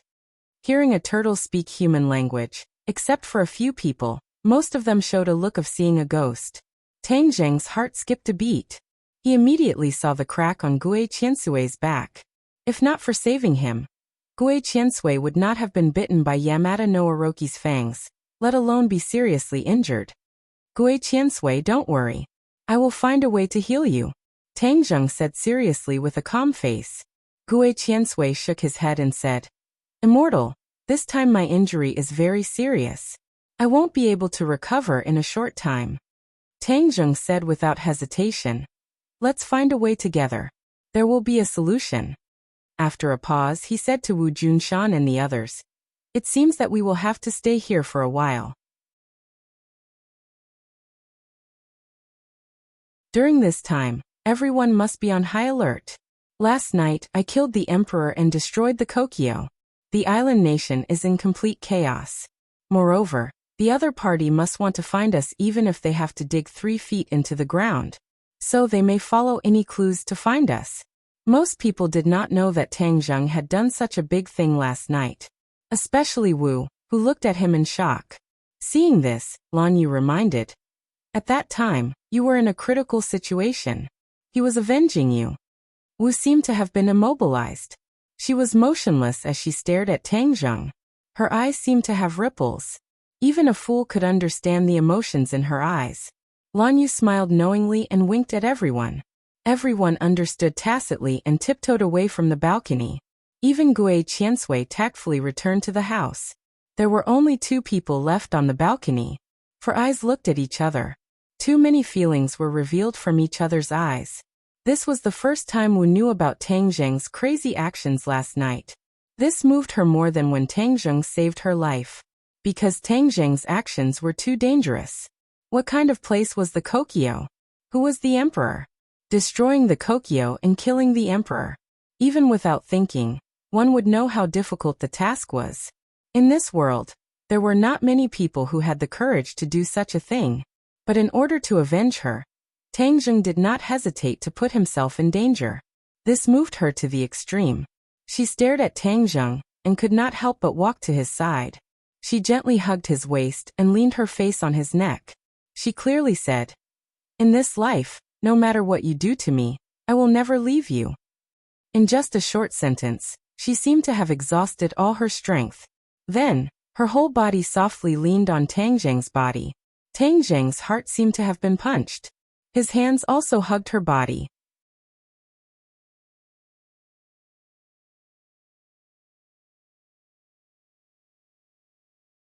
Chapter 707. Time flies. It has been a few days since Tang Zheng made a ruckus in the Kokyo. During this time, Tang Zheng and the others learned about the changes in the island nation from the TV. After the death of the emperor, the whole country was under martial law. Every port and airport was strictly controlled, and there were countless people patrolling every day. In addition, the royal family also sent out troops to investigate the whole country, and vowed to find the murderer even if they have to dig 3 feet into the ground. However, the storm did not completely stop, and there were many cases of people disappearing in many cities, and according to preliminary statistics, there were more than 10,000 people. An invisible fear shrouded the sky of this small place, and the people were in a constant state of panic. Fortunately, the place that Tang Zheng and the others chose was relatively remote, and the carpet search did not reach this place yet. In the past few days, Tang Zheng had been looking for a way to heal Gue Qiansui. However, no matter how many methods he tried, it was all in vain. That crack was still a ghastly sight. Without Gue Qiansui, they could not safely leave the island nation, let alone build a moving island in the sea. Tang Zheng failed again, and looked deeply at Gue Qiansui, and his eyes could not help but become gloomy. Immortal, it's all my fault for being useless, and dragging you down. Gue Qiansui blamed himself. Is identical to Gue Qiansui. You were injured because of me, and I did not protect you well. Tang Zheng's finger gently brushed the turtle shell, and said self-deprecatingly, I have always boasted about how great I am, but now I am helpless. My injury can only be healed after a long time. Unless you have the Turtle Clan's Oracle Bone, then the wound can be healed in a short time. Oracle Bone. Tang Zheng's expression froze, and subconsciously sat up straight. What is an Oracle Bone? The Oracle Bone is the sacred object of the Turtle Clan. In ancient times, humans carved many mysterious and complicated words on the turtle shell of my clan. These turtle shells are the Oracle Bone, and have unpredictable power. It is the sacred object of the Turtle Clan. Not only can it heal injuries, but more importantly, it contains many of the Turtle Clan's secret methods, and if you practice these secret methods, your cultivation can advance by leaps and bounds. Gue Qiansui said with yearning. Then where are the Oracle Bones? Tang Zheng asked impatiently. Gue Qiansui shook his head. The history of the Oracle Bone is too long. It is said that it has been lost for a long time. The Dragon Clan once collected it, but no one knows where it is. Dragons? Tang Zheng's head twitched. Wasn't the Langia Pavilion the place where the Dragon Clan stored their treasures? Since this Oracle Bone was so powerful, it was naturally a rare treasure. Would it be kept in the Langia Pavilion? Do you think there will be Oracle Bones in Langia Pavilion? Tang Zheng asked. Langia Pavilion? Gue Qiansui's small eyes twitched. He was the one who told Tang Zheng about Langia Pavilion. He shook his little head and said, I don't know either. After hesitating for a moment, it added, the Langia Pavilion is a place where the Dragon Clan keeps their treasures. The Oracle Bone might really be kept there. Tang Zheng raised his eyebrows and was overjoyed. Okay, then I'll go to the Langia Pavilion to look for it. Go to the Langia Pavilion to look for it? Gue Qiansui was shocked. The Langia Pavilion was an important place for the Dragon Clan. Gue Qiansui had only heard of it, and had never seen it with his own eyes. Even though he told Tang Zheng about the Langia Pavilion last time, he didn't know that Tang Zheng could directly go to the Langia Pavilion. Seeing Tang Zheng nodding seriously, Gue Qiansui knew that he was not joking. He said suspiciously, Immortal, only the Dragon Clan can go to the Langia Pavilion. We can't do it. Tang Zheng smiled mysteriously and said, I'll tell you a secret. I can also go to the Langia Pavilion. Really? Gue Qiansui was shocked. He raised his little head high. How is that possible? Isn't Langia Pavilion only accessible to the Dragon Clan? Tang Zheng muttered. The 5-clawed golden dragon once said that only the Dragon Clan had the dragon seal, and he had it. Now Gue Qiansui said that only the Dragon Clan could go to the Langia Pavilion. Did he really become a member of the Dragon Clan? He shook his head and threw these messy thoughts to the back of his mind. He said seriously, I can really go to the Langia Pavilion. Since the Oracle Bone may be in the Langia Pavilion, then I'll have to try. Do you know which floor the Oracle Bone is on? Seeing Gue Qiansui's confused face, Tang Zheng shook his head and said, It seems that you don't know either. I'll have to explore by myself. It had been a month since the last time he entered the Langia Pavilion. Tang Zheng could enter the Langia Pavilion again. Now he could only go to the second floor of the Langia Pavilion. There were no Oracle Bones on the first 2 floors. It must be on the higher floors. But his cultivation was not there yet.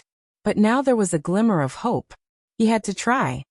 Let's go to the 3rd floor first and see if there are any Oracle Bones there. Tang Zheng clenched his teeth and said, Gue Qiansui, guard me. Don't let others disturb me. Immortal, are you going to the Langia Pavilion? Yes.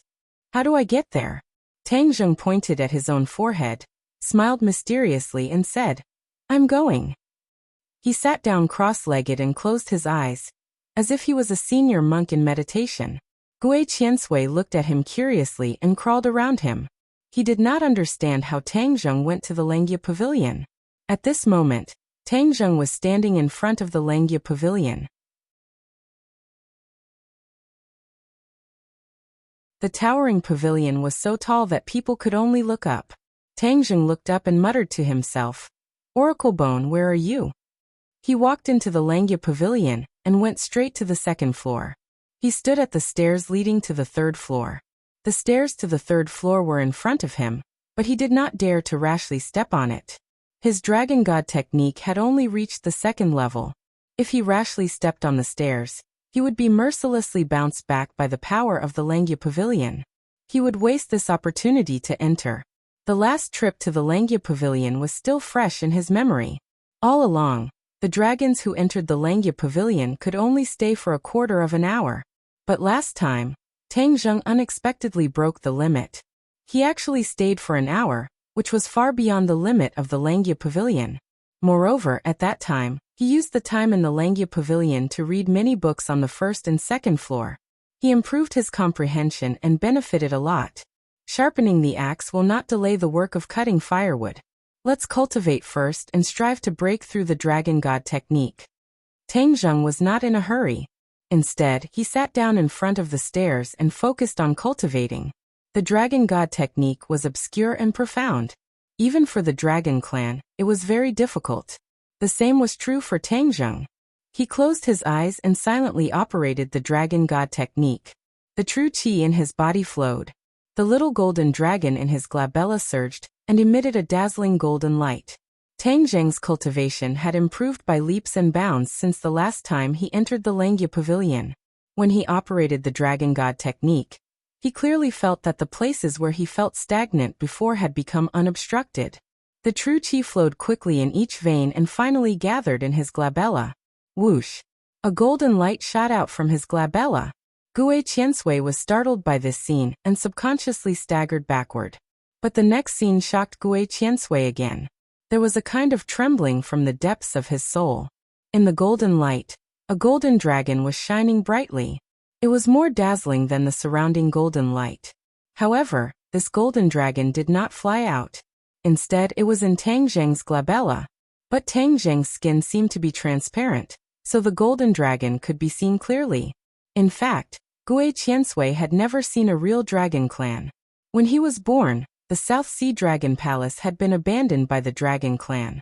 However, there were murals of the Dragon Clan in the South Sea Dragon Palace. Gue Qiansui had been looking at these murals since he was a child. The Dragon Clan in the murals had a majesty that made all living things bow down. Gue Qiansui had always yearned for the Dragon Clan, and hoped that he could see a real Dragon Clan one day.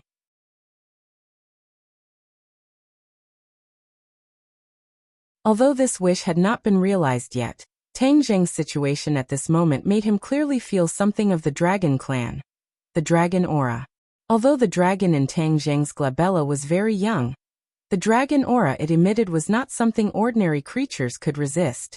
At least, Gui Qiansui could not resist it and retreated in fear. What is going on? Why is there a dragon in the immortal's body? Is he also a dragon clan? No, absolutely impossible. I have never heard of a person becoming a dragon clan. This is simply a fantasy. Gui Qiansui shook his head fiercely and denied this absurd idea. Once again he looked at it attentively. The golden light on the little dragon's body became more and more dazzling, as if the golden light from all directions was absorbed by it. From all directions, countless true qi poured into the glabella and integrated into the golden light. Suddenly, the golden light shone and wrapped the little golden dragon in an instant. The two claws kept dancing, which was particularly eye-catching. Time passed by little. Tang Zheng felt that the true qi was endless, surging like a river, quickly pouring into the glabella and replenishing the golden light. He had already found a way. The increase of his cultivation was indeed very useful. The true qi of the 9th grade of fasting was really terrifying. After turning into golden light, it replenished the golden dragon little by little. Hiss, the golden light hovered in the golden dragon's abdomen and gathered little by little. Lingering together, a small dragon claw slowly formed. Tang Zheng was slightly stunned and immediately overjoyed. This is the rhythm of the dragon god's secret arts breakthrough. At this critical moment he must not drop the ball. So he quickly calmed his mind, calmed down, and stared at the golden dragon and the dragon claw that was in the process of forming. Time passed by little. The golden light gradually dimmed. But at this moment, the golden dragon's abdomen had already grown a 3rd dragon claw. Wow! Gui Qiansui saw this scene clearly. Although he did not know what was going on, when he saw the dragon claw formed, he could not help but exclaim. This scene was too magical. It was not something that could be seen casually. Moreover, when the 3rd dragon claw grew, the dragon aura of the golden dragon was obviously improved by a level. You're tuning in to the Li Mei's Wuxia Whispers YouTube channel. We're so grateful for your support, and don't forget to subscribe to join us on this incredible journey through captivating stories. Your generosity through donations truly makes a world of difference, as it's the primary source of revenue that allows me to expand and enhance this channel for you. Thank you from the bottom of my heart for being a part of this adventure.